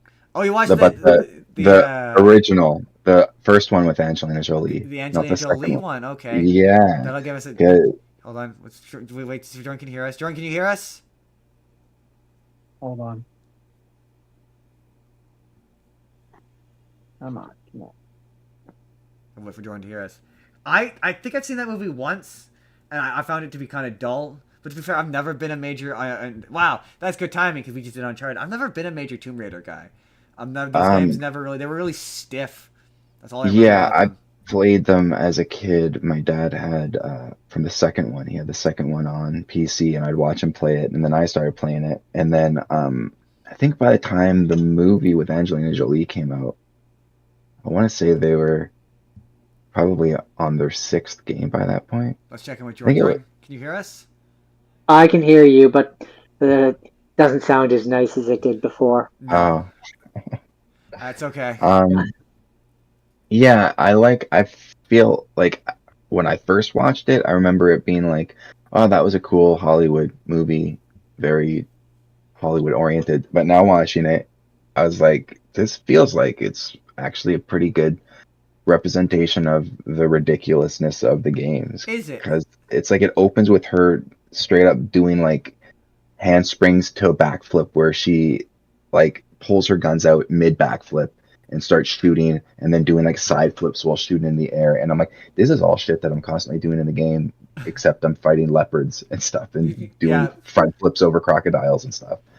I remember playing the demo and just running around the empty mansion. That's all I remember. Oh yeah. I did that a lot. I remember locking the butler in the freezer. Yeah. Yeah. I think it was. We all. That's definitely what I remember. I remember the mansion more than the actual levels themselves, which is funny to me. I played those a lot, but yeah, like the new one. I did see the new one with is it Alicia Vikander? I think that's the one that's more based on the newer games, right? I believe I talked about that last time we did video games. I thought it was very like similar to Uncharted, where it's like it was a good movie and it did follow the story of the game very closely, and I did have fun with it, and I was hoping they were going to make more, but like it didn't blow me away, but neither did I remember the originals with Angelina Jolie. The one thing I was most impressed was how well casted she was. She She certainly looks looks like Lara almost Croft. exactly like Lara Croft. She learned a British accent and nails it. And she's got the Yeah. same like cocky, sassy attitude that you expect from her from the originals. I seem to recall thinking she was British for the longest time. When I was a kid, I thought she was, and then I remember hearing in like an interview about how she tried so hard to like get the perfect British accent. And but when I was a kid and I saw it, I thought Angelina Jolie was British. So that's one of those video game movies where like they're ashamed of the video game, so that it doesn't really adapt the story of the video game, right? Yeah, I mean the video games don't like back then the stories were very bare bones. It was mostly just there to service the gameplay and give you a reason as to why you're swimming to the bottom of the ocean kind of thing. Fair. Yeah.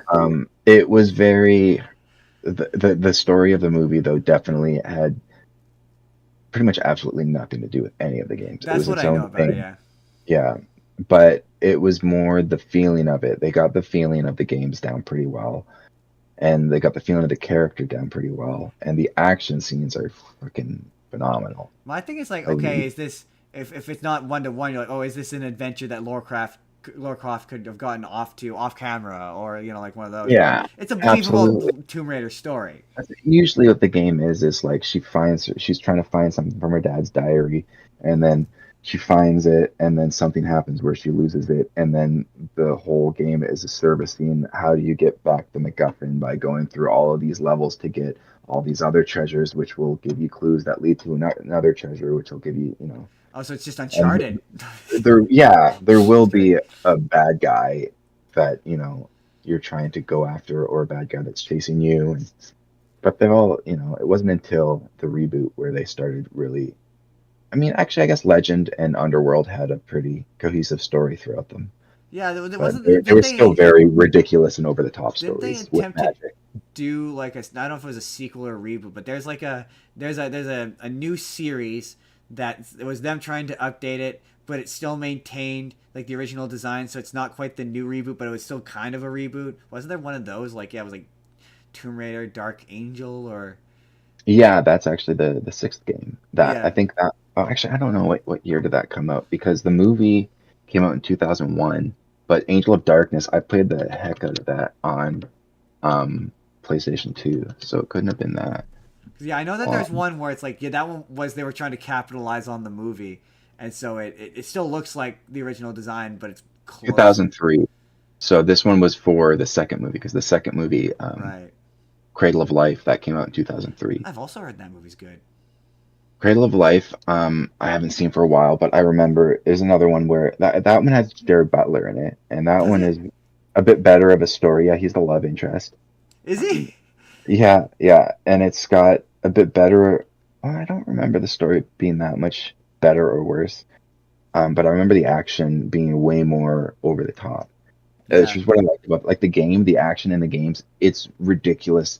She's gonna be jumping her motorcycle while shooting a gun, and she's going to be fighting like mummies. Like, the games are no way serious. So I like that those movies kind of went balls out Hollywood with it to kind of keep in theme with that, whereas the reboot, they tried to ground it, and then the new movie tried to ground it like the reboot. And I feel like everything nowadays has to be grounded and realistic. Yeah, that's why that game that's why that game never interested me. I'm like, oh, it just kind of it cycled right back around to like, it just kind of feels like a less interesting Uncharted. Yeah, they kind of tried to leap back into the popularity of Uncharted by being like, we're making a new Tomb Raider game. We did it first, but really we're kind of just copying the better formula that Naughty Dog came up with. Right, that's what that game. And I was just like, I played all three of them, and I did like them, but I played all of them once. And I think I like the second one the most. Rise of the Tomb Raider was probably my favorite out of them. I played like the first little bit of the first one. Yeah. The first one I would say is the weakest, because they're still trying to figure out what they wanted to do. It was fun, and I like the stealth mechanics, but the second one, it wasn't open world, but it was like open area. So there was a lot more exploration, and it had like Metroidvania aspects where you wouldn't be able to get up to this area until you had the right tool, which you would find later. So then you had an excuse to go back to find more stuff that you could use to upgrade. And I did like the upgrading where you could upgrade your bowstring and you could get better at stealth and stuff and learn skills. Interesting. I mean, I'm interested to see what they're working on the new one right now, so I'm interested to see what they're gonna do with it because I've been playing Tomb Raider since like '95. I mean, I've I one of those franchises just I never got into, but I appreciate it I- for its contribution to like. Yeah, it's one of those things where it's like I've never really met people that really enjoy Tomb Raider or even care about it. It's a thing that everybody knows about, but not a whole lot of people. Yeah, It's a thing. It's a thing which I would say how I would articulate it is it has persisted. It has not thrived. Yeah, yeah. I could see that. That's how I would word it. Jordan. they kind of rested on their laurels for a while, and Well, they were one to six was they didn't really add new mechanics from the like they kind of small things, but like 1 to 5 to Chronicles, it was all the same engine, and they didn't really add much. They added a bit in Angel of Darkness, but it was still that one was very divisive when it came out because it changed a bit. And then after that, they came out with like Legend for PS2, which was, or no, that was for PS3, and that was actually there was a PS2 version, but they completely rebooted it, kind of. Still in like the ridiculousness, but it's a different engine. There's more story focus. Maybe that's what I'm thinking of. I remember that there's there's a PS2 one where it looks like old school Tomb Raider, but it's got like a new PS2 kind of. Yeah, new engine. It's got ragdoll physics, and it's got like way more it's way more focused on action than it was exploration. Yeah. Whereas the old games, it was very much all about exploration, and then there'd be some action sequences. Yeah. That first one was about really climbing awkward walls and Yeah. yeah. And the combat was not the focus, which also was another. It's basically another way of saying the combat sucked balls. Pretty well. So Jordan. I feel like your next. I feel like I know what your next one is. But what's your next one? My next have seen is the Angry Birds movie. The Angry Birds movie. Which it has birds, and I mean, really, only one of them is angry until a certain point in the movie. That's a lie. It should be Angry Bird. Angry Bird. For the most part, yeah. I mean, until the eggs or until the birds or pigs steal all the birds' eggs, and then they get angry. So Adam, have you seen the Angry Birds movie? Allie says what? Sorry, real quick. Allie says, what? Blasphemy. I love the Tomb Raider games. Which ones? That's like all of them? Or, I mean, or I'm talking about the new ones, because you said you weren't as big a fan of the new ones. Yeah, our dad got us into them when we were young, so my sister and I have been playing Tomb Raider our entire lives. Yeah, it never really tweaked me, mostly because they just, as you get older and as they get older, they controlled clunky. It's one of those games where I could tell if I played it, like, I know there's people who feel the same way about Ape Escape as I do about Tomb Raider, where like that game doesn't do it for them, and because they didn't play it when it was good. I guess is how I love Ape Escape. Did you see the new Metal Gear Solid 3 trailer? No, I'm not a big. That's another one. I'm not a big Metal Gear Solid player. Well, both Ape Escape's made by Konami, so and I think it was Ape Escape 3. There was a game mode where you could play where you were playing as a monkey version of Solid Snake. Yes, I remember that. Yes, it was a remake of the first game. Yes. Yeah, and then Metal Gear Solid 3 had a full-on Ape Escape game in it where you were playing as Snake going around catching apes. And on the newest Metal Gear Solid 3 remake trailer, it ended with one of the monkeys, and they're showing that they're bringing back Ape Escape into the remake as well. That's amazing. That's amazing. Unreal Engine 5 Ape Escape, baby. That's amazing. That's amazing. I'm so stoked. I want a full bore. Suddenly, I'm way more interested. There's two things I want out of the Ape Escape franchise. I want a remake of the first game, like a full bore top-down remake, and I want them to release the American dub of the second one. Because the American dub of right now you can buy the second one for like $10 on PlayStation, and it is worth it. You should get it. That game's amazing. It's super fun. But it's the British UK version of it, and the American version is better because the voice actor who plays Jimmy is the voice actor who plays Ash from Pokemon, and Cool. the female character, Is the very specifically the red hair, who has exactly the same hair as Misty, wears the tank top like She's- Misty, looks like Misty, is voiced by Misty. she's Misty. Oh, And Pikachu is portrayed to be more like Pikachu. he's just Pikachu. So it just comes across like Pokemon. Also, Ali says, I also really enjoyed the movies, but I also am an Angie fan. She also did a lot of her own stunts, which I mad respect. She also quit alcohol and did months of combat training for that movie. Quit alcohol and went on an intense sort of diet for it. that's awesome. Yeah, she looks great in those movies. She does. Angry Birds, though. Angry Birds. Okay, so Adam, you've never seen Angry Birds, right? No, No, you're not I'm missing not. much. It's another. I've played the game. It's It is, yeah, it is. My headphones are dying now too. I'm plugged in, so my headphones don't die. I'm gonna plug in. Hang on, I'll be right back. Hold that thought. Hold that. Yeah. No. See, it wasn't the headphones, because the headphones were plugged directly into the mic, and I didn't have them on until now. It's the phone. The phone was dying. The phone was at 3%. Oh no! Wow, you. That would have been bad. You would have cut out. You're like, oh no, we lost Jordan. Yeah. Well, it was at 5%, and then the minute that I went and plugged in my charger, it dropped down to 3%, and now it's at 9%. We're charging. We're charging. We're good. Are you, Adam's back, it looks like? I don't know. Can you hear me? Can you hear us? We're testing. We're trucking along. This is run long, but I'm okay with that. Can you hear me? Yeah, we can hear you. I can hear you. Okay, Yeah. I'm back. I'm plugged in. This is Perfect. This is run very long, but it just means that I will have plenty of content to glean from it for later. Angry Birds movie. Basically, pigs show up. Pigs try to steal the birds' eggs. Birds go and get revenge on pigs. That's the Cinema. that's the very abridged version of what this movie is. It's that kind of It's animated fine. movie that's like cheaply animated. It's got a robust celebrity voice cast. I will say, Yeah. Angry Birds. That's a movie we could talk about. I I hear it's a shitload of fuck though, so I don't know. we were gonna talk about it and then I cut it.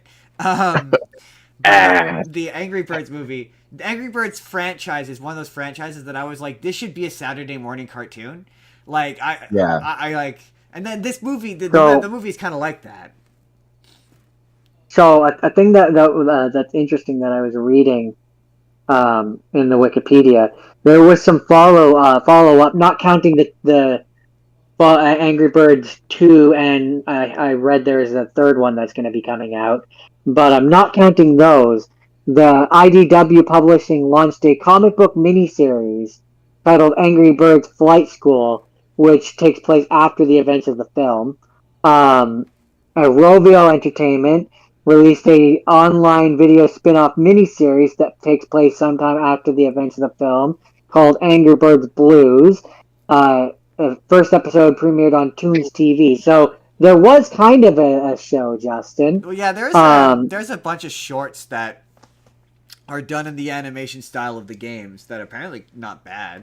I don't think this movie's bad. Like if you like harmless, ineffectual, not very good but not terrible animated movies, that's what this is. Like Jason Sudeikis says, the Red Bird's pretty funny. It does that thing where it assumes you know this franchise, that this franchise is maybe more popular than it is. So it does that thing where it's like, hey, it's the yellow one. You know the yellow one, right? Yeah, the only two Angry Birds that I distinctly remembered as I was watching this was like from the game, I mean, was the red one because it's the mascot and the most obvious of them. And the big black one, which explodes, because I remember that one would blow up half of the things that you needed, and he was useful. Those were the only two that I like actually remember. The rest of them are just words. He's got one of my favorite jokes. I think I'm going to do this wrong, but it's where he's like, I explode. And the guy's like, well, we all get a little angry every now and again. No, I literally explode. Yeah, something to that effect anyway, yeah. But yeah, I thought that movie was all right. Like, it's all right. Yeah, I mean, considering it's a kid's movie, and it's not it's not like a cinematic masterpiece of art. Yeah, but like Angry you could Birds, plop your Right, exactly. Yeah, exactly, I'm not right? expecting Citizen Kane. Right. Like you can plop your kid down in front of it, and they'd probably be pretty entertained for like the hour and a half that it's going to be on. Does your kid like bright colors and flashing lights? Then it'll like that movie. I mean, I'm a full-blown adult, and I like bright colors and flashy lights. I mean, I like Jason. There's Sudeikis. a reason why I liked it. I'm a big Jason Sudeikis fan, so like he's funny in it. Like he's doing his best. If you're a fan Here's of what I'll say. Smosh is in it for some reason. Here's what I'll say. It had a budget of $73 million and it made $352.3 million. Incredibly successful slop. Clearly, they did something right. Yeah, they made an incredibly popular app beforehand. It's like don't be surprised if that Minecraft movie does incredibly well despite not being good. Oh, this movie's amazing. They should make a game based off it. It'd probably do pretty good. This movie based on this very popular thing did well. It's like if they made a Candy Crush movie. Oh, God, don't give them ideas. Ali says it was the movie that kickstarted his popularity. Then he was in Timeline right after. Then she said, The Cradle of Life is the one where they went to Asia and Africa, and she jumps off the side of the building and wears that flying squirrel suit and lands on a boat. Where is it? Oh, yeah. WTF, can't type today. That silver leotard or whatever. Now you get to experience that awesome delay where she's seeing footage from like 10 minutes ago and it's popping up in the chat now. Yeah, it's super awesome, you guys. Not derailing at all. Not derailing at all. It's not her fault. It's not her fault. To be fair, she's not the worst. We had a commenter that was way worse about it. And I'm like, we're trying to stay on track, and it just at a certain point we had to just be like, I'll read select messages. Yeah, exactly. You need to ask questions in advance before we You need to know. Assume what our topic is going to be. That's why I kind of started to be like, this is kind of a loose outline of what we're doing. So then people keep up. Jordan, is that it for Angry Birds? Yeah, there's not much else to say about this. It's pretty much everything you expect that it would be. Let me tell you about Mortal Kombat 1. The first Mortal Kombat movie, which... Annihilation? Sorry, real quick. I will say, I'm excited to talk about the next thing that's on, like my next one. I'm excited to talk about. Your first have not seen? My first have not seen, I'm excited to talk about. I'm excited to talk about some have not seen. But first we got to talk about Mortal Kombat 2021, which... Yes. Okay. A big criticism of... Well, first of all, I know you... I think you had said you haven't seen Mortal Kombat 2021, right? No. Are you a Mortal Kombat guy? Yeah. Have you played any of the new games? The last one I played was not the reboot. This one. I haven't played one. But you played X, not X. X, 11. 11, yeah. 11 was quite good. I liked it. 1 is good. Yeah. One is probably of the modern ones my favorite one. It looks good. I've heard everything bad I've heard about it has been related to like microtransactions and not the actual game itself. Great. It does. That's fair. I'm not like. Okay, I think you should know me well enough to know I'm not the kind of guy to be like it's woke or whatever. But I will say it does get a bit tedious that like every third character's like they're a girl now and that's all they did with them. Like they kind of had a bad habit of doing that in the past too. Though they would always just be like, well now. Jax has a daughter, and you're like, okay, yeah. Right. Now Johnny Cage has a daughter, and you're like, okay, or my favorite, this girlfriend, or my favorite, this character's a robot now for some reason. The thing I liked about Cassie Cage though is I did enjoy how she was a combination of Johnny Cage and Sonya Blade in terms of gameplay. That did think that was fun. I will say the not to give away the plot of Mortal Kombat 1, but the ending of the final chapter of that game is ludicrous. Like it's just like they in the best way. In the best way, like they really You know how the end of Mortal Kombat? Wait, you beat Mortal Kombat 11, right? No, I don't think so. I really play them for the stories. I play them for the fatalities. Oh, fair enough. That's fair. My main goal is trying to unlock the fatalities so I can basically see what that game somehow got away with being able to make. Fair enough. That game goes out of its way to it has a really good fatality tutorial to teach you how to do fatalities very easily, but it really leans into the alternate timelines thing as a way to explain why there's different versions of these characters are fighting each other. Why I kind of stopped following the story, because it started getting convoluted to the point where I was like, I don't know what I need to retain, because sometimes they just pretend something never happened, and other times they'll just like focus on a minor detail that I didn't think was important to remember. They end up introducing the concept of like basically at the end of Mortal Kombat 11, Liu Kang basically becomes Raiden.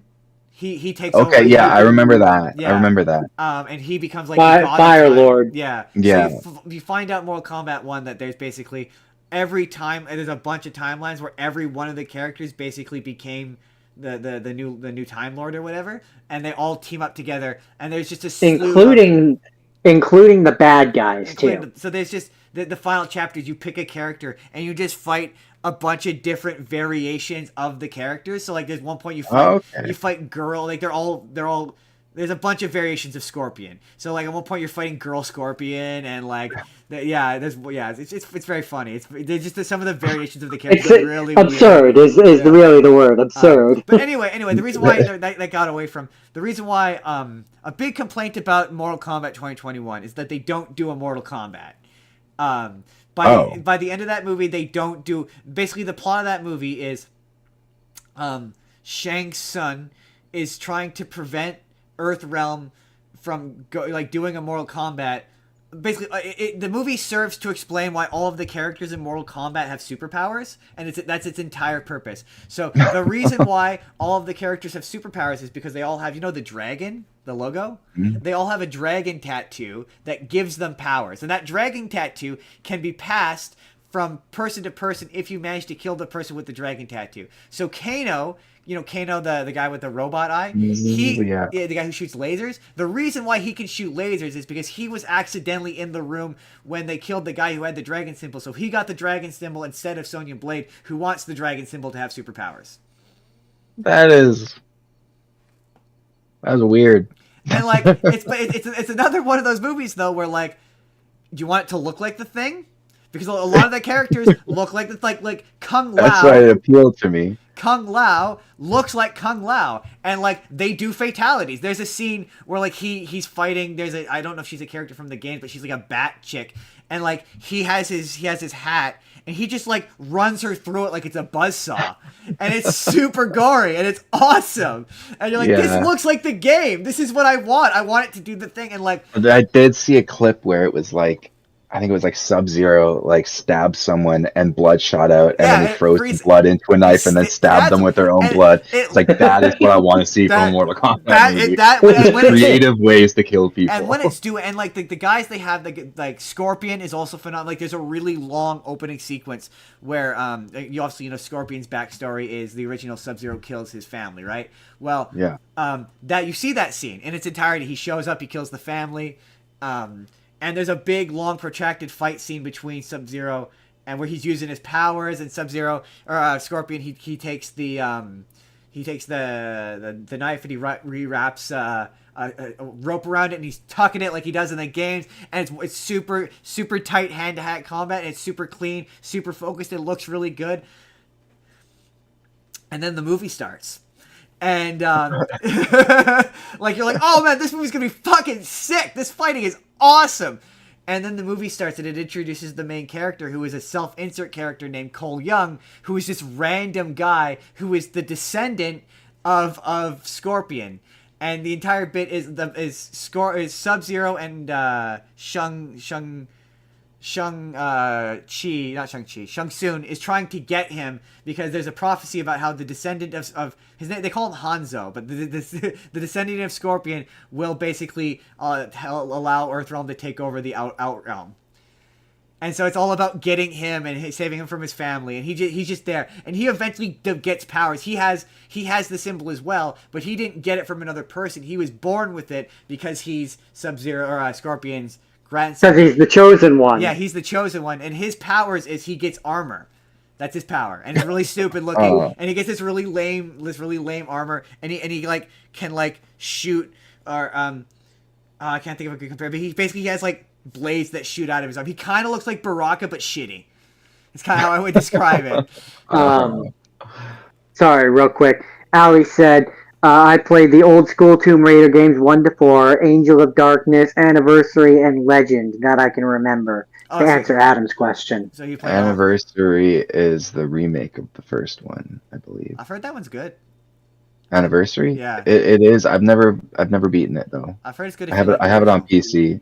And so I have the remasters. And there's this again. If you want Mortal Kombat, if you want thing that you recognize, like there's a point where he's fighting Goro and it looks good. It looks cool. He looks cool. He looks like Goro. Like you want to see four-arm guy beat up a dude, but like it doesn't have any of the characters from. So like Melina shows up and she looks bad, but it doesn't do any of the it doesn't do any of the Outworld characters. So you don't get to see Shao Kahn. You don't get to see any of the NetherRealm characters like Ermac, Noob Saibot. Like any of the guys who like are weird and kind of fun don't show up. But like, I forget his name. Cyrax? Not Cyrax. He's the guy who he uses swords and they have hooks in them. He starts with a K. Kabul? Cabal. Yeah, Cabal. Cabal, yeah. He shows up and he looks great. Like there's a lot of really good fight sequences with him. There's an exceptionally Jax is in there. And wait, do you watch Supergirl? The one with Melissa Benoit. Yeah. I've seen some episodes, but I haven't watched it. You know the guy who plays Jimmy Olsen? I'd recognize him if I seen him, but I can't. He's Jax. Oh, okay. Yeah, his power is he grows arms. So like Sub-Zero, he has a fight sequence where he fights Sub-Zero, and because while Cole, the guy's name is Cole, he's trying to escape, and Sub-Zero freezes his arms and shatters them. And so then somehow the whole bit is they wind up at this temple where they run into and they get introduced to Kung Lao and Liu Kang and Raiden, who once again has a terrible voice and is difficult to understand. It's the one reason I've never watched the original because I can't stand how Raiden talks in that movie.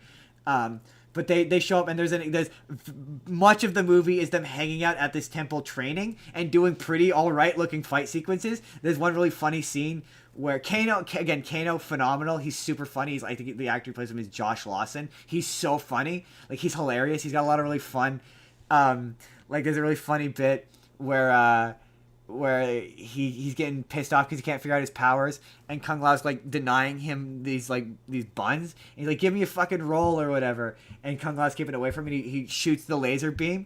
He's like, yeah, laser beam's way fucking cooler than fucking throwing flame balls, you fucking dickhead. And it's so funny. Like, way cooler than fucking fireballs, you fucking dickhead. It's so good. Yeah, Liu Kang is really his fight scene. Like their fights are really good. And yeah, like, but when the characters who aren't like the Japanese or Chinese guys who clearly can fight are doing it, they look bad. Like the fights just look bad. Like the guy who plays Cole clearly has never been in a fight. They just don't look good. But when it's like Scorpion versus Sub-Zero, it looks great. Like there's a fight sequence at the end where Sub-Zero and Scorpion fight, and he's now Scorpion now. He's no longer Hanzo. And it's once again it's really cool. It's in this frozen section. Sorry, Jax. Sub-Zero freezes Jax's arms and shatters them, and that's how he gets the robot arms. And initially despite this being like this Shaolin temple, they give him these really feeble-looking robot arms that he can barely move. And there's this really funny sequence of him punching this punching bag with his really pathetic, like, half-shrunken arms. And he's like, ugh, I can't do it. I'm so pathetic and sad. And so then he's fighting, I can't remember who he's fighting, but he's fighting one of the guys. And he's all of his fighting, he's losing. And then that's when Cole gets his powers, and all of a sudden his arms grow out, and now he has the regular Jax arms that he has in the games. And that's his superpower, is he gets the Jax arms. But like, if your beef is that they don't do a Mortal Kombat, why I brought up the games is the games don't really at a certain point do a Mortal Kombat. Like, Mortal Kombat 9 loosely follows the plot of the first two games where they do a Mortal Kombat. But, like, they maybe do a Mortal Kombat for like 5 minutes of the plots of those games, and then it's just kind of you fighting random characters in random fights, which is what that movie is. So like that movie is a really decent representation of like the modern stories. Like I don't think the story is that bad. Am I like, yeah, it's a little weird they don't do a Mortal Kombat, but doing a Mortal Kombat is not inherent to the story of that universe. At least not in my opinion. My one thing is, why is Johnny Cage doesn't show up in that movie, and he's the audience insert character. He's the one who's like, what's this Outworld shit? This is weird. Like, that's they his deliver the exposition through him. So Cole feels redundant. So when Johnny Cage shows up in the next one, I would be very surprised if Cole shows up in the next one, because once Johnny Cage shows up, is kind of a redundant character. Like, he makes no sense. But yeah, this movie did crazy well in China because it's a fighting game, and they love their fighting games over there.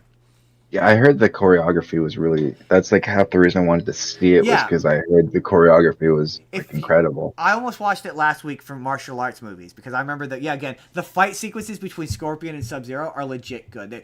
They look like two guys like who know how to do kung fu. Like it looks good. It's just the rest of it is you're like, oh, and again, if you want thing I recognize, there's a lot of thing you recognize. Like have you not seen the original? I think it's probably better based upon what I've seen of it, better than that, but some people would disagree with me. Our podcast boss, Jake, he hates that movie, so he thinks it's bad. But I like it and I recommend it. If you like you say, if all you want to see out of Mortal Kombat is fatalities and violence, it's got that in spades. I mean, it's not the only thing I want to see, but it's my main draw. That game traumatized me as a child. I remember seeing it in the arcade, Mortal Kombat 3 in the arcade, where when you get game over, you fall down into spikes, and like I had nightmares about that shit. I refuse. And now it's turned into this thing where I'm like, what's it gonna traumatize me with next? I refuse to believe anyone plays those games for the story. Like, I refuse to believe. Like, I play the story mode because they were great. I play it because I want to see scorpions slice someone's face off and see half their tongue flapping out of their mouth hole. I play the story mode of those games because they're a great way to figure out which characters you like and which characters suck. Yeah. Like that's the only reason to play the story mode is to like to figure out which ones are the best characters and which ones are bad. Like that's the. Although I will say, do you watch Amazon? Not Amazon. I love Ghostface. He's kind of my favorite character. Ghostface is really fun. My favorite character is, do you watch Invincible? Yeah. My favorite. I've only seen the first season. I mean, good, perfect. My favorite character is Omni-Man. Oh. But the fact that J.K. Simmons. Yeah, and they actually got J.K. Simmons to do him in it as well. So really? It is actually. Oh, that's J.K. amazing. Simmons. And it's really distracting because in that DLC pack, they got J.K. Simmons to be J.K. Simmons. They got John Cena to play John Cena, to play Peacemaker. And then they've got Homelander there, but it's not Anthony Starr. It doesn't sound anything like him. So it's really noticeable because the other two sound exactly like them. It's really funny. But no, I don't think they ever got Arnold either when they had Terminator. They didn't have Sylvester for Rambo. They added Conan. Conan's really fun, but it doesn't sound... Yeah. The worst part is... all the impressionists out there, they could get someone that at least sounds like him. The most frustrating thing about Conan was he says, one of his... what was it? Jordan, do you remember what it was? He says a line that's not a Conan line, and it was fucking annoying. I think he says... Wasn't it like I'll be back? He either says I'll be back or come with me if you want to live. And I'm like, that's not what he says! That's infuriating. I can't wait until the T1000 comes out. I'm interested to see how that plays. Yeah, that'll be fun. Omni-Man, his fatality, the fact that his fatality is the bit where he shoves from the first season where he shoves Mark's face through the subway. Where he holds then the big he holds his face through this. Yeah, that's his fatality. Oh really? Yeah, where he holds the guy's face and they flies him through the subway, and then it's just the remainder of his corpse as it falls apart. That's Ghostface's is Johnny Cage is playing Mortal Kombat, like the game, and Ghostface comes up from he loses the fight or whatever, and he's like, he's a dude.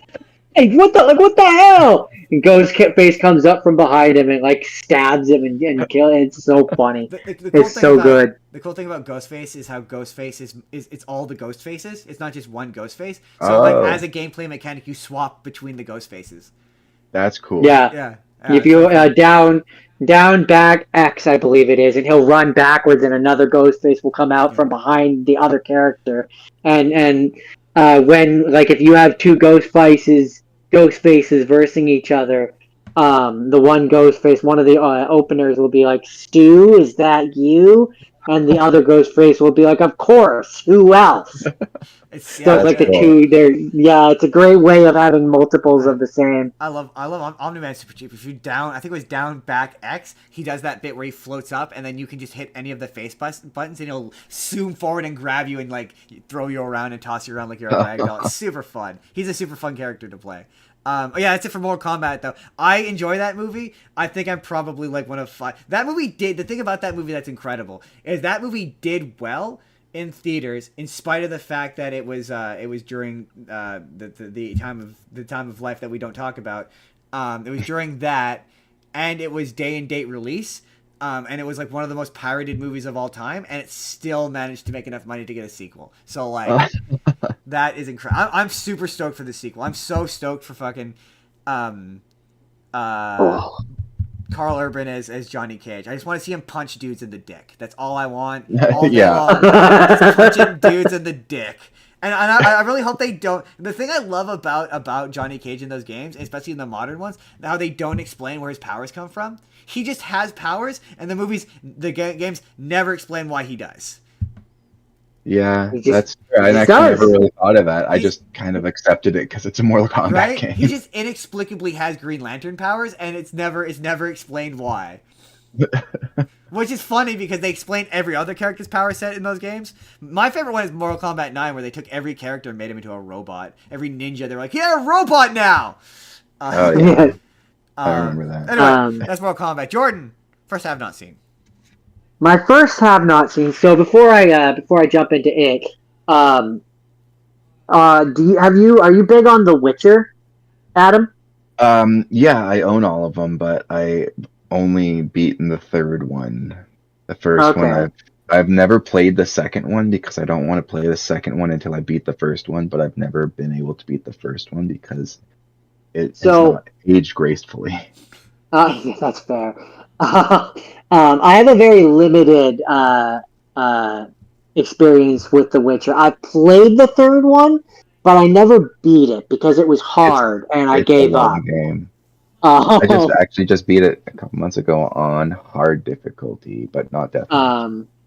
So the movie that I watched, my first have not seen, I guarantee you have not seen it because it just came out on Tuesday. It's literally brand new. It came out on Netflix. Oh, it is Siren. Witcher. Yeah, The Witcher: Sirens of the Deep. Yeah. I added it to my list. So, do you care about spoilers? No, I've heard this one is based on one of the books. Okay, I really liked it. Yeah. I really, really liked it. I heard they got what's David Cockerell, I think his name is, Geralt's voice actor from the games. Doug Cockle. Doug really? Oh, it even has the voice actor from the games. Ooh, that I didn't realize that he was that he was, but that makes it even better. That'll definitely, like, if you're a big fan of those games, then nothing will carry, like, even if I hear it's good. He's my favorite part of the games. He just plays with I keep saying I'm gonna play it. I just have. It's long. It took me like 140 hours, but I did every side quest. I haven't started the DLC.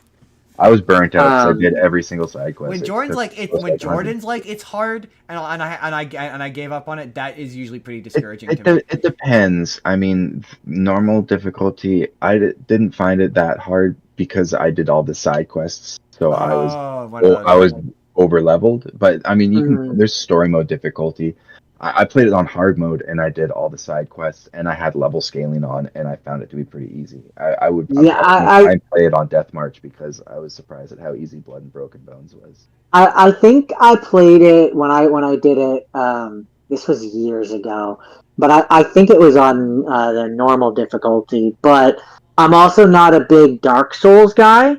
I'm not into those type of games typically, and from what I remember, this was kind of in that vein a little bit. It's a bit in the sense that you do need to. Well, you don't need to learn enemy attack patterns, but it helps incredibly. Yeah, there is a bit of that, but you can also kind of exploit the game if you use the alchemy system. You can kind of breeze your way through a lot of fights, and it's not.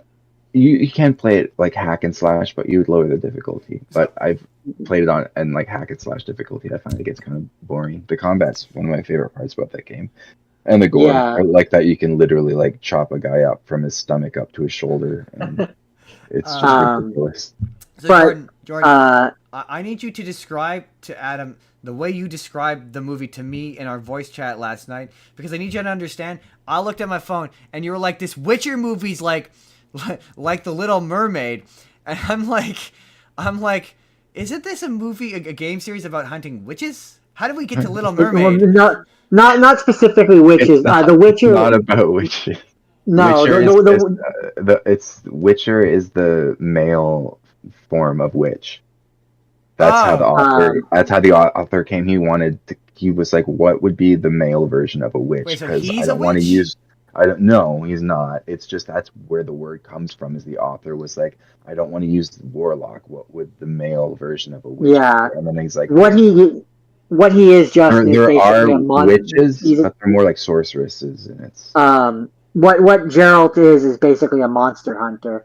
Yeah. With special heightened abilities and stuff that make him really good at doing it. He's a mutant, basically. He goes through a ritual to become a witcher that involves like fusing your blood with monsters' blood. So wait. Like, slit eyes and stuff. So a witcher is one who hunts witches, or no? It's just it's basically a monster hunter. Gotcha. Like a bounty hunter for monsters. Gotcha. Basically, it's just that since they went through the process to infuse themselves with monsters, like he has better sense of smell, he has better hearing, he has better vision. He can drink potions to increase his abilities, and those potions would kill normal people. So they can heal much faster.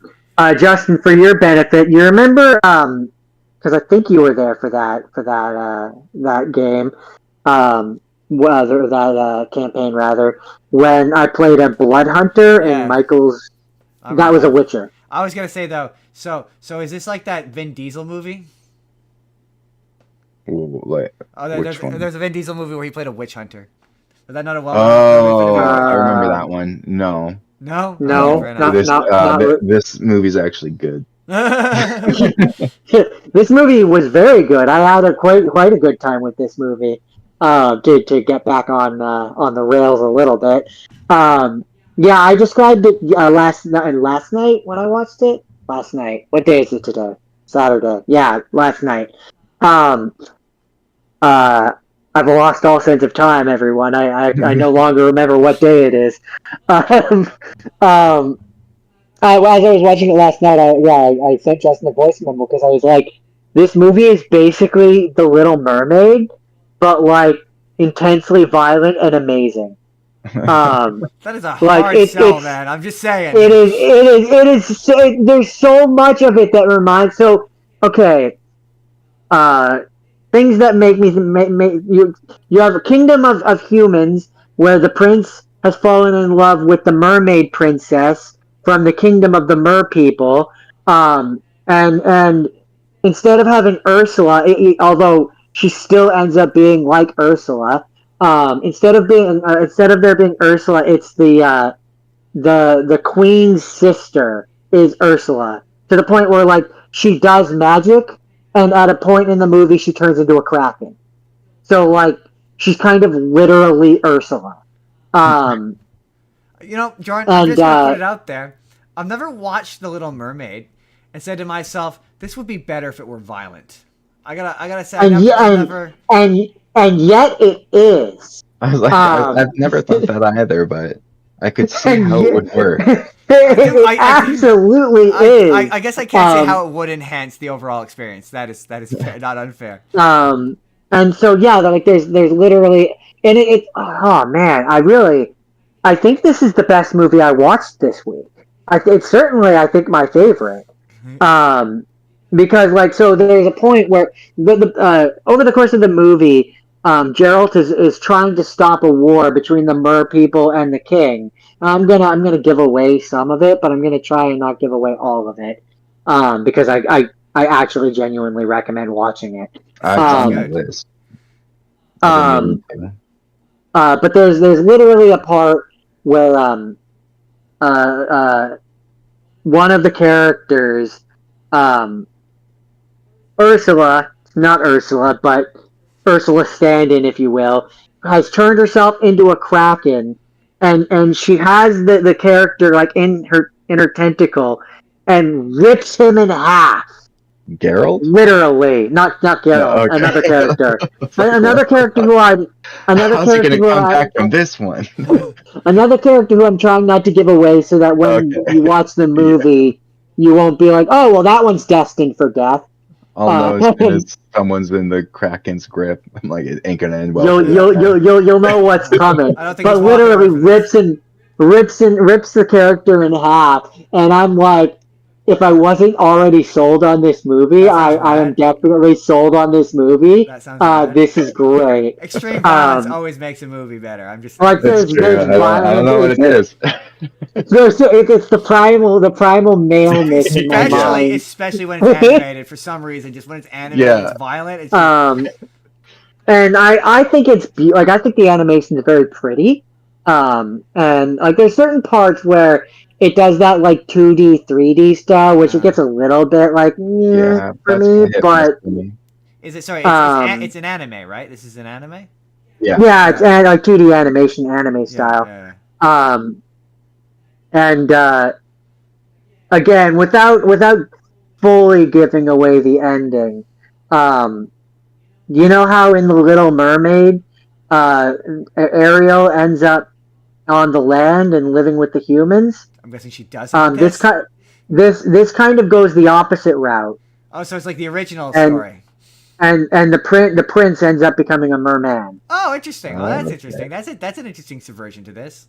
I wonder if this is in some way, because you said this was based off of a book. I wonder if in some way, if it is in fact an homage or an adaptation of Hans Christian Andersen's Little Mermaid. I could believe it, because as I'm watching this, literally, like I said, it felt like The Little Mermaid, like a different version of The Little Mermaid. But I know we're making fun of it, but it does. It does. You have the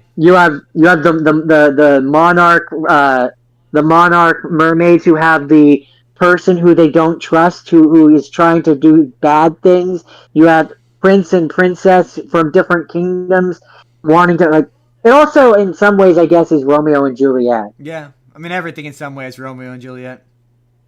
But it always goes back to Shakespeare. It always goes back to Shakespeare. So, Jordan, is that it for Witcher? It's just funny too, because as I'm watching it, it's like I didn't finish Witcher 3, but I got far enough in it that it's like I recognize certain names. Like certain names pop up that I'm like, hey, I know that one. So like Yennefer is in it in some capacity. I'm like, that's a name. You can sleep with her in the game. I recognize that name. The husband is there if you want it. She's the main one. There's also other characters where I'm like, I don't know if this is a character just for this, or if it's a character from one of the games. Like, there's a character called Jaskier, who's like Gerald's. He's like his sidekick or something in this. And I was like, I feel like he must be from the game, but I don't know him. He's definitely in the books. You don't really have a companion in the game. Yeah. Is he like your Q, or the guy who you get armor from or whatever? Who? You get armor from? Oh, I'm just saying, like, is that his purpose is that what he is? Is he like you say he's a sidekick? Is he like your caddy? Oh, no. I mean, he's not really, from what I saw, he wasn't in the third game. Maybe he's in one of the other ones. He's not in the third one. I don't recall seeing him in the first, and I haven't played the second because I don't want to. You haven't beat the first? Well, yeah, and the save file carries forward. I own the third on computer too, in case I want to carry my save. But it's like they're all such I see. long games. I could not play all 3 Witcher games back to back without losing. No, you'd have to take a break. Yeah. Jordan, is that it for The Witcher? Yeah, I will say it does kind of make me want to go back and play the third one. You guys are making me want to play Witcher 3. I'm not gonna lie to you. That's the It's really it's on my list. Story, it's one of those games where like most of the side quests are better written than the main quest. Oh, it's one of those. Every side quest will have like moral decisions that are making you question whether you made the right choice or not. And it's I love those. Those are good. It's all incredibly well voice acted, incredibly well written. They're really, really good games. Okay. I believe the third one is on PlayStation Plus. Is it? For free? I think the complete edition is, yeah, not the next gen. Yeah. Version, the PS4 version. That's good to know. Yeah. Okay. Okay. Yeah, no, I recommend watching this one. It's really good. I enjoyed it. Okay. That's my final thoughts. Okay, you guys. Time to get to the funny shit. Which one should we do first? Yeah, let's do House of the Dead first. We've been talking about Uwe Boll, Mr. Uwe Boll, the whole movie, the whole episode, and he makes bad movies, you guys. Famous restaurateur, successful restaurateur, Uwe Boll. Because fun fact, Is he? yeah, he had a very successful restaurant in Vancouver that you could go to. I think it's been shut down, and he's quite successful, and he's quite good at it. He's my case study for if you're not good at something, there's something you'll be good at. Because he apparently is very good at it. He's apparently very good at it. But I up until about 3:30 this morning, 3 o'clock this morning, I would have said to you that I don't believe anyone ever intentionally makes a bad movie. I don't think anyone ever tries to make a bad movie. And then I watched this movie. This movie might be Uwe Boll's best movie. Which one is this? This is House of the Dead. This is House of the Dead. House of the Dead. Because- It came out right around the Matrix, didn't it? Yes, there's a lot of Matrix shit in this, but he very much gives a shit about this movie. Like, there is actual legitimate effort into it. The acting isn't bad. The performances aren't bad. The action sequences are actually kind of good. There's a really fun sequence where they're just mowing down zombies. That's actually kind of fun. The makeup is surprisingly good. Like how the zombies look, they look cool. They look really cool. They move really cool. They move in a way that's interesting. It looks like the game. Like, once again, if the metric is looking like the game, it looks like the game. Here's where the nice stuff stops. The reason why I can say that is because every action sequence randomly, interstitially, has clips from the game in it. So, like, a character will shoot a zombie, and then it'll just show a clip from the game. And not even clips of people playing the game, but, like, you know when you go to the arcade and, you know, like, the live demo they have where it says insert coins? Insert coin. It's that gameplay! You can literally see it says insert coins on the screen. And initially it seems like it's perhaps like, it starts off as like, it's scene transitions. So, like, the scenes transition with random gameplay from the game, but then randomly in the action sequences, it'll every 2 seconds just cut to footage from the game. It is the weirdest thing I've ever seen. And some of the cinematography is just kind of like incomprehensible. Like, it's shaky and you can't see a goddamn thing, but like, some of it looks good. Like, some of it looks alright. It's the weird, like, it legit looks like, it's got the vibe of like, he really tried his best, but the budget just wasn't there for all of it. Also, Clint Howard is there for some reason. I saw an amazing clip where it was like, that's why I assumed it came out around the Matrix time, was because it was like, I think a zombie throws an axe, and this girl just jumps into the air and shoots the shotgun. Yeah. And it's all like bullet time, but if you like watch it, the axe is nowhere near the girl, and there's no point for her to jump into the air before she shoots her shotgun. It was just to copy the scene of like Trinity from the Matrix. There's a really long sequence, like I mentioned it, and it looks fun where they're like just shooting zombies in the head and in the chest and just killing this army of zombies. That looks fun and looks cool, if not for the fact that every 2 to 3 seconds it cuts to random footage of the fucking game, which just makes it the most distracting. So jarring. It's so jarring. And like, yeah, there is a story, there is a plot. It doesn't matter. It's like they're okay. There's so much. This is the thing with Uwe Boll films. There's too much.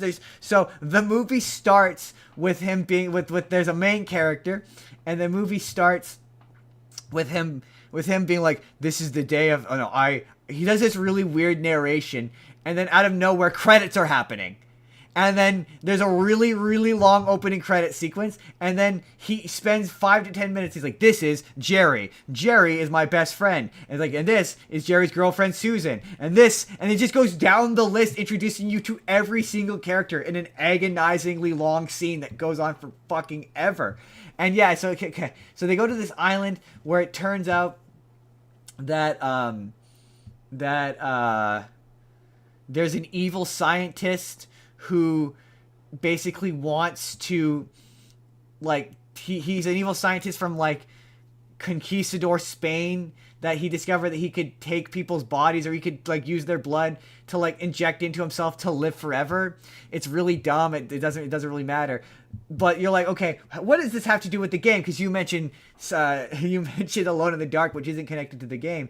I was like, this is House of the Dead. My only frame of reference for House of the Dead is the shitty games from I played House of Dead 2 like a bajillion times. I think everyone's played House of Dead 2 like a bajillion times. That's the one with the red and blue pistols, that's the right? One with the red and blue pistols, yeah. And I'm like, these games are just like you show up and you shoot zombies who run at you. Like, they look like the zombies from the games. Like, it's considering it's Uwe Boll, it's impressive. And then the attention to detail put into this. So, like, I don't think there's much of a story to these games. So I Googled it. Yeah, I'm not going to bother you with it because it's ridiculously convoluted. But apparently these games have, like, 3 endings. Multiple endings. Like, that you can discuss. I don't think I've ever gotten past, like, the beginning. Yeah, apparently. Because I've never had enough money. Right? Yeah, apparently there's I think anytime I played it, I usually pretty handedly died within 30 seconds. There's a weak part that's apparently shit, but it exists, so you could beat it if you wanted to.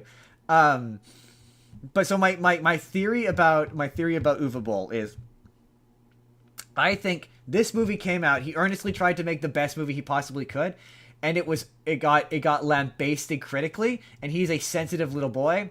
And so from that point on, he was like, you know what? You tell I'm gonna make bad. You're saying I'm making bad movies. I'll make the worst movie you've ever fucking seen. And then he just did that every single time because he very famously like boxed his critics. So I just think he just intentionally made bad movies to antagonize people. Oh right, I forgot about that. Yeah, he actually fought them. Yeah. He was like, you don't like my movies? I'll fight you.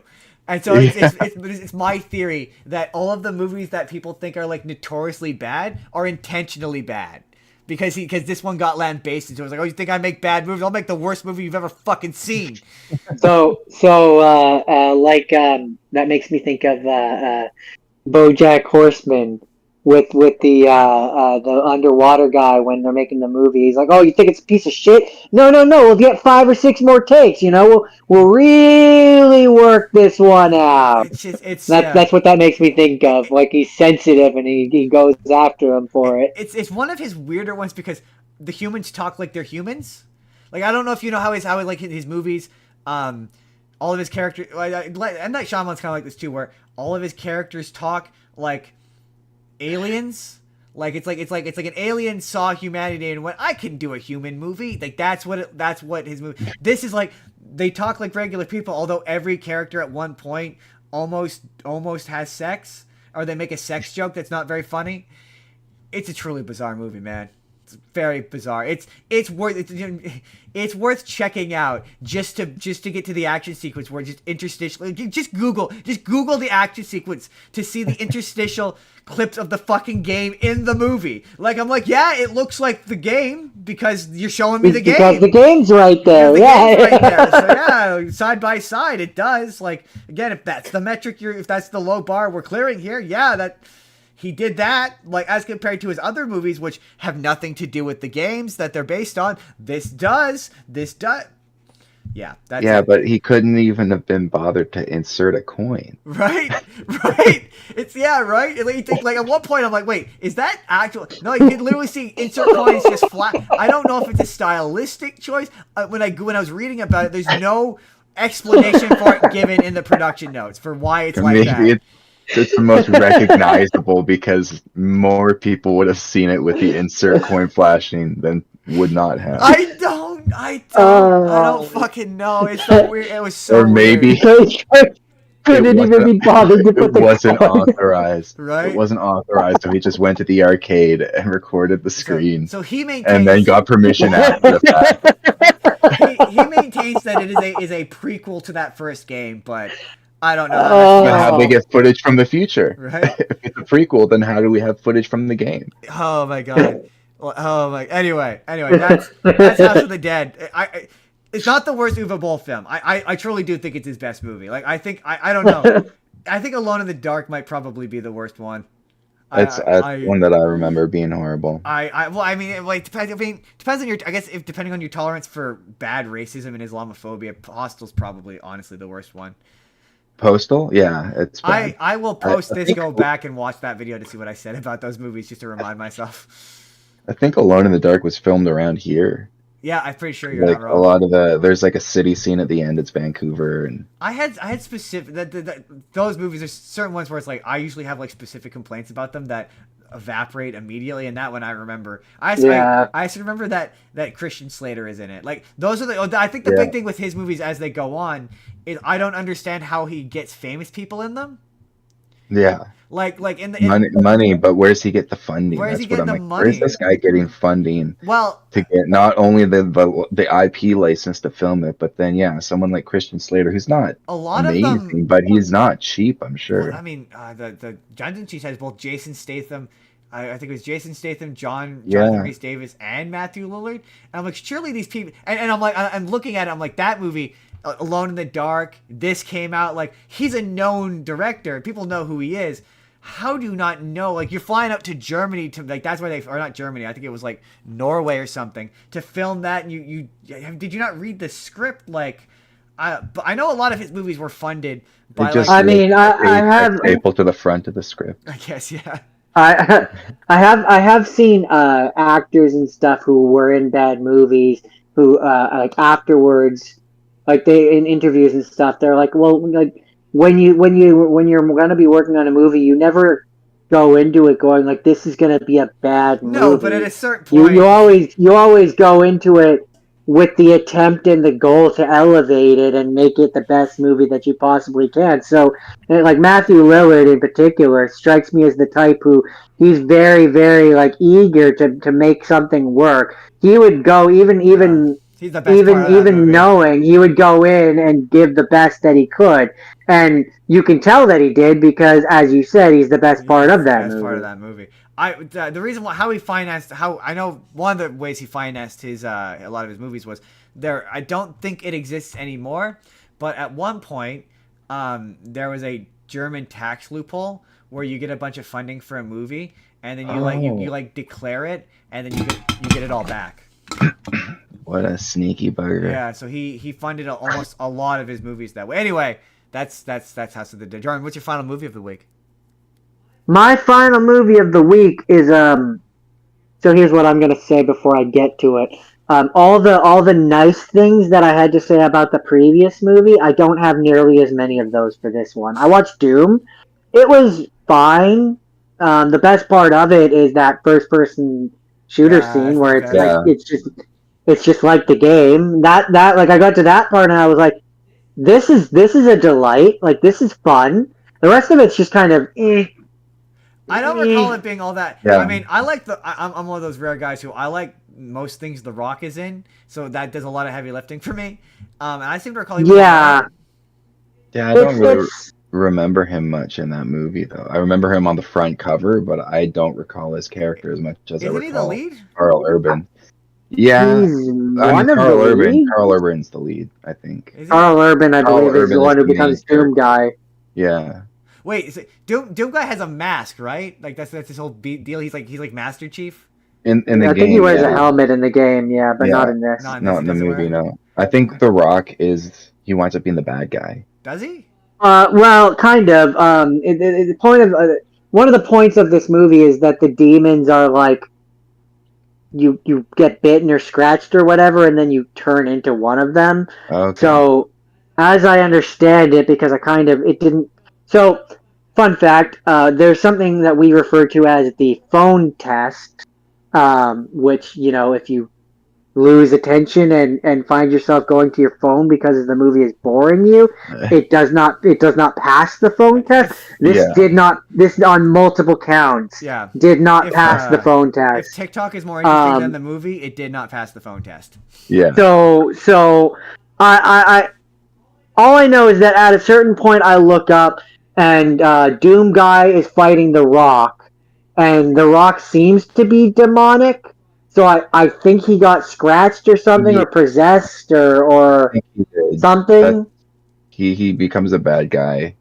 But Yeah. it's not true. Like he's not just evil. I think there's more to it where he is like secretly evil, but that's how it like flourishes or something. I forget exactly. It's been probably a decade since I've seen it. That was one of those experiences with that one. I know I've seen it, and the only thing I can remember about it is I'm like, that's another one of those experiences of being like, this doesn't feel right. Like this doesn't seem like this is an accurate adaptation of this game.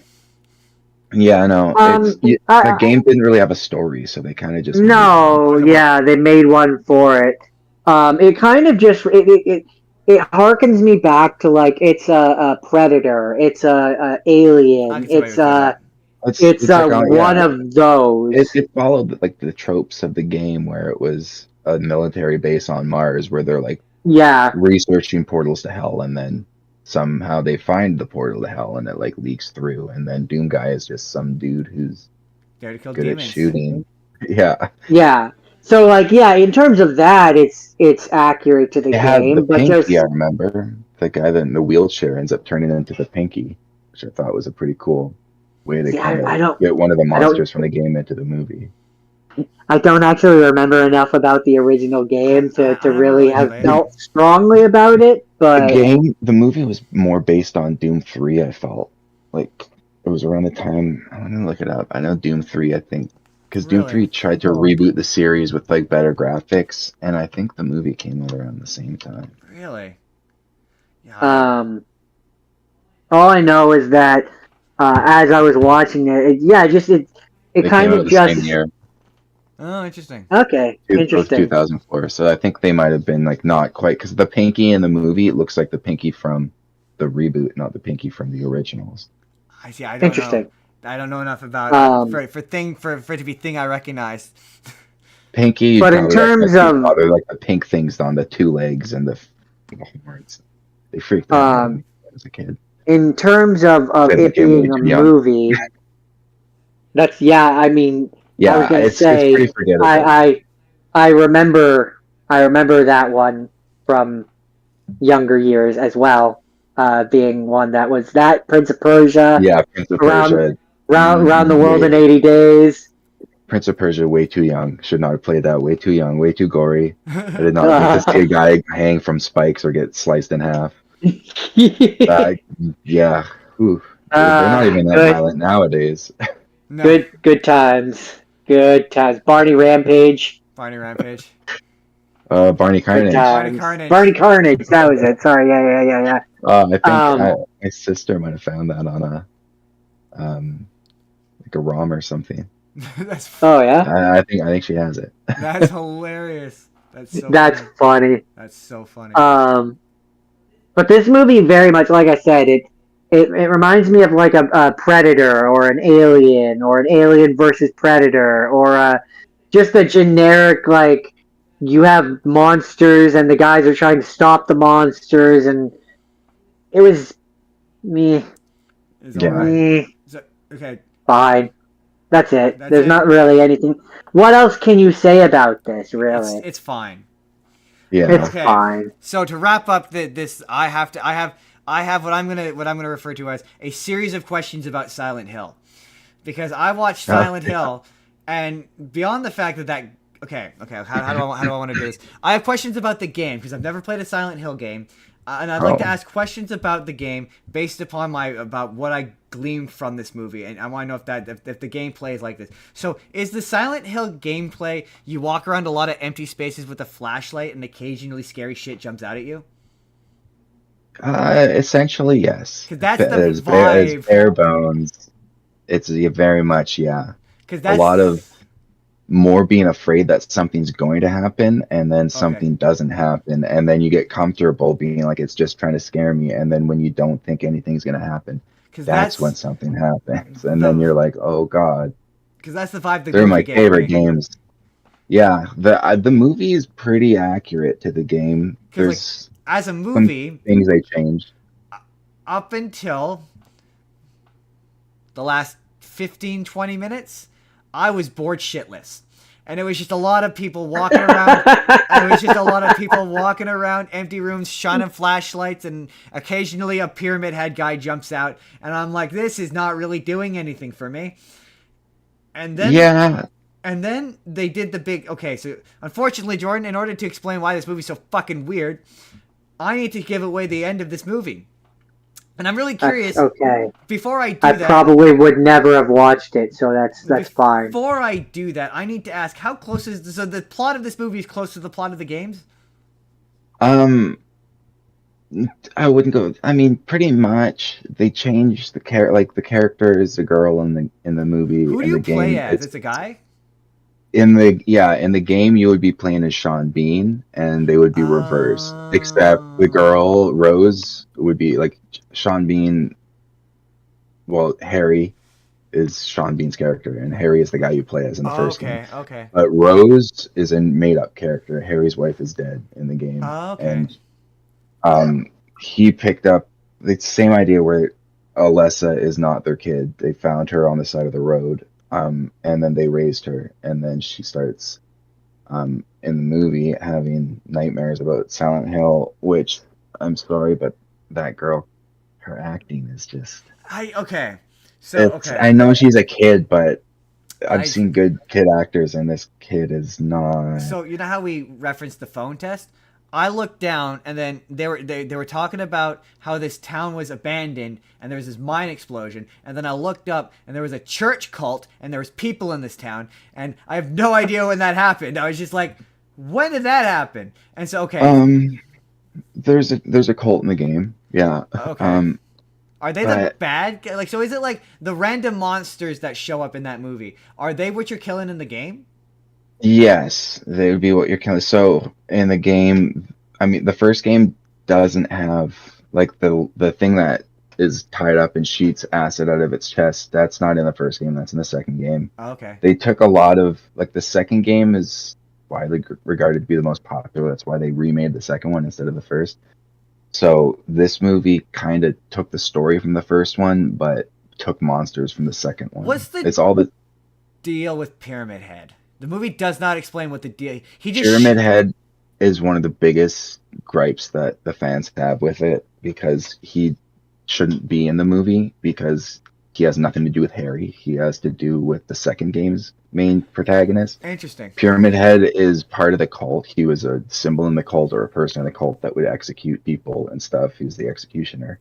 And Harry shouldn't. I mean, he exists in the second game because I don't want to ruin the second game story, but basically James, he's horrendously guilty, and he feels like he needs to be punished. So because he feels like he needs to be punished, he created Pyramid Head as the executioner from the cult. So I guess it was suiting in his mind. So it's trying to torture him, and that's why it shouldn't be in the first. But they put it in the first because it's spooky and it's scary, and I guess they decided to show off his butt too, because he's clothed in the game. Okay. But in the movie, they're showing he's got a fine booty. You got a fine booty. So I need to explain to Jordan how the rough plot of this thing. So there's a little girl and her mom, and the little girl's having nightmares. So she takes the kid, and they go to Silent Hill, which is an abandoned mining town where everyone died, but somehow they're still all there. And they go into this fog place, and then the little girl disappears, and then there's a bunch of spooky shit, and then at the end it turns out that the daughter is actually a girl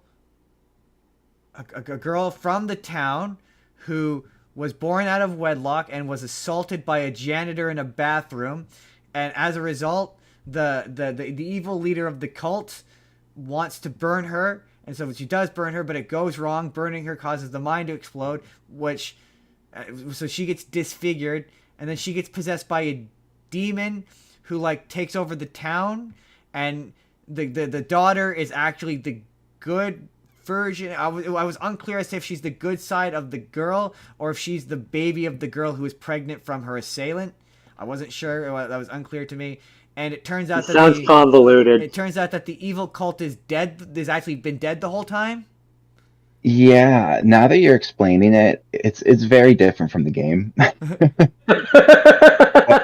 lot of stuff that's just added to the movie. Because like, so are characters. There's still the female cop Sybil. There's still Lisa the nurse. Actually, I don't think there's a Lisa in the movie. No, there's a nurse in the movie. The scene where they execute the cop girl, that scene's upsetting. That was a rough scene to watch. Rough. Yeah, like, whoa. Very good skin melting special effects. Oh my god! In fact, her face is in the fire. The ending of that movie, where okay, I have to continue explaining the ending of this movie. So then it turns out that there's an evil demon who's living on the outside of the town who can't get into the town, and she needs to get into the town because she's the one who's keeping the villagers alive, and they're also ghosts.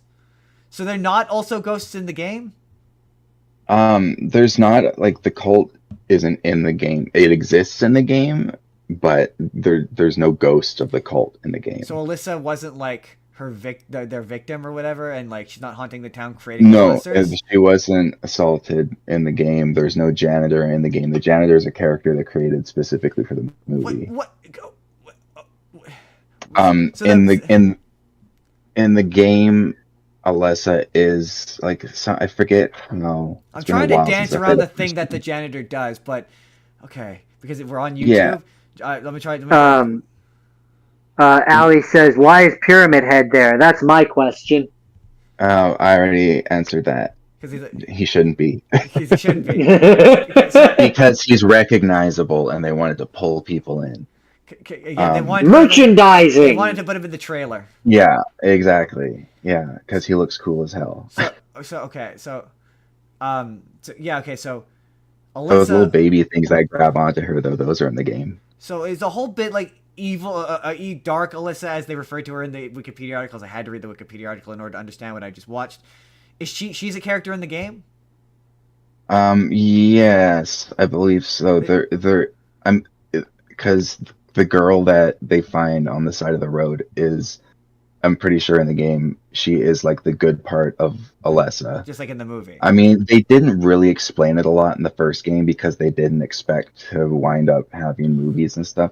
Fair. So a lot of it, it's hard for me to remember what was actually in the first game and what kind of they tried to retroactively add later on. Because they also made a prequel too, but the prequel was made by a different developing studio in the West.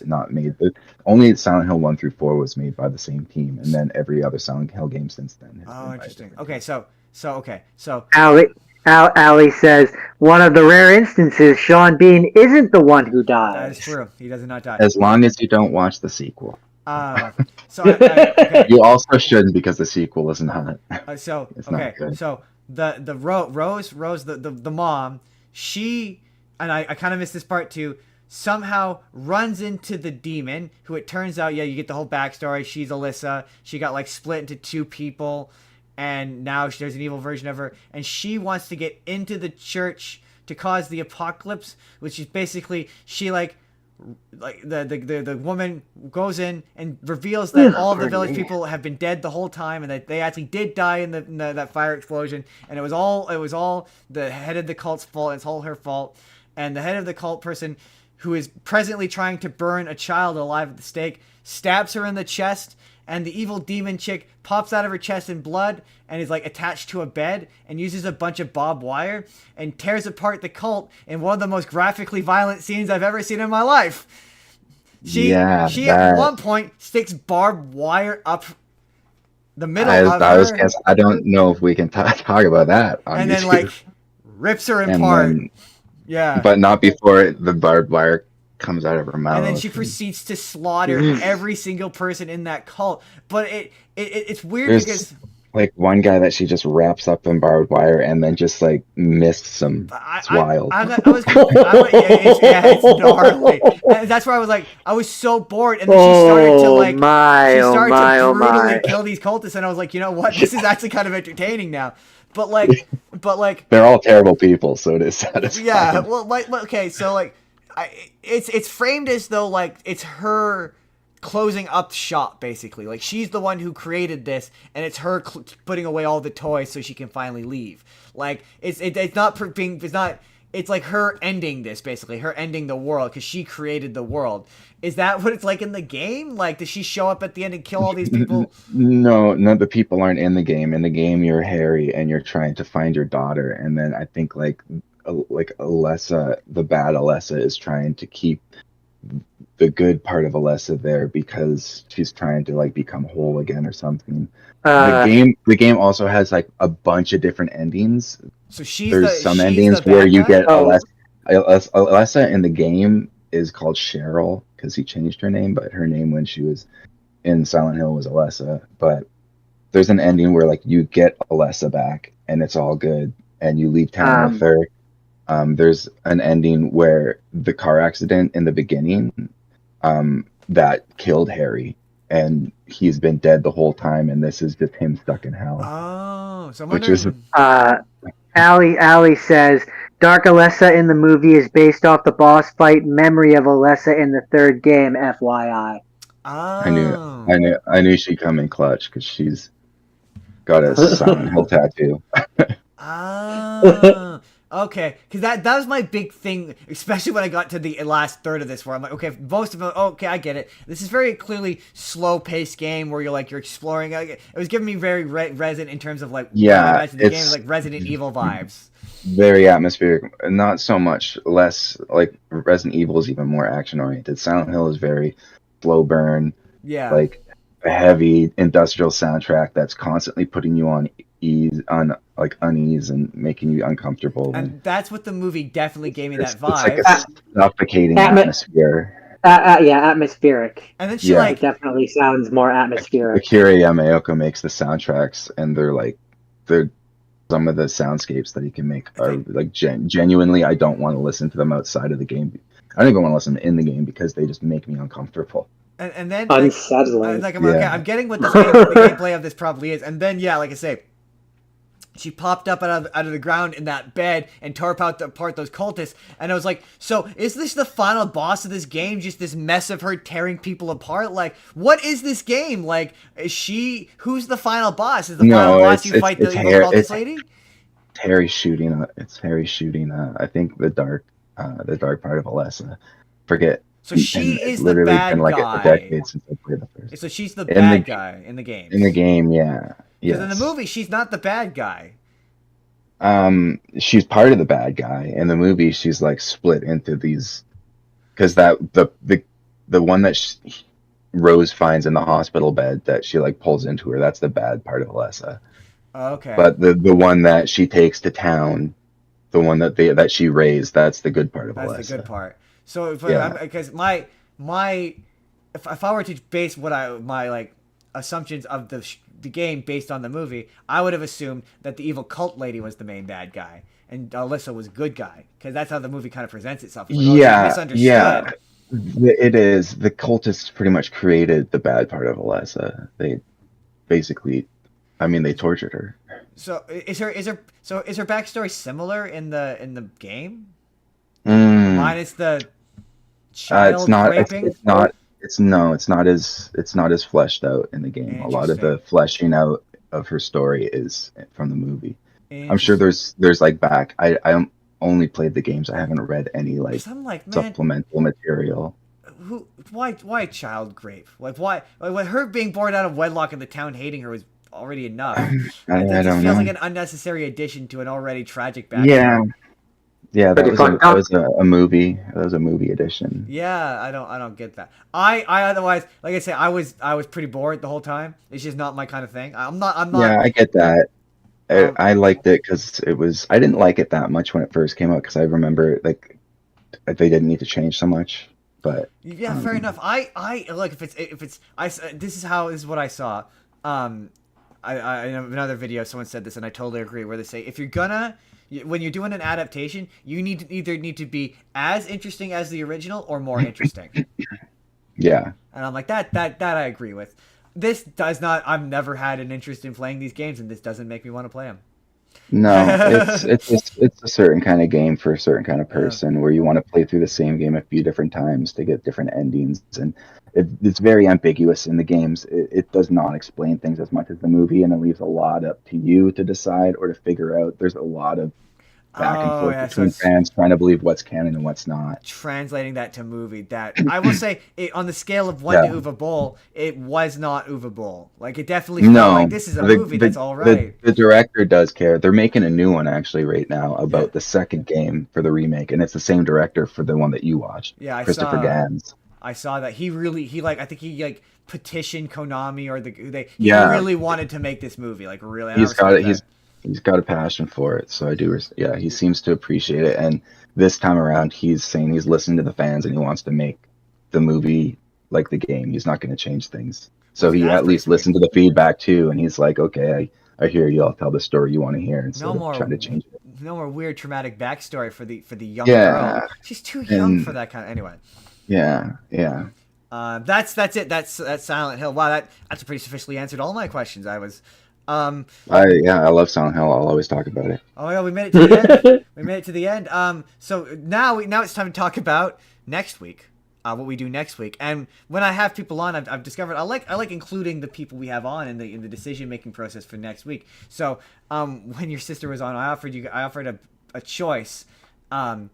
This is the choice: spy movies. So like James Bond, Jason Bourne, second Captain America movie. Other examples, or those are my favorite. I love other examples. Or Marvel stuff that isn't the MCU / Marvel shit we missed.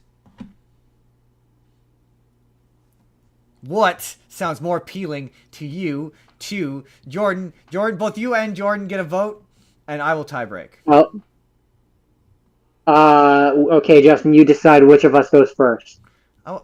Well, the guest. I think we should let. I was just gonna say I think we should let the guest go first. Yeah, guest go first. Okay, so it's Marvel stuff. Okay, give them to me again. Spy shit. So like Kingsman, James Bond, right. Or Marvel stuff. So like in terms of Marvel stuff that isn't the MCU. So like the David Hasselhoff Nick Fury movie, Lou Ferrigno Hulk, '90s Captain America. Blade, Sam Raimi, the Sam Raimi Spider-Man movies, and then for the have-not scenes, I want to watch Agatha all along. So I'm probably gonna watch Agatha. Yeah, I still haven't seen that. I've heard good things, so I want to watch that. That's hard. Those are both good ones. I really like Spy Shit. That would give you the opportunity to talk about Spy Kids. Ooh, and solid. It's weird connection to the Machete universe. Yeah, I mean, Machete is a wild. Machete don't text. Yeah, Machete kills, and Machete kills again, and Machete kills one more time, or whatever. It's the same character as who's in Spy Kids for some reason. Yeah, I don't know. And he like sleeps with Jessica Alba in one of the movies, but in the Spy Kids movie, Jessica Alba plays like his sister. So it's like in the Machete universe, he's sleeping with his sister. Like, why does that happen? My favorite one, I think it's the first. There's my two favorite moments in that is one where I think in the first one where he has a threesome with Lindsay Lohan and someone else, I think, and then my other favorite moment in the second one is where he rappels out of a hospital with a rope. At least in the trailer, it looks like it's a rope. And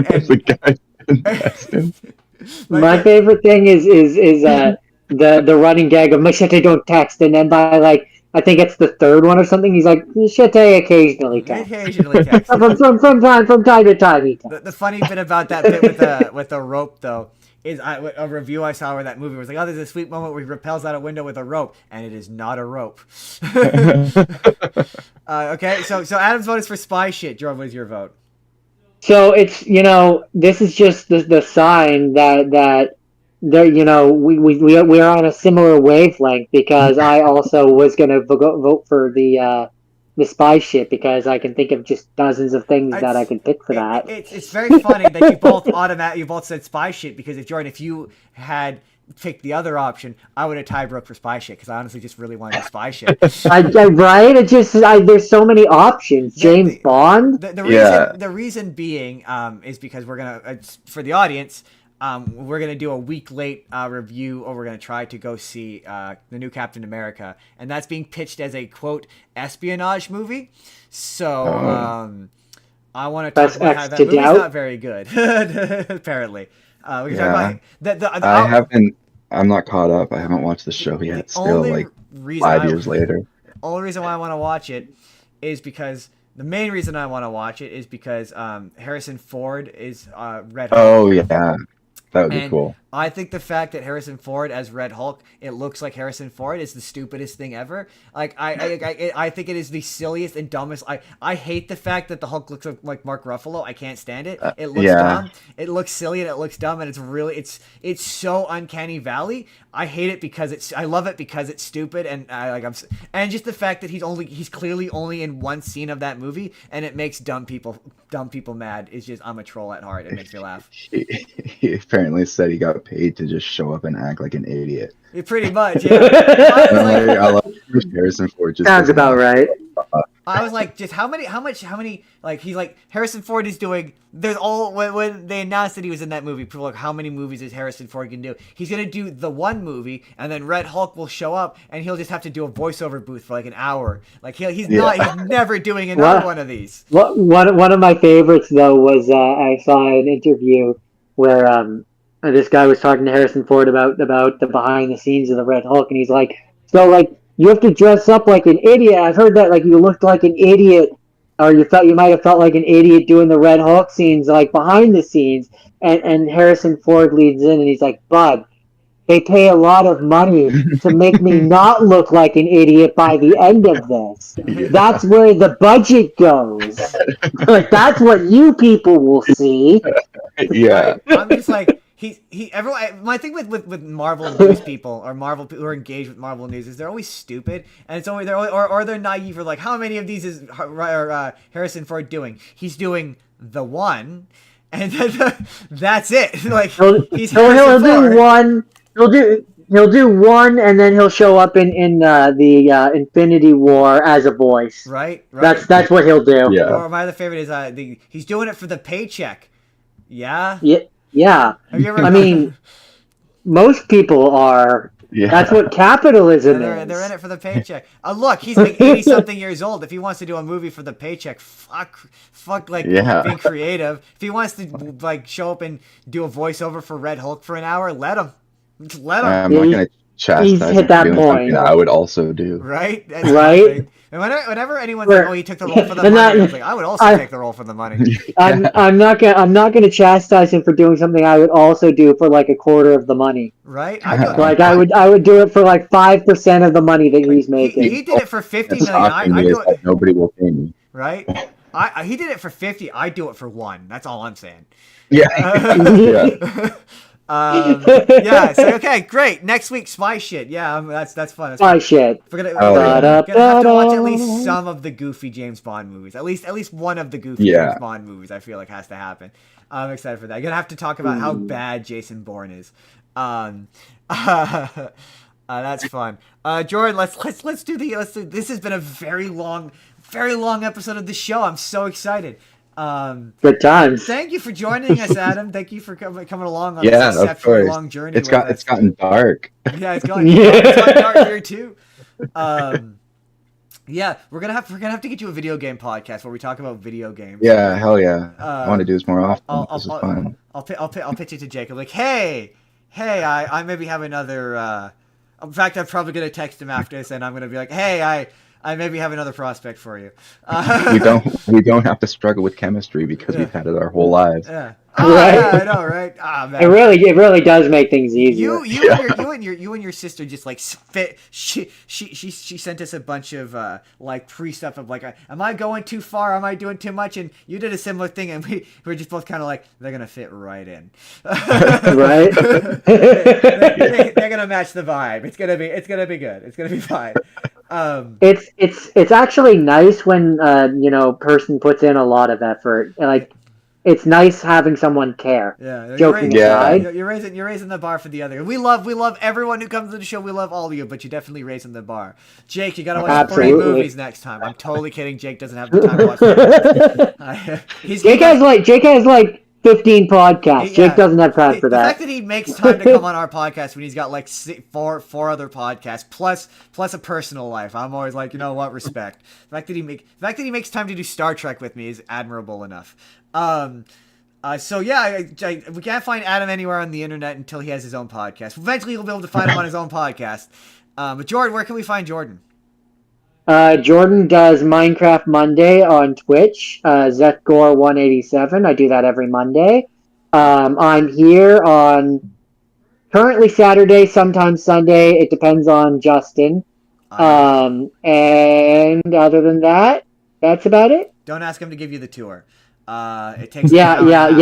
The full Minecraft tour takes about an hour and a half. It takes about an hour and a half. I'm on TikTok. That's not a joke. That's not a joke. It's really not. I can't remember. I think I was editing a video. I was editing a video, and I could hear him talk to a random person, be like, "Oh, let me give you the tour." And I spent the next 40 minutes making this video, and to an hour. And I got up to go back to my room, and he was still giving the tour. Like, that's how long the tour takes. And the funniest part about that is then that person then rated me like the next week or something like that, with about like 4 or 5 of his followers, and immediately was like, he's gonna tell you, like, he's gonna ask if you want the tour. Don't let him give you the tour. Don't let him give you the tour. I'm on TikTok. You find me on TikTok. The show's on TikTok. The Spurr of the Moment P. If you want to sponsor the show, like, pay us to sell your crap. Your stuff, crap. People don't want to hear crap when they're talking about their stuff. If you want to pay us to sell your stuff, you can email the show. It's justinsbusiness@gmail.com. If you want to be on the show, we have a handy Google form you can fill out, where you could tell us what you know the best. What else? Patreon's Discord. If you want to join the Discord, I fixed it so the stupid link doesn't expire. Just real quick before we wrap up the show, I do have to tell one funny story about Silent Hill, which I totally forgot to mention, and then we'll end the show. I went to watch this stupid movie on Crave, and it was in fucking French! Sorry. I hate that. Sorry. So I spent an extraordinary amount of time having to download the stupid movie because it was in French. It was very agitating. It's a pet peeve. Anyway, that's been the show. We'll be back next week. Thanks, Adam. Thanks, everyone. I'm gonna end it now. Bye.